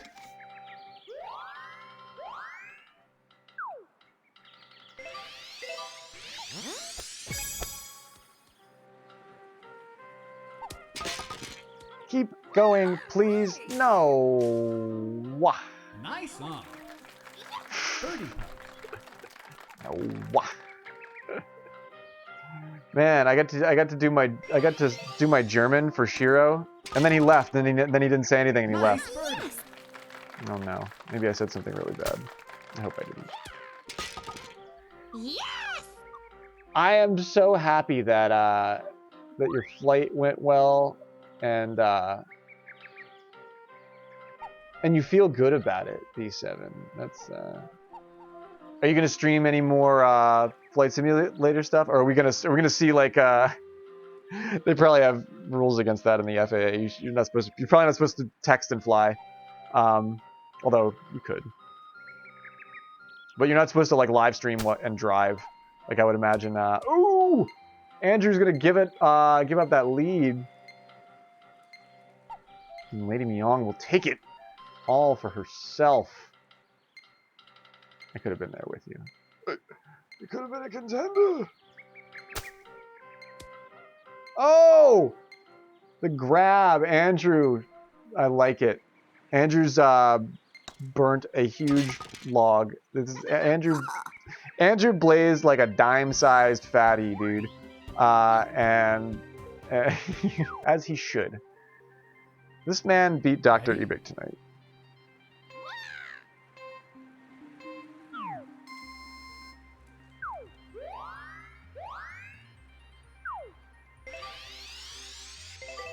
So are we gonna have Speed's March Smadness match next? Man, I get lefted. I get lefted here. I'm gonna get lefted in the rough. Oh yeah, Andrew's like, he's just here to hang out. Like I asked him if he wanted to come hang out on the golf course, and he was like, yeah, fuck yeah, I just beat Dr. Ebick. I'll come hang out. That's what I meant to do before on hole 1. Thank you. But he didn't. But he's not here to. Yeah, he did his heavy lifting. Andrew Morse did the hard work where it counted, and Yes! All right. now he gets to hang out. He's earned chill golf.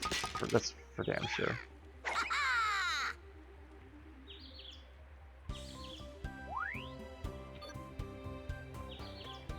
Yeah, this is casual for sure. I need to play casual. I need to play at least 118. If I waiter 3 matches, 4 matches in a row, I won't. Like, I need to get my head out of that mode and get back into the mode of like playing golf. Even though I was holing out during the matches, I won't. I feel like I don't. I'm not on my game if I'm waitering matches. Oh, I'm gonna actually hit it, and I have the wrong spin on it. Well, that could have been worse. Great. Yeah, fully casual. Albatross putt. I put the bug up and everything. Wow, that's the spot though, dude. Look at that. Wow, that's perfectly flat. That's the spot, dude. Ooh, Mion runs by the Albie.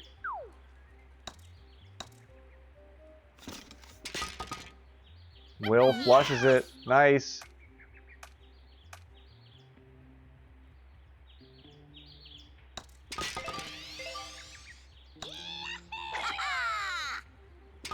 I gotcha. Whoa.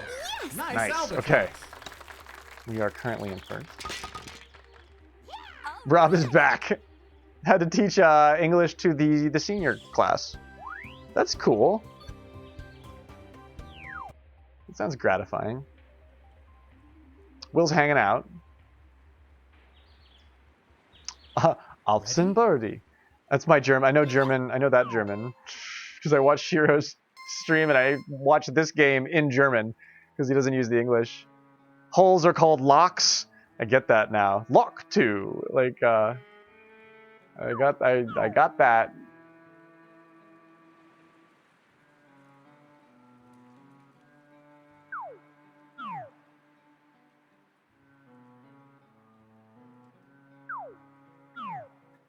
But I guess it says, I guess Alfsen Birdie means putt for birdie. I think that's what it says on screen when it says that. I don't know what I am doing yet. I'm gonna let it happen naturally. Because tonight has been a weird night. Streaming for 4 hours and 20 minutes. Woo!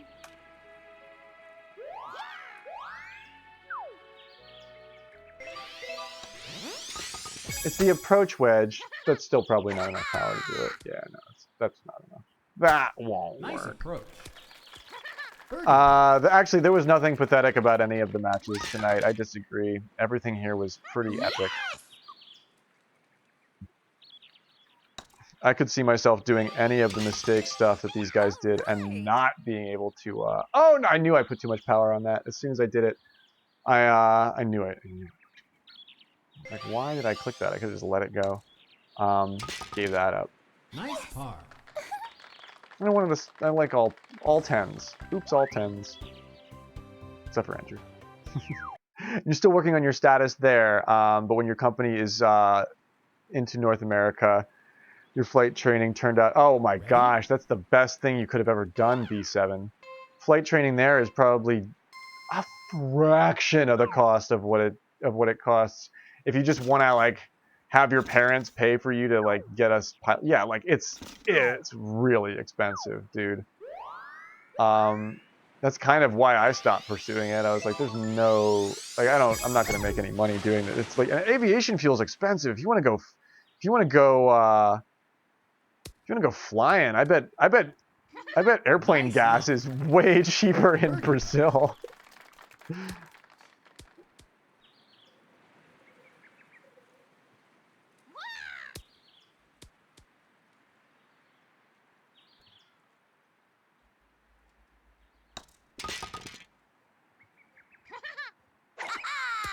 What did I miss? All right. Oh, with my bracket? Yeah, you're not wrong. My bracket at this point is Nice. it's such hot garbage. It's such hot garbage.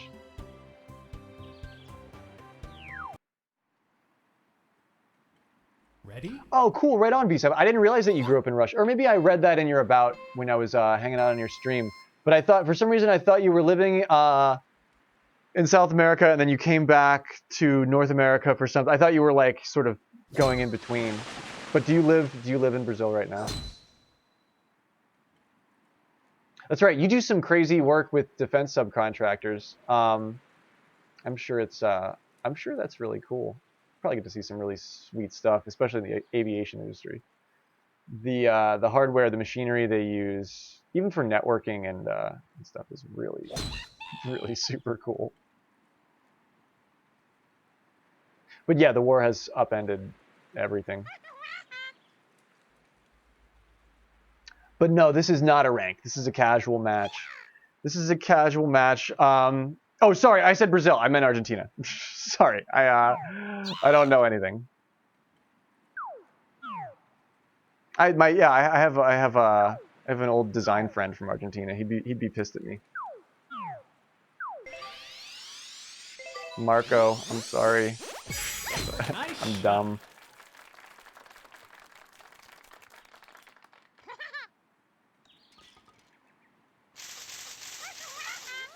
Why does my music keep going off?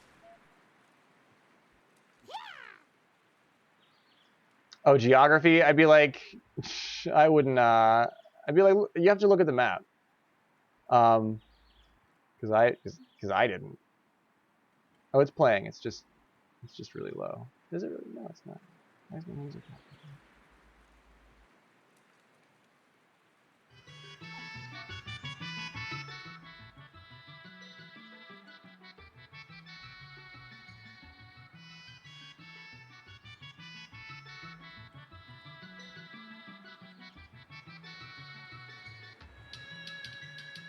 There we go.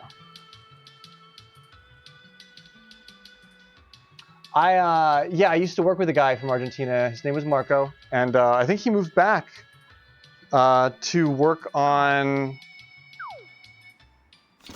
a streaming app, like a music streaming app. It seemed like a really cool project that he had moved back to work on there. But yeah, I mean, they're everywhere is. I mean, geez, we have so much poverty everywhere right now. Nice. Yo, Zimbini, welcome in. Oh, we gaming. It's Big League Golf, or it has been Big League Golf. This is just us sort of hanging out. Ready?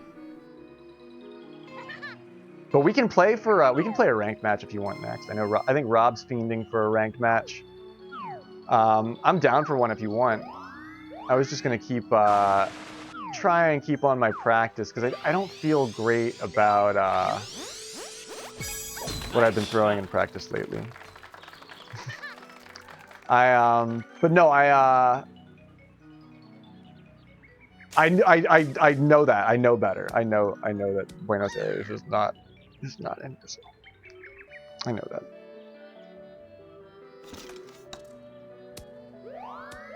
Okay, this meter always outweighs the wind. So I'm just going to play it like this. Did I fuck that? I can't. Nice. You know what? I don't think I got to the part in the meter where there was any movement, so I should have played that into the wind. Yeah, that's my mistake. Will, excellent. Will gets onto the green and then some.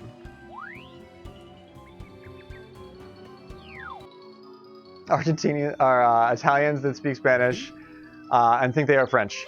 That's 100% accurate. Yeah. Marco was always very cultured and but very like well read and but he liked to talk about it like he always wanted to digress about culture and literature and stuff. A really intelligent guy.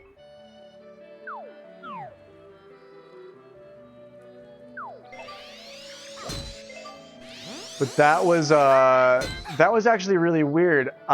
He was my senior creative director for like 2 or 3 months. Like, ooh, do I make it across? But my kick is terrible. He and I were like worked at the same ad agency, and then he got promoted, and he was like my director. Like, but he was cool. The only superior that I could ever say that about in the design industry.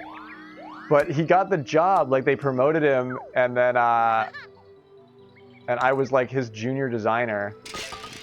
And then 2 months later, he was just like, "Oh, by the way, I'm moving back to Argentina, and you're the senior designer now." And I'm like, "Wait, what? I don't know anything, dude." He was like, "Yeah, I know, but I'm leaving." And he was always like all smiles over it. And I remember the boss was like, "But this one thing doesn't work, and this one thing is a stupid PDF." And Marco was like, "Yeah, get Graveyard to work on it."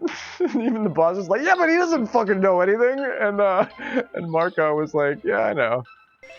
I'm going back to Argentina, work on this app. I'll see you." It was the funniest conversation because he was like smiling the whole time. I like watched the conversation take place, and the whole time I was just like, I don't want to be the senior designer. I don't know fucking anything, dude. Nice eagle, Will. Nice eagle, by the way. Ready? There's a couple. Yeah, I think I've got 2 or 3 Chrono Trigger tracks in this one. Do you like that emote? It's my first emote of me. And I think it actually reads. I think it comes off like when you post it in chat. I think it does look like goofy ass me. Go up, up. Thank you. We got right shifted. We lost a lot of power. That's why that was too close. That's why I'm in the sand here. Man, I am not planning for these right shifts, and I am paying for it tonight.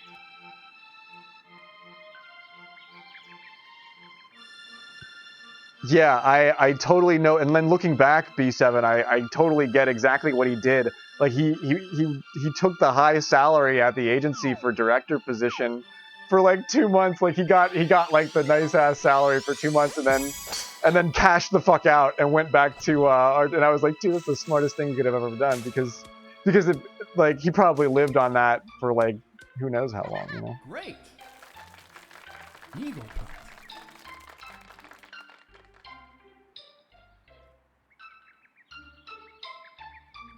But that's also why I live where I live. I mean, I don't live abroad. I live in rural, you know, Pennsylvania on the East Coast. But I can't live in I'm a starving artist. I need to live somewhere affordable. So that's why I live in a similar sort of place / situation. But I'm also a hermit and a loner, so that works out for me. But I think Marco was always really family oriented. There's like bigger family units in that place, in that culture, and you can like, I mean, not only does the food look amazing, but if you have like extended family members cooking it and like you're hanging out with, like, I can see the appeal. That's probably like really, really super cool. If you have that, if you have a family like that. Excellent. Birdie putt. But I think that's more common down there. He gets so close to that too, dude. I almost got the stroke back that I needed there. However, Will's 2 up. Nice birdie. Chrono Trigger songs coming from the Rhythm. Is that a band or a YouTuber or a streamer that makes music?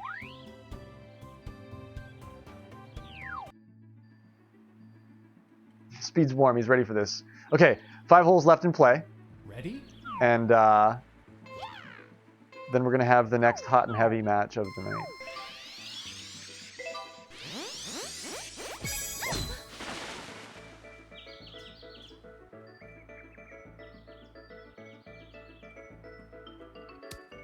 Kind of glad I just put regular backspin on this. Winter has arrived. Back to watch while she eats. Ooh, what's on the menu tonight?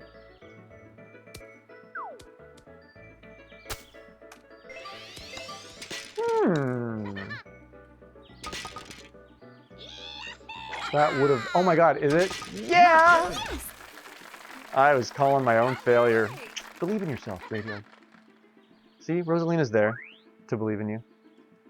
She's your friend. It's me on, your friend. Put it too, Will. You put it too now. Now you put it too, Will. Now you.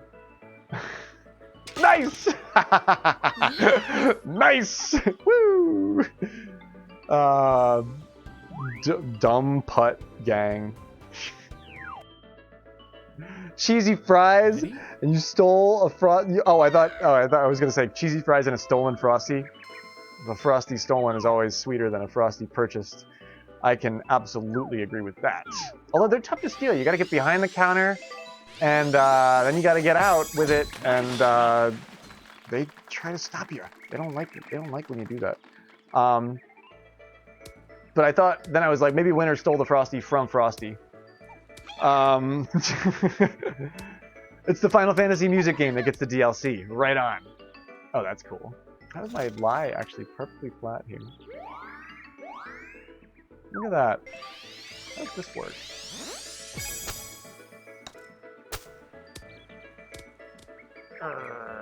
Meow! Gosh, she's got it. Nice approach. Did I need to go? Yeah. Birdie putt. Reading this slope is so hard, except for when the wind is so hard to read. Nice birdie. A criminal crime committed by a criminal? Gasp! Never. Winter is criminal. Like the best kind of criminal. She's like, that Frosty's technically mine. For some weird reason that only she really understands, but she can convince Frosty, and he gets all like flustered over it. Then he just gives up the fries. He's like, you know what? I'm going to play golf. I want a Frosty. I want a Frosty. I don't know what I'm making after this. I didn't plan anything. Did you catch the story about my monitor going up in smoke, Winter, and then me quickly driving to Walmart and almost getting a speeding ticket? If you did, good. But if not, I'll tell it again. That wasn't a 100-foot putt. No, it did. Oh no! The sweet lip out from. Oh, that was Lady Myung. I thought that was Will. I need to get back into position here. Yes. Will is putting for eagle. Or, sorry, birdie, pardon me. I forgot where we were. I'm kind of loopy. I've been casting matches all night. I can be very, very persuasive. I won't tell. I'll keep up your ruse, Winner. I'll be like, you know what, Frosty? I don't think that you owe her the Frosty. Like, I'll pretend to be on Frosty's side. You know, but Frosty's probably listening. He's like, well, now, I didn't get any of my downward shaping there. I just did it too fast, and I took it away from myself. The story? Okay, so the story starts at, like, 6 p.m.?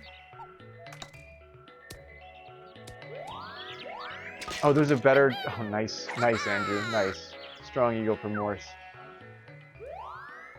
So I went to the grocery store. There's actually a prequel to this story that I didn't tell yet. So if you're here late, you're going to get the rest of it. It takes me a while to do anything. Especially tell a freaking story. Nice approach. Hurts me inside. Birdie putt. So I went to the freaking grocery store today. There's gonna be food, and my HelloFresh thing comes tomorrow. So I went to go get some sandwich stuff and some snacks because I don't have anything. Which I've been actually doing good on. I've not been buying like dumb shit, and I've also not been buying like a lot of extra stuff, so I don't have. So my food waste is like way down. I'm actually kind of proud of myself. But I didn't have anything in the fridge, and I was like, man, I gotta cast early tonight. I gotta do stuff early tonight. I gotta go. So I went out. I wrapped up my day really early, and I went out and I got foodstuffs at the grocery store. And I got back. It was like 5:30, and I made a sandwich. It was delicious. It was sliced chicken breast and provolone cheese that I poured herbs and olive oil on, and then I put it in the oven. I toasted it. Then I put salsa and greens on it. It was really good. So I had that, and then I fired up my workstation that I stand before you and stream on every night. And they charge you phantom charges? That's interesting. I was thinking about unsubscribing from it too. I was thinking about unsubscribing and then trying to get another deal or something. Cause my deal has ended too. But at first it was like saving me a bunch of money. It was kind of cool. Great. Needle part. But I do know that not everything is included. That's not enough. Like if you pick extra shit, like it'll charge you extra shit. And a lot of the time it's not really clear what's extra and what's not. So that's definitely my gripe with that. If you pick certain things, it'll upcharge you for other things. So that's probably what it was. It could have been what it was. That happened to me once too. But I knew that I had picked something more expensive. I saw the little thing on it. Nice. Will brings it back. Will plays a messy front 9 and brings it back there with the 28. I take the 24 just because I made some mistakes there too. This one's good. I like this one. So, but if anything, we've learned a little bit more about food, and we know we can buy cheap ingredients and make good stuff out of them. We've learned a lot. Things are cool. It was worth it for the most part. I think winter wears the pants. If I was asked to, I don't know if anybody's asking me, but GG. But so I made the sandwich and I came in here and I turned my shit on, and my monitor came on for a second and then went off, and I was like, oh, that's funny. And then I turned it off and then I turned it back on again, and it came on again, and it flickered really bright. It flickered really bright for a second, and then this little it smells like a battery. It smelled like a battery, and there was like a little puff of smoke, and I was like, I can't believe it died right now. I can't believe this fucking thing is gonna die right now. And it still turns on. It just smells funny, which is a bad sign for computer hardware. That smell, that battery that smells like somebody burnt a battery or something. So it'd be great if my music kept playing. That would be like way cool. There's some Chrono Trigger. There's some Chrono Trigger for you. Everything's better without pants. Yeah, you can tell you'd be able to tell if I wasn't wearing pants. So I was like, motherfuck, but it still does the thing. It turns on and then it comes on for a minute and then goes off. I was thinking about using it even though it smelled funny. Yeah, Mayor Adam is 100% right. Yeah. I had a friend who built a PC but didn't use the thermal paste, and he didn't even bolt the freaking cooler down. He ran the PC horizontal, and he would just set the CPU cooler with the fan running on it. He would just set it on top of the CPU, and it would not overheat. It was enough. He would take it off for a little bit and then put it back down. He would run. So yeah, computer hardware does work when burnt. It does work when burnt, but shouldn't be. It shouldn't be. It shouldn't be. There was also music time tonight, Winter. So if you missed that, you'll have to scrub back in the VOD. But I was like, shit, and this is at 6 p.m. It's 6 after 6 p.m. And I was like, I promised Maru that I would be on early tonight, 7:30. I promised. You can't immediately text him an hour before the match and be like, oh, you know how I'm late for everything? Well, I was like, no, I don't want to be that guy. Don't make me be that guy again, technology. I don't want to suck at everything all the time. No. So I jumped in my fucking car. Turned the key, put my fucking aviators on. Not really. I don't own any. And I floored it. I was like, I can go to Walmart and I can buy a shitty monitor. I can be back in an hour. I can do this. I said it to myself. I looked at myself. I was like, graveyard. I was like, what? I was like, we can do this. So I floor it. I'm going like 75 and a 45. And I'm flying through the woods. And I see off in the corner, I see in the woods a local cop, not even a state cop, a local cop. Tucked with the car in the woods, and he's clocking people, and there's another guy coming down the road right away, and the dude puts the lights on, and I slam on the brakes and try and just immediately start doing the speed limit and be like, hello, I don't know what's going on. I'm also high as a kite, but I'm allowed to do that now. I didn't want to have a conversation with a cop. I really didn't want to have a conversation with a cop. But he puts the lights on, he pulls out, but he pulls the other guy over, Winter. He pulled out and pulled the guy that was coming around the turn on the other side over. And I looked in the rearview mirror and I was like, I'm gonna keep going though. And I kept going, and I did not get pulled over. I did not get pulled over.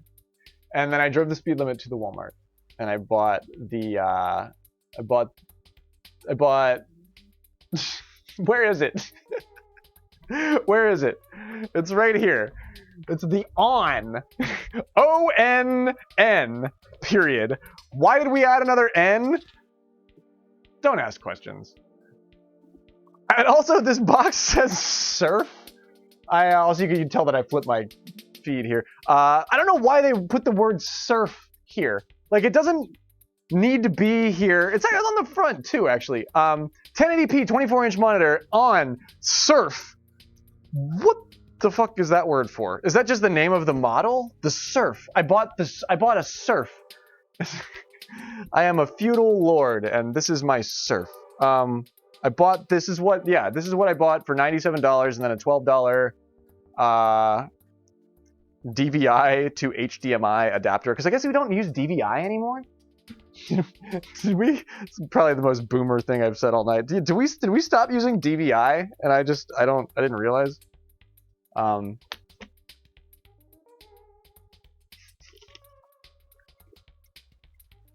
surf on monitor. Yeah, the monitor's so zen. The monitor's like, you can't stop the waves, you can learn to surf, bro. I'm like, that's what I say, monitor, shut up. You can't take my thing. And this is an actual match. This is Speed's March Sadness match.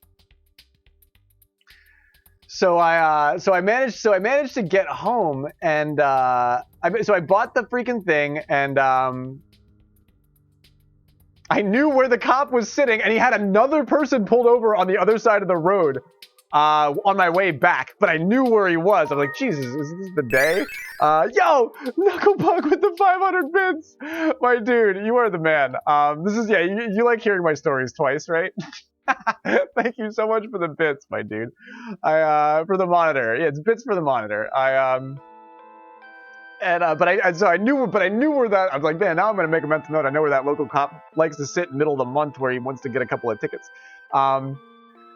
So I drove the speed limit home, and I plugged everything in, and I heard the Discord ping as soon as I was setting up. I was like, I know, and I was only like 20 minutes late at the end of the day.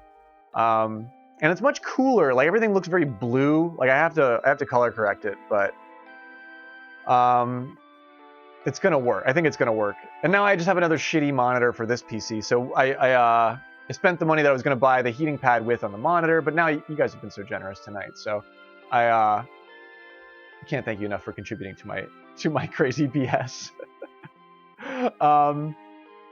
But yes, other people got pulled over too. That was very sad too. Like somebody do we know about On? Is that like the Ryobi? Did I buy the Ryobi of like computer monitors? They even tried to upsell me the shit at Walmart.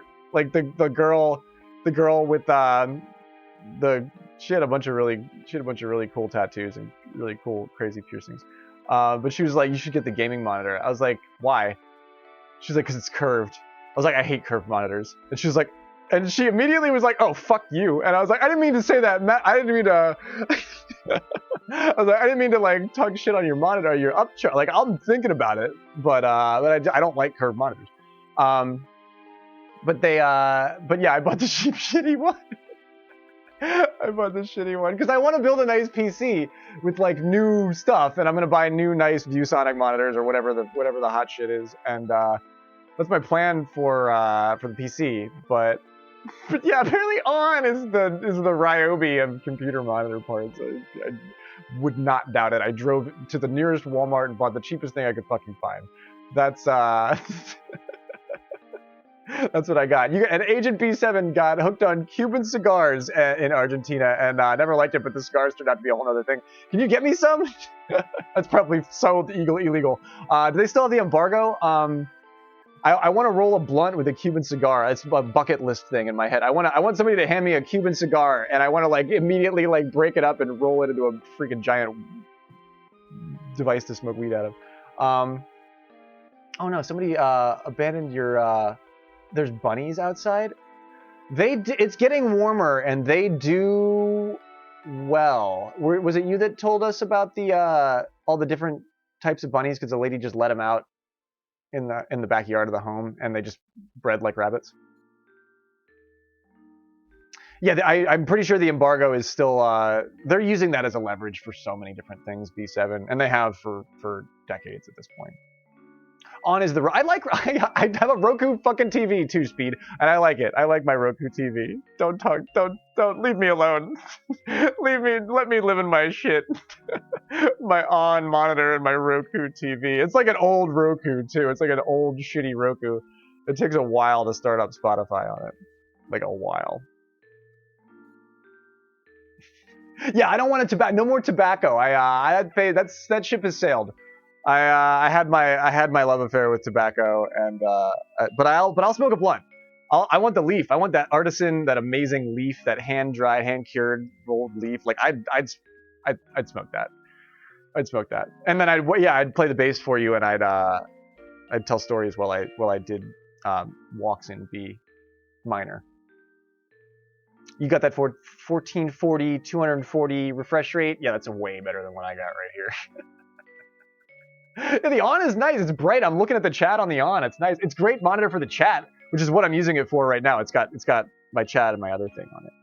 So breaking up with tobacco. You should break up with tobacco. She'll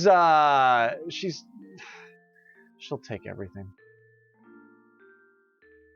If they were wild born, they would have ran a long time ago, but they're just domesticated and they're just living in a little, yeah, that's food for the wildlife winner. You should, I mean, they'll probably take to domesticated life.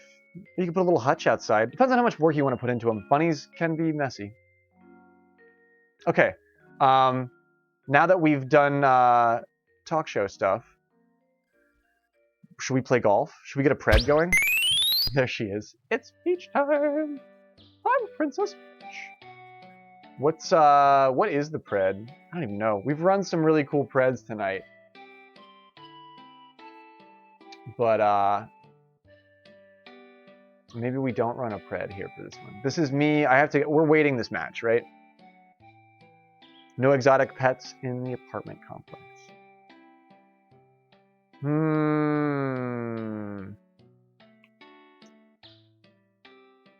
Well, if they're not yours and they're just out there, then you happen to just feed them.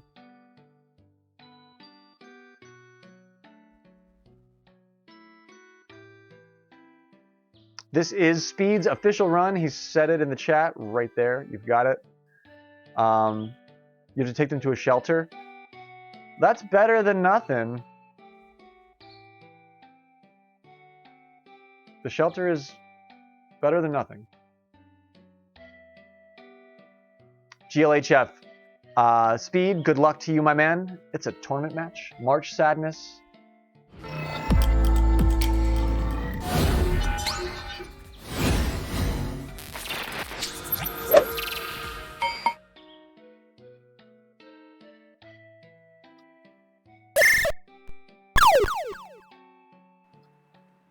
Ready? Here we go. Good luck to you, Speed. Well, then it sounds like you're on it, Winter. It sounds like the next step is actually kind of fun. You get to go catch bunnies. Can we find the silver lining in that Winter now has to go catch really cute bunnies and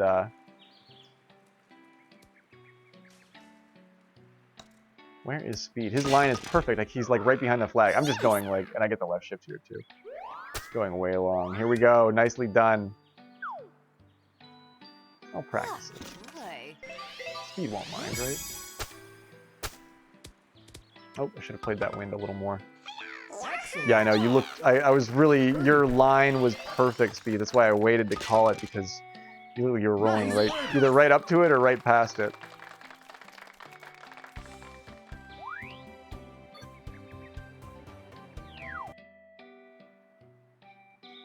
Ready? The only one who's official is Speed, right? Certainly not my official one. But Speed is our boy. He's our friend and Nice shot. golf confidant.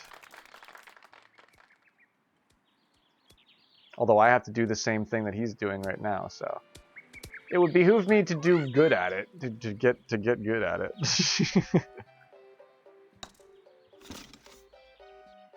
Nice, good putt.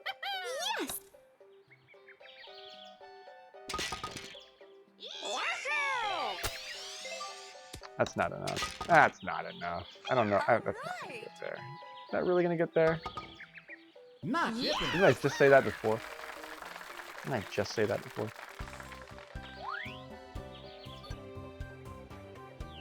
Nice. Eagle gang. Ready? It's been an interesting night from yours truly. Just as like a caster streamer tag along, I'm like doing okay. I hold out like in a really just a nice, like a really convenient spot. Like I didn't take the spotlight away from anything. Like I just hold out real quick, and it was great. That's pretty pimp. Excellent. That's pretty close too. Birdie putt. Oh, boy. And Myung, yes, you already Nice did. birdie. Of course. Yeah, I used to volunteer at this really huge cat shelter that had like 3 different enormous pole building barn warehouses things, and like the one was like the OR, the one was like the giant cat community, and the one was like all the feline leukemia positive cats would all live together in this one place. And like it was, I was thankful for the shelter because, oh, did I hit that again? Motherfuck. I gotta revise my route here. But they would not, because a lot of the time the feline leukemia is tough to deal with. Because you can't hug every cat. You just do when you want to. But the fact that this shelter made an entire space, because they had so many feline leukemia positive cats, to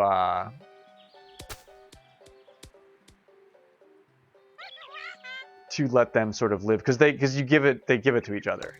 Nice. You don't want to have the leukemia positive ones living with the other ones, because I think it transfers through like saliva or something. But once Nice birdie. but if they have a little colony where they all just have it together and they're all just sort of living out their lives, it was probably the most humane way to do that, because you're trying so hard to trap cats, you're gathering up cats like by the freaking 10s and 20s, and then they're like, oh yeah, we gotta kill them all because they all have feline leukemia. It's like, I don't know if I can support that. But this shelter was super cool about that. Nice shot. I lived with some pet rats for a while, actually. Yes. They're very strange. They're usually cute. I didn't really like them. Eagle putt. They're not that cuddly. They're kind of sharp. All their claws are real pokey. They kind of smell. I get pretty close to this hole-in-one, I gotta tell you. But they're adorable. I mean, rats make good pets. They're adorable, and they can be very clean. Oh, boy. Nice eagle. Yeah, I'm the rat. Nowadays, I'm the rat. But yeah, I lived with like she had like 3 or 4 rats, and then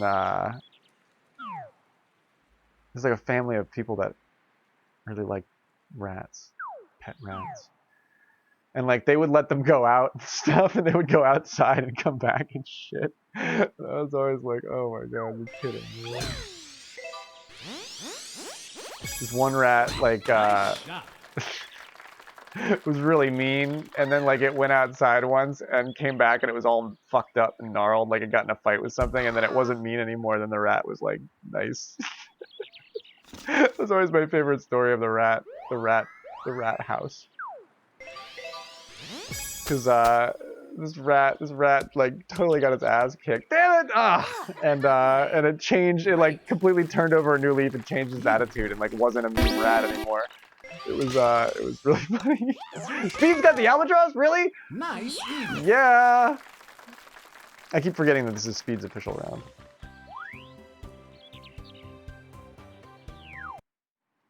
What was your rat's name, Ready? Neon?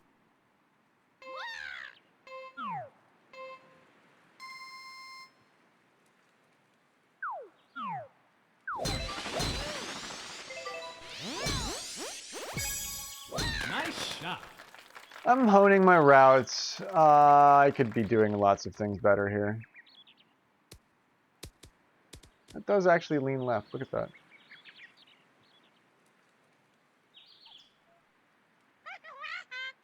Rat Violi?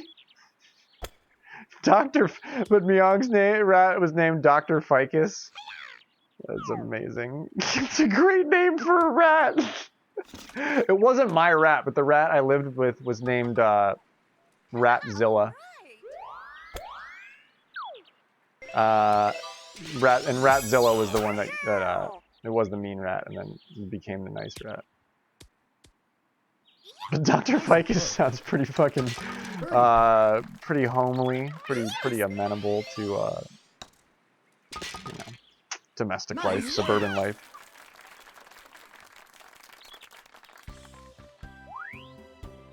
Dr. Ficus.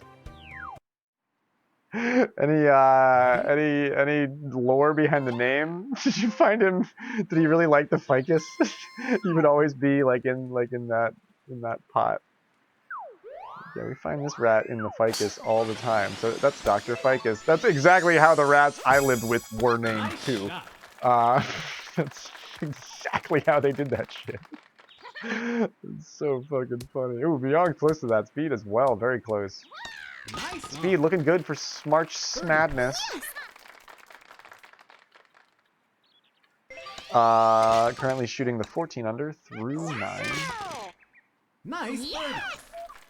Should I be waiting? I don't even know what I'm doing. How many matches have I called tonight? I get sort of loopy after calling this many matches.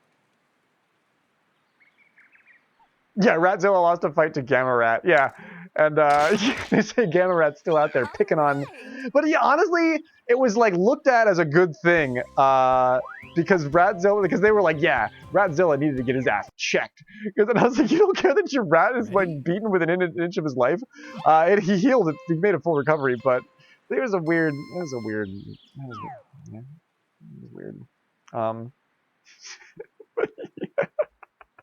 Yeah, Ratzilla. Ratzilla was the one, and I think Ratzilla like what was the other freaking rat's name? One was named Pinky. And Ratzilla like tweaked Pinky one time, and Pinky never walked straight ever again. And but Pinky was really lovable. I remember Pinky was really like the lovable one that would cuddle with you. But I think after Ratzilla got done with Pinky, Pinky just walked in a lot of circles.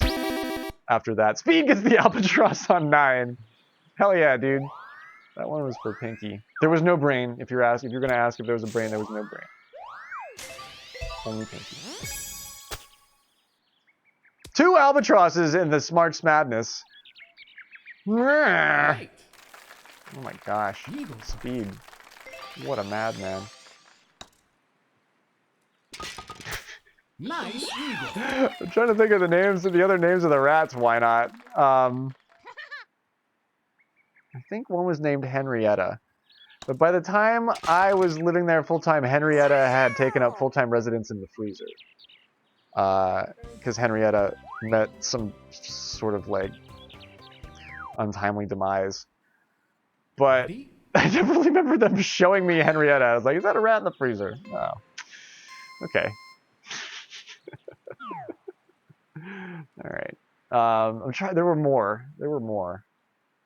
I'm drawing a blank on the names of the other. Gizmo. I think Gizmo. I think there was a rat named Gizmo. A weird place. Why does my music keep turning off? It's my. I'm just gonna play New Tristram. I'm just gonna play nothing but New Tristram music. Because this is Speed showing us what's possible when you make a deal with the devil. You got a dog named Gizmo? That's awesome. Well, that's kind of loud. But we'll leave it. SpeedMcDemon. I'm doing everything wrong. I'm not even. I have to get out of waiter mode. I feel like I'm just running out the meter just because I'm in waiter mode. Nice birdie. But yeah. Speed is doing like his Deckard Cain. The prophecy is foretold to albatrosses. Speed, you haunted motherfucker. All right.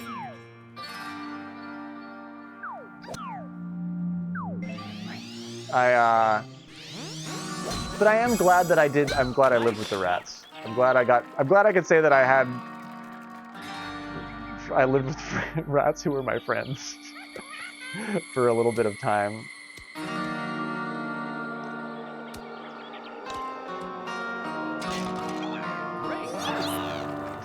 You haunted motherfucker. Yeah, that's a perfect emote for that.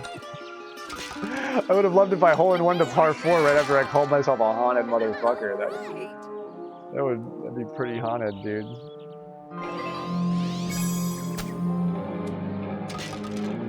Nice. Oh man, it's Speed. Yeah, it's Speed. I haven't even decided fully if I am waiting the match because Ready? there's no way I can move faster than Speed anyway. Don't hit this tree. You need to work on this route that you keep throwing up on yourself on. Is it like that? Do we do that? We go up and then we bring it back down? That kind of worked actually. Actually, that kind of worked. Yeah, we'll do that. Up C, down Z, up C, over Z. Yeah, we'll do that. Oh, don't go. Oh, shit. That was perfect. We got all the distance we wanted, and just left a big Gretzy spin on it. Didn't work with the spin. Just let it be whatever it was. Ooh, Speed, so close to that. And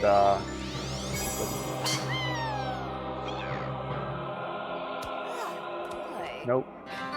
I would have broke the pin in half if I actually hit that. This is the Diablo 3 intro soundtrack.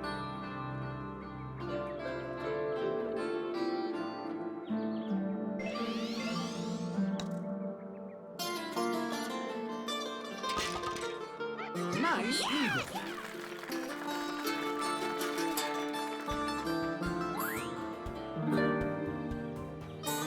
I don't know how long Henrietta was in the freezer for, Mayor Adam.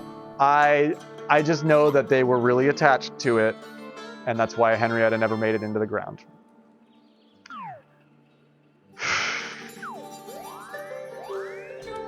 And you know what? I actually didn't press that issue. Not why I was there. Didn't expect to see Henrietta. I didn't take it any further. Yeah, it's fucked up. It's weird. Super weird. Super weird thing to have somebody show you. Nice birdie.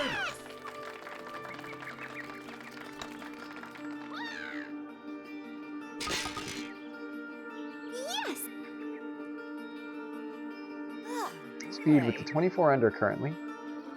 Looking good, headed off to 14.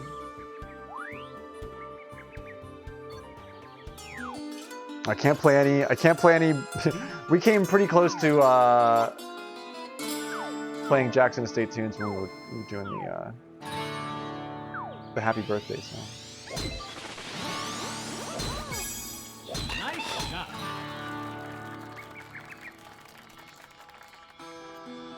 I don't clear this, do I? No, I don't clear that. Speed got a nice run at that. Good work, dude.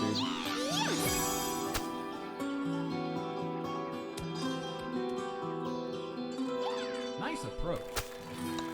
Birdie. Nice. Yeah, it's it's the Diablo 3 menu music, intro music. I think it's whatever, when you leave it on the first menu, this is what plays. But this is from 3. Although I've been seeing a bunch of stuff for the open beta for 4. Oh man. I'm excited. I'm gonna get this. I might even feel comfortable enough to post it in the Discord what I have to do to make these 2 rooms that are upstairs in the Grave Shack like livable. Like I want to make one my office and one my bedroom. So that's I plan on doing that, and then I plan on building a PC to put into that room, and then I can stream from up there. But that's my project for like the entire summer. I said that last year too. Speed's got it. But I'm stoked to be able to maybe pull that off. And then, but yo, if I showed you, oh man, it's like, it would be, you would love to see this. Spenny's work, Spenny does construction. Spenny would fucking love to see this shit show that I have to work with. Yo, Pixie Fred, what's going on? Good evening. Welcome in. Diablo music is always good. I always remember the music holding like a really somber place. It's like, oh yeah, let's play Diablo. Let's play Diablo. Let's hang out and feel worried. Yeah. The music always really furthered that. I like my line here. That's what I'm talking about. Ow! That's my second hole in one of the night. on this course, I've been all right.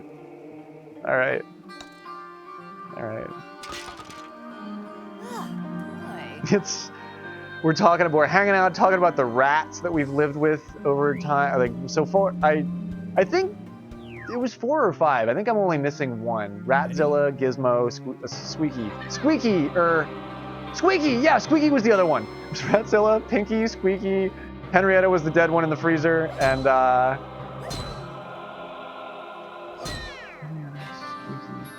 Gizmo was the white one.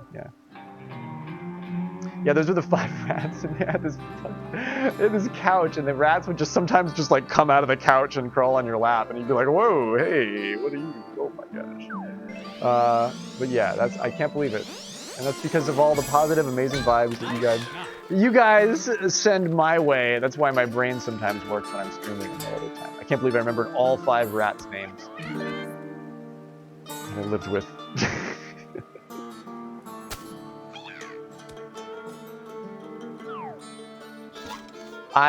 But I wanna have a new like a dark room with a new PC to play the new Diablo in. I'm excited to maybe have that be a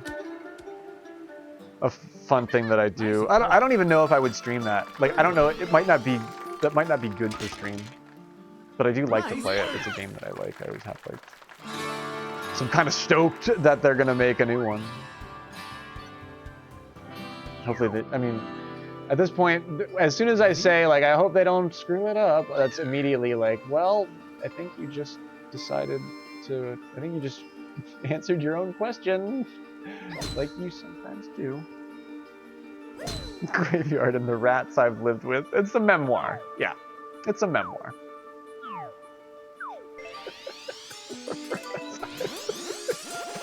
And I have to clarify that I'm not talking shit on anyone. Like I really have lived with rats. I'm not talking about my exes. Did Myong Albie that? Oh no, she's coming in right here. Currently with the 69. Nice. Yeah, that's nice. Nicer than an Albie. The 69, the positive 69 that Myong is throwing up here. Speed with the 31 under for his submission. Have we seen this yet? Only once so far, right? And I think Norris put up the 21 or the 31 under for his submission. I think Norris put up a real nice score, didn't he? Nice eagle. Yeah, I can't wait to build a new PC. I'll shop for it on stream. I want everybody's input. Dom got that 31. Hell yeah, nicely done. GG, Speed. That was Speed's official round. We're all just sort of fucking off, but I am the literal GG. GG, man. But that's a strong score for March Madness. It was Dom Dillon that got the 31 under, not Morse. Good card, man. And Myong ended with the 69. Nice.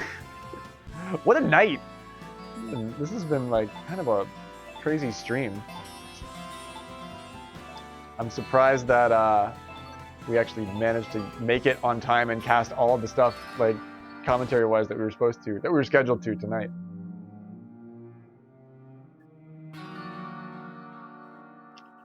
It's like real TV. Yo, you're welcome, Speed. I can only assume that the rat conversation helped put you at ease, and you could just sort of hang out and be like, well, there's this lunatic that I watch on the internet talking about how he lived with rats that couple of summers, and also I'm holding out. Speed was really looking good out there. A nice, clean match. Does everything right. He does everything right. Well done, Speed. Put your hands together for Hot Demon, Hot Demon. But yeah, I've got one more match in me tonight. I'm not playing the best of golf because I'm not even really focusing on my match. It's hard, or my game. It's hard for me to do all of it all at once. But I am totally down to play one more. We will play out this queue. I can't believe we got to see all of the upsets that we saw today. Andrew Morse versus Ebick. The Maru match to start off the night. Getting to see Speed put up his submission here while I talk about rats. That was sort of like icing on the cake.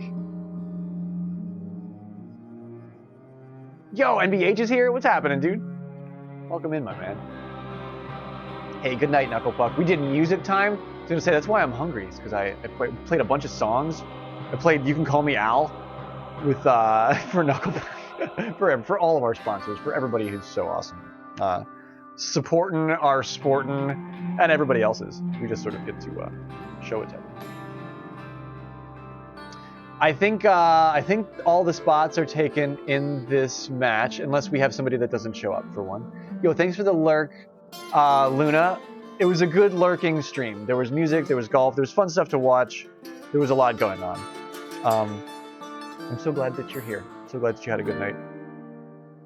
It's awesome hanging out with you and with everybody. I lurk a lot too. It's a lot of. I'll say two things on a stream and then I'll lurk for 4 hours while I make food and hang out. That's totally how I use Twitch as well. The night is good, NVH. We've got story time, we've got music time, we've got big league golf. It's kind of a full-on March Madness VOD. It's a good watch. I didn't realize that I planned on actually taking a break. I wanted to get in and do the early thing real quick, and then I I never start this early. Oh, I fried a monitor today, NBH. I literally had smoke come out of a monitor and I had to go buy another one. I've told the story a couple of times on stream now, but it's a good story. It appears at least, it appears in the beginning and at least twice. But yeah, I had to run out and buy a monitor last minute and then come back and make it to the match and made it on time for everything. I was only 20 minutes late, which is acceptable. I was only 20 minutes late for really everything tonight. And we got it all done. Yo, little Metallica, what is happening? Welcome in. We have got incoming for this one. Spenny, but Spenny might be lurking too. Spenny might be in the hot tub. Spenny might be hanging out watching golf in the hot tub. Rip to the monitor. Dude, it was my color corrected one too. It was my Sony X Bright color correct that I've used for years to reference shit. And I'm so mad. I'm not doing anything for broadcast right now, so it doesn't really matter, but it's important. But we've been out too long in the midnight sea for a long time at this point. I mean, at least I don't live with rats anymore, right? Like I said, I never really liked it. But they were cute. They were fun. But it just wasn't my thing. Spenny's lurking. Word. Did we, were you in this, it was Dishnet, Mario Punch, and I forget who else I called in this queue.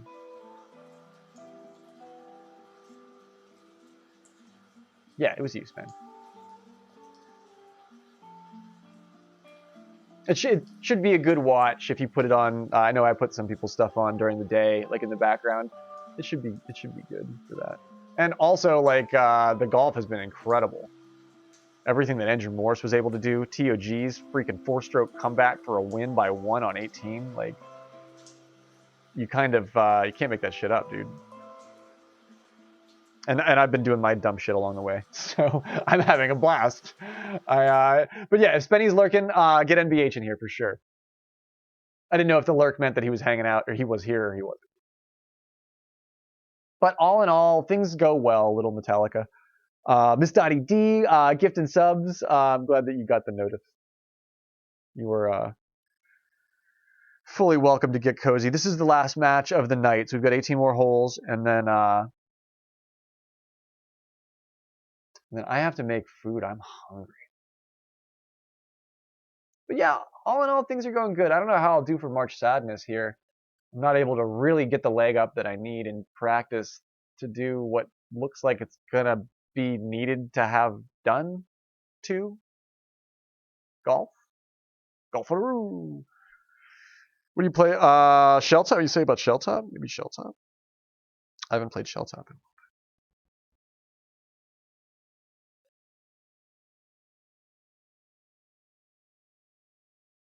I like how my my music is like doesn't really want to play.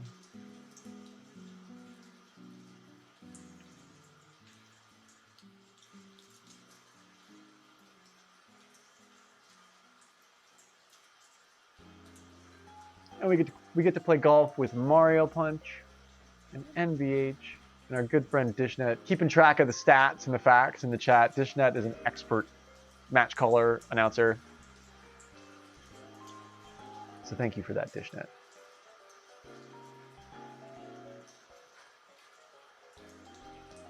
Rosa's mean. Rosa!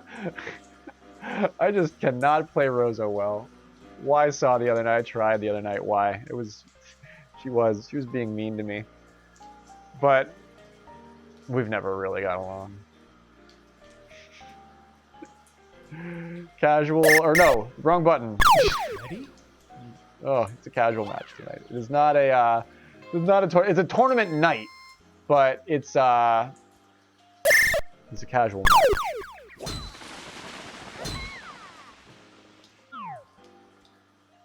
If I can get my head out of my ass, I might be able to do this one of these days. But I don't know if it's gonna happen. No worries, NBH. I'm actually thrilled to get to play a game of golf with you tonight.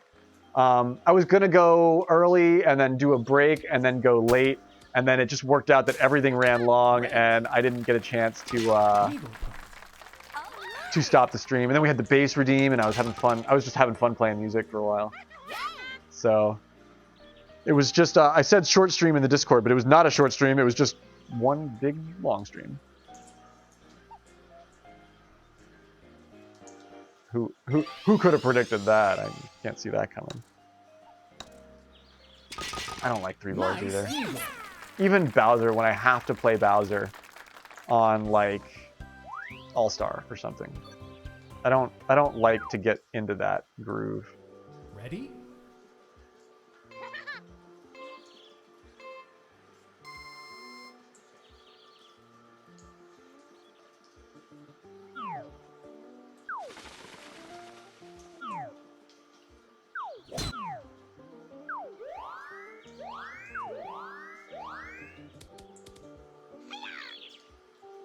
Beautiful run, NBH.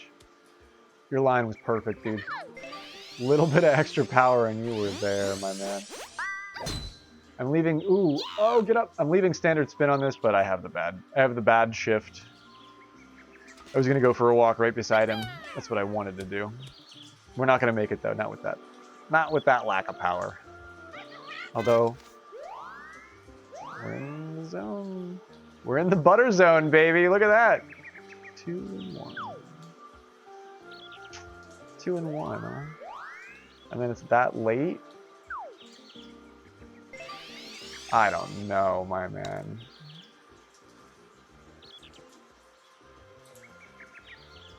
Nope. Oh, nope. I don't get it. I don't get it free tonight. I've been walking those across. I got 2 of those tonight. Dishnet. I'm not displeased because I know what I did wrong. I should have just clubbed up. I've been using the bigger putter for those all night, and I left the medium one on that tonight, and it didn't keep walking at the end. Nice. I needed it to keep walking. It just didn't keep walking. But I put a couple of those away already tonight, so I'm okay with that. Good practice. Ready? That zone was fine for a chip too. Why not? It's 100% right. You want to use all of that and then take the X factor of the putt for power out of the equation. Nothing wrong with that. You can do that and it's fine. I'm like equal parts that these days. I have been doing a lot of close approach wedge chips. That's the hat trick, baby. Thank you. Thank you. Thank you. It's been a lovely show this evening. Thanks, everybody. It's been great performing for you. Good night. That's my third, like, not on a par 3 course. Smashing. Like, we're not on Amadonk. We're not on Shell. We're on Bonnie, or we're on a real course, and it's my third one of the night. I'm happy about that. I'm happy. I'm really happy about that. It's 3 in a match on a par 3 is amazing, but if I can do that 3 times in a night, not on a par 3 course, frankly, I'm fucking thrilled with myself. Frankly, I'm fucking thrilled with myself. How did I do this last time? I forgot to put my direction on it at the end. And I think I'm gonna go in the bunker because of it. I'm playing that like a Rosalina. I should have, yeah, I wanted to kick it over where Mario punches, and I just forgot to do my direction because I was so excited. Ooh, that's robbery! We got a fucking close-up of that too. Like we got to see the ball skip back and not go in there. Oh man, she has it running a little left there.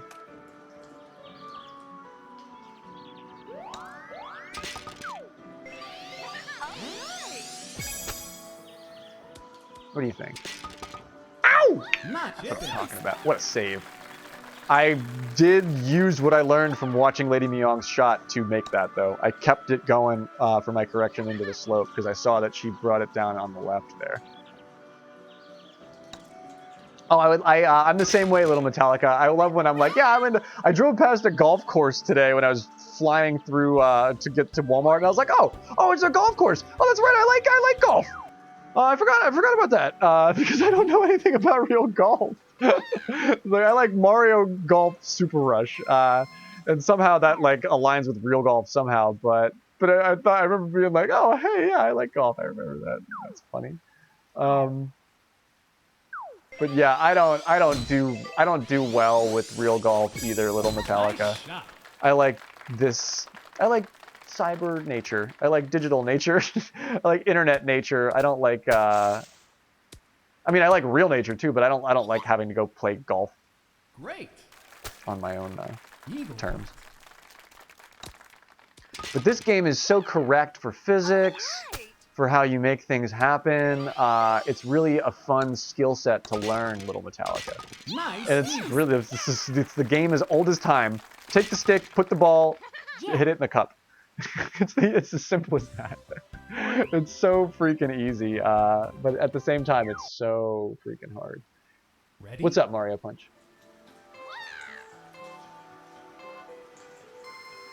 Oh, it's taken me like a year to get good at this, Little Metallica. That's why I really do mean it. It's a skill set you have to learn. It's taken me a year to get good at this. I have been to a driving range, and I have played like on a real golf course a couple of times, but it just didn't go very well. But I've gone to a driving range before. I like mini golf. I think mini golf is super fun. Oh, who's got that? NBH puts himself in a great position. Look at that. It's raining. I think I might have needed more power. Nope, I was going at it. I just corrected into the wind a little too much there. Eagle putt. That was a nice strong save for Eagle there, but I feel like I'm giving it back here. Nice. I Eagle. don't know, I'm still in the lead. Voice of a generation. Mario? Ready? I could believe that.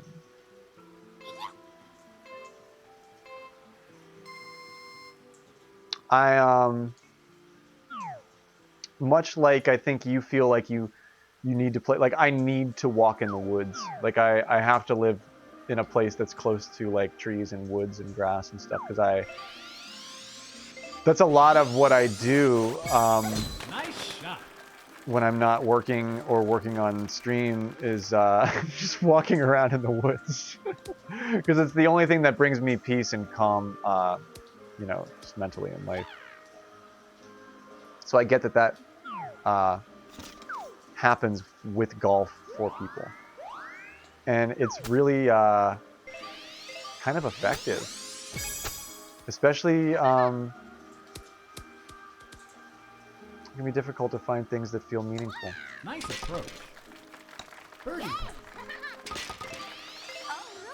Building a skill on the golf course is at least Nice. something that you're in control of, and I like that. It's sometimes the simplest things are Ready? the most profound. Oh, I've always been near the woods. Occasionally I find a mushroom in the woods that I can identify, and I'll eat it. Like I can only 100% identify the chicken mushroom, the sulfur shelf mushroom. But there are morels near me too. But I've never really found those. I love waterfalls. I love when you have to walk really far to get to one. Nice on. Like there's a couple that I know that take a long ass time to get to. Like all day. Like you have to walk there all day, and then you hang out at the waterfall for a little bit, and you're like, oh, it's gonna take 6 hours to walk back, so better get to it. But yeah, waterfalls. I love a remote waterfall. Yep, I'm a little bog witch. I've been called Green Witch Graveyard. I've definitely been called that. If something happens and I know a remedy for it, I'm very much the same way with my electronics work too. I was like, can I find a cave carrot and grind it into a paste and make something that helps me here? I think we should try that. I read about the pyramids a lot too. I also love them. I fascinate over the pyramids a lot, actually. And you live 2 kilometers away from which pyramid do you live near? In Are you also in South America? I wonder if it's B7's near anything. Ooh. Ooh, that looked really good, NBH. Dude, that was like it, my man. I'm gonna play this light and slow with the standard spin. I don't know if it's worth it. Nope, nope. The roll was good, but I didn't get at it.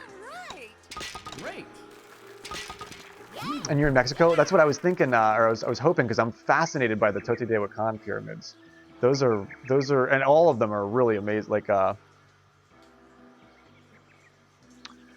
Cholula, I don't know that much about that one, but that's the big one. That's the really, really, really big one. Yeah, the one that was like covered by dirt for up until like really recently, right? Didn't they just unearth a lot more of that one?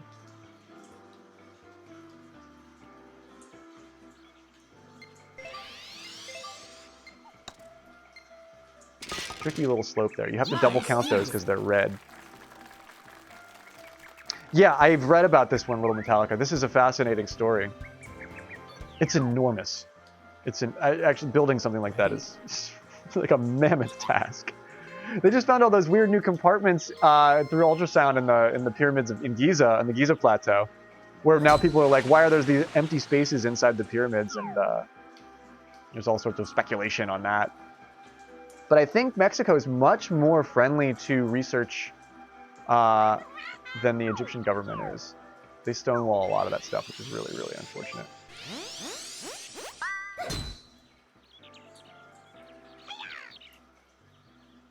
Yeah, I wish, I mean, they should keep that, they should play that stuff close to the chest, but I wish we would just let researchers really dig in.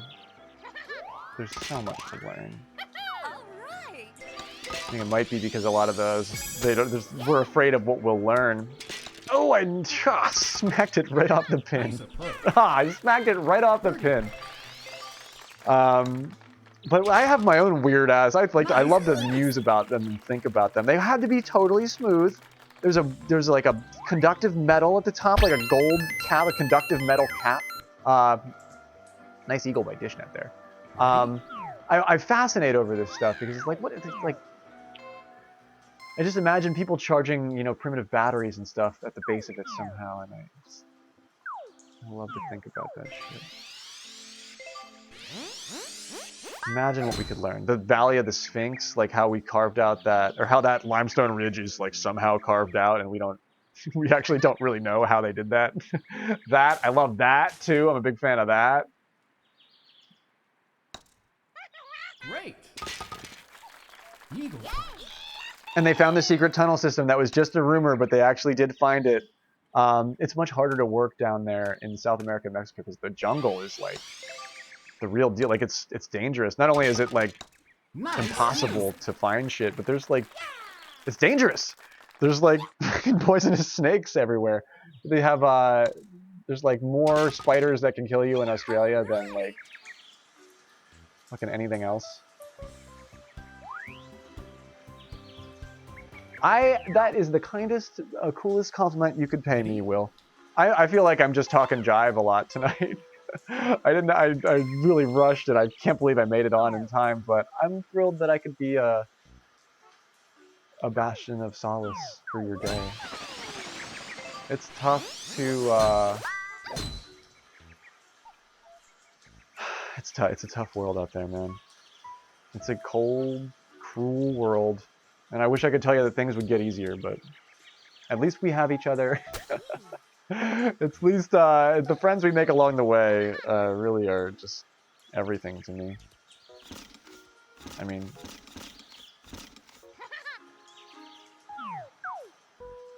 and there was the rats. Can't forget about them. And I feel like that might even be how things were back in the day, Little Metallica. Like, I hear from people that you used to just be able to go to Egypt and, like, climb the fucking Great Pyramid. And, like, to do it was, like the list of things to do that was fly to Egypt, drive to the pyramid, walk up to it. And, like it's incredible that, like, ancient places of freaking like universal cosmic magnitude are just that like, oh yeah, it's just over there. Just do your thing, man. I can't believe that's how things were up until very, very recently. I'm pretty sure that's how like most of the world was, and we don't always get that. As Americans, it's not exactly how things are always done these days. But I think that's how they used to be done. I think shit used to be that sort of whatever here too. But you have a lot of I live in a pretty impoverished rural area too, and like when you let me tell you, when you have no rules, people really do whatever the fuck they want, and that can be really bad too. So I get why they put the kibosh on a lot of that stuff, but there's no good simple answer. I want to know more too. I want to do more research. I want to contribute, but I want talented researchers to do the research so that we can learn more together. And just because I need to know, I just have to know. Why are there those 2 copper cables that terminate in that weird-ass enclosure at the top of that tunnel in the pyramid? I have to know. Why doesn't anybody else have to know this?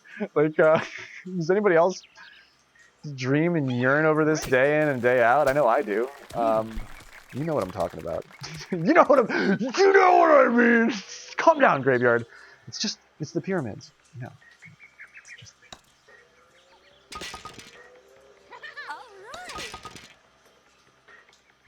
I'm the same. Well, that's what I do. Why not? I can't sit and say nothing, so I have to sit here and chatter about like all of my goofy bullshit. And that's and now a year later, I have a Twitch stream. Nice eagle. But yeah, in Germany, those things are liberated. Only the really dangerous places are closed to the public, like World War II bunkers with live grenades. There used to be a lot of stuff like that in the States too. There used to be caves. There's a lot of caves. I remember they used to let people go into these caves, and I remember going into them as a really little kid, and they were like really tiny areas that you would go, and you'd be like a mile under the ground, and I'm like, man, if anybody ever got trapped in here, or even just got freaked out, and like went into shock or panic, like it would be really, really bad and impossible to deal with. And I think that eventually maybe happened, and now that's why those places are closed.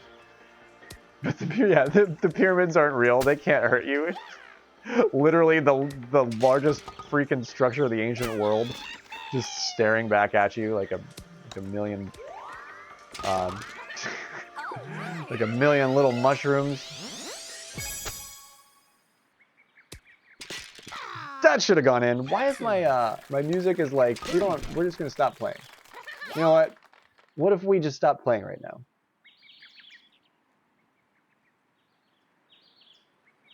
We'll say that we're still going, but we won't go. You went to a really cool cave in China where you had to go with a kayak and later got to jump into a natural pool. I'm a little jealous. Why does my playlist stop mid-audio track right there? But the timer, the clock still keeps counting off like it's playing. I have there's nothing I can do about that. Ready? It says it's still playing, yeah, but it's not. I know.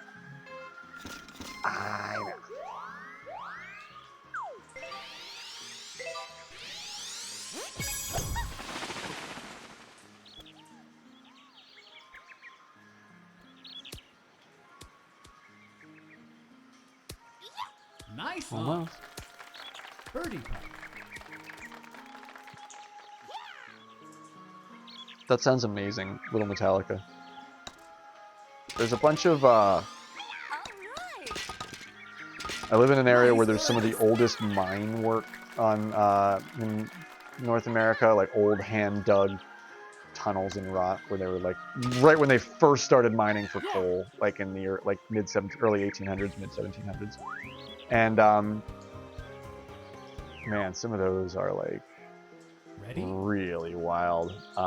You can see the tool marks where they like hew the living rock out of nothing, and hand-dug tunnels, and they go really, really deep into the earth. And I've found a couple of them, and I've gone in a couple of them. They say you're not supposed to go in them, and you're not. You shouldn't go in them. But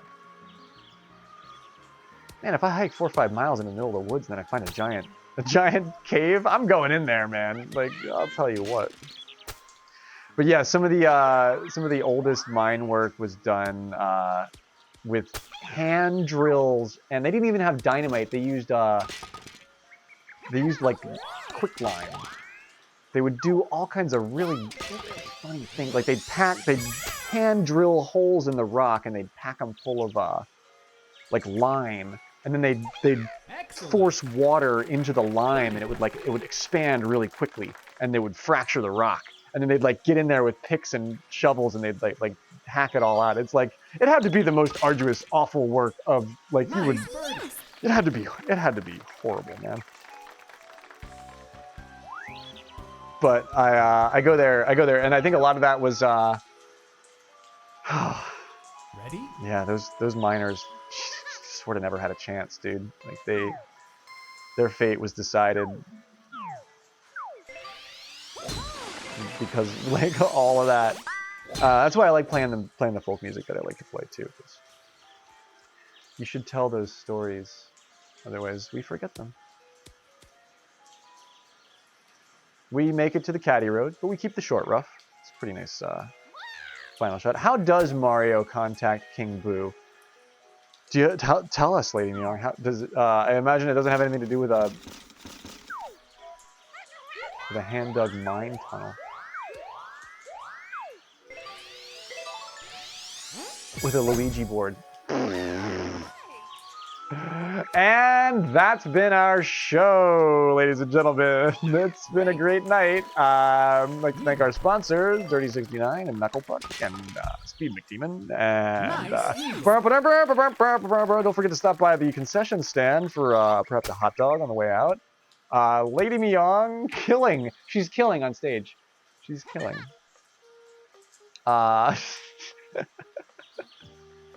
She's killing. She's doing well. I made a few mistakes here, but I do put my practice shot down for the night. If I can hit my 28 under, I think that'll be enough to qualify me, and that's what I want to get. So I win this match with the 28. Dishnet gets a nice shot at second with the 25. Mario Punch 21, and NBH in third at 23 under. GG. Did some cool shit there. I came very close to a lot of different things. Some of my lives early on were very close to the bunker, and I wasn't. I could have got the 30. The 30 may be possible, but the 24 is also possible for me, dude. It's not gonna be for free. There's not gonna be anything easy about this for me.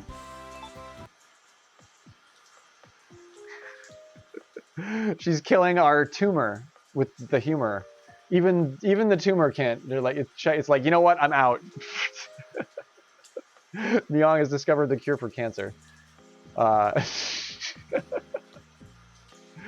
Oh my gosh, the Luigi board. That I believe Saint Cathedral went as a Luigi board for Halloween one year, was just dressed as Luigi with a Luigi board. I like booty call too, Zinbini. I like booty call. How does he makes a booty call? I like what you're doing. I like what you're doing there. Little Metallica is still there with the knife. I'm still here with the knife for you. Great golf tonight, Dishnet. Solid casual match. Amazing to wind down after a really, really crazy night with you and play some cool golf. Out there on the Easy 18, nothing really easy about the rookie course at this level.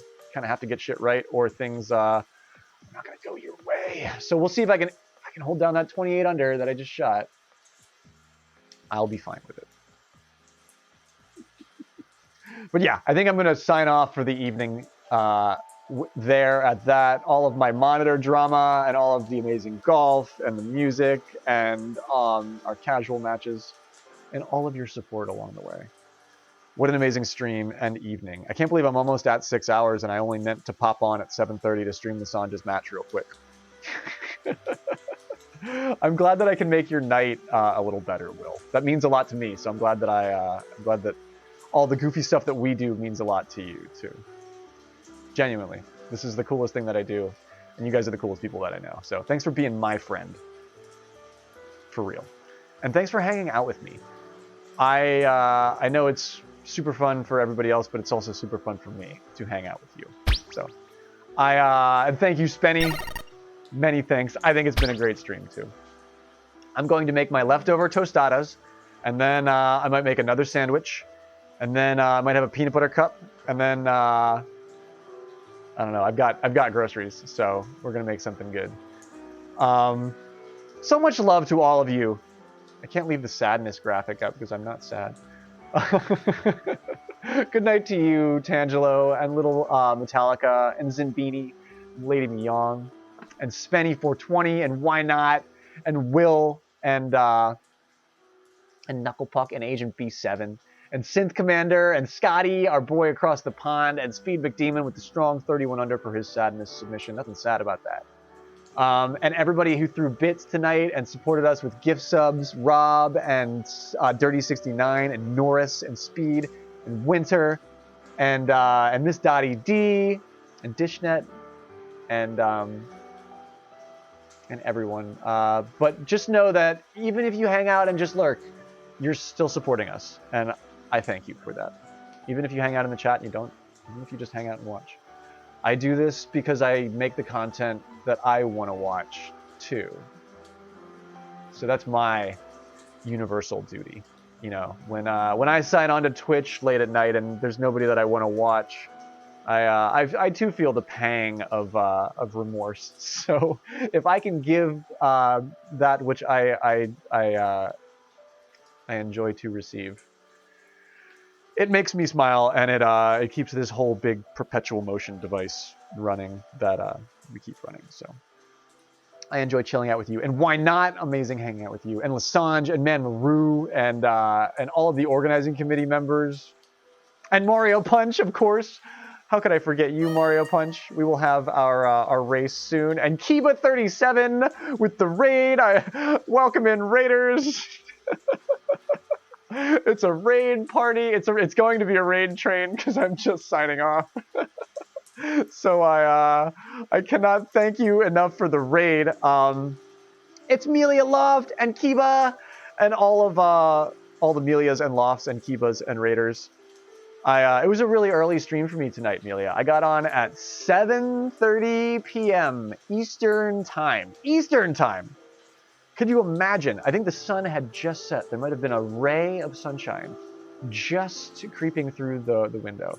I never get to get on stream that early, and so that's why I have to finish up a little bit earlier than my normal stop time.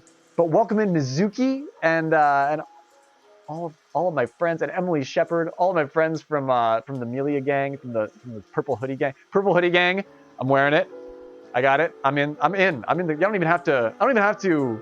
You know. You just know. You know. It's good. We're fam. Go way back.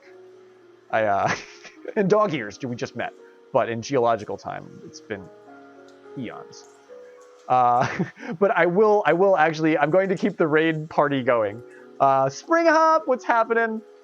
But Mario Punch. I didn't mean to truncate my goodbye. We will get our race going soon. There's been so much going on, so thanks for being patient with me. Mario Punch and I are going to do a Link to the Past Light World race soon, where we both actually do sort of a speedrun thing. He's probably going to beat me, but we will be speedrunning Light World with against Mario Punch sometime in the not too distant future, whenever we can get that scheduled soon, which is going to be a lot of fun. I can't wait. I love playing LTTP on stream. Me and Norris are going to start trying to figure out how to play LTTP Rando, because I really want to stream that too. I think that would be a lot of fun. And Stardew was super fun Tuesday night. I will be doing more of that. I'm called to play that more than the new Pokemon. I'm much more inspired to play Stardew than a lot of the other stuff. But the new kart courses are lots of fun too. I'm having a lot of fun with that. So it's kind of like our big three, like our games. We do Mario Golf Super Rush, Stardew Valley, and Mario Kart. The occasional Fall Guys, and some Dreamy Monday. The Dream Course, we're sort of on a hiatus with that right now. It might come back next Monday. We shall see. But Dreamy Monday also takes place here as well. flock of doves. John Woo would be proud of tonight's work of art that is a stream. But yeah, many generous spectators tonight, Spring Hop. So if you got one of the gift subs, I'm really happy about that. But yeah, stick around. We'll raid one of our friends, and I will keep you with cozy yet interesting content off into the night.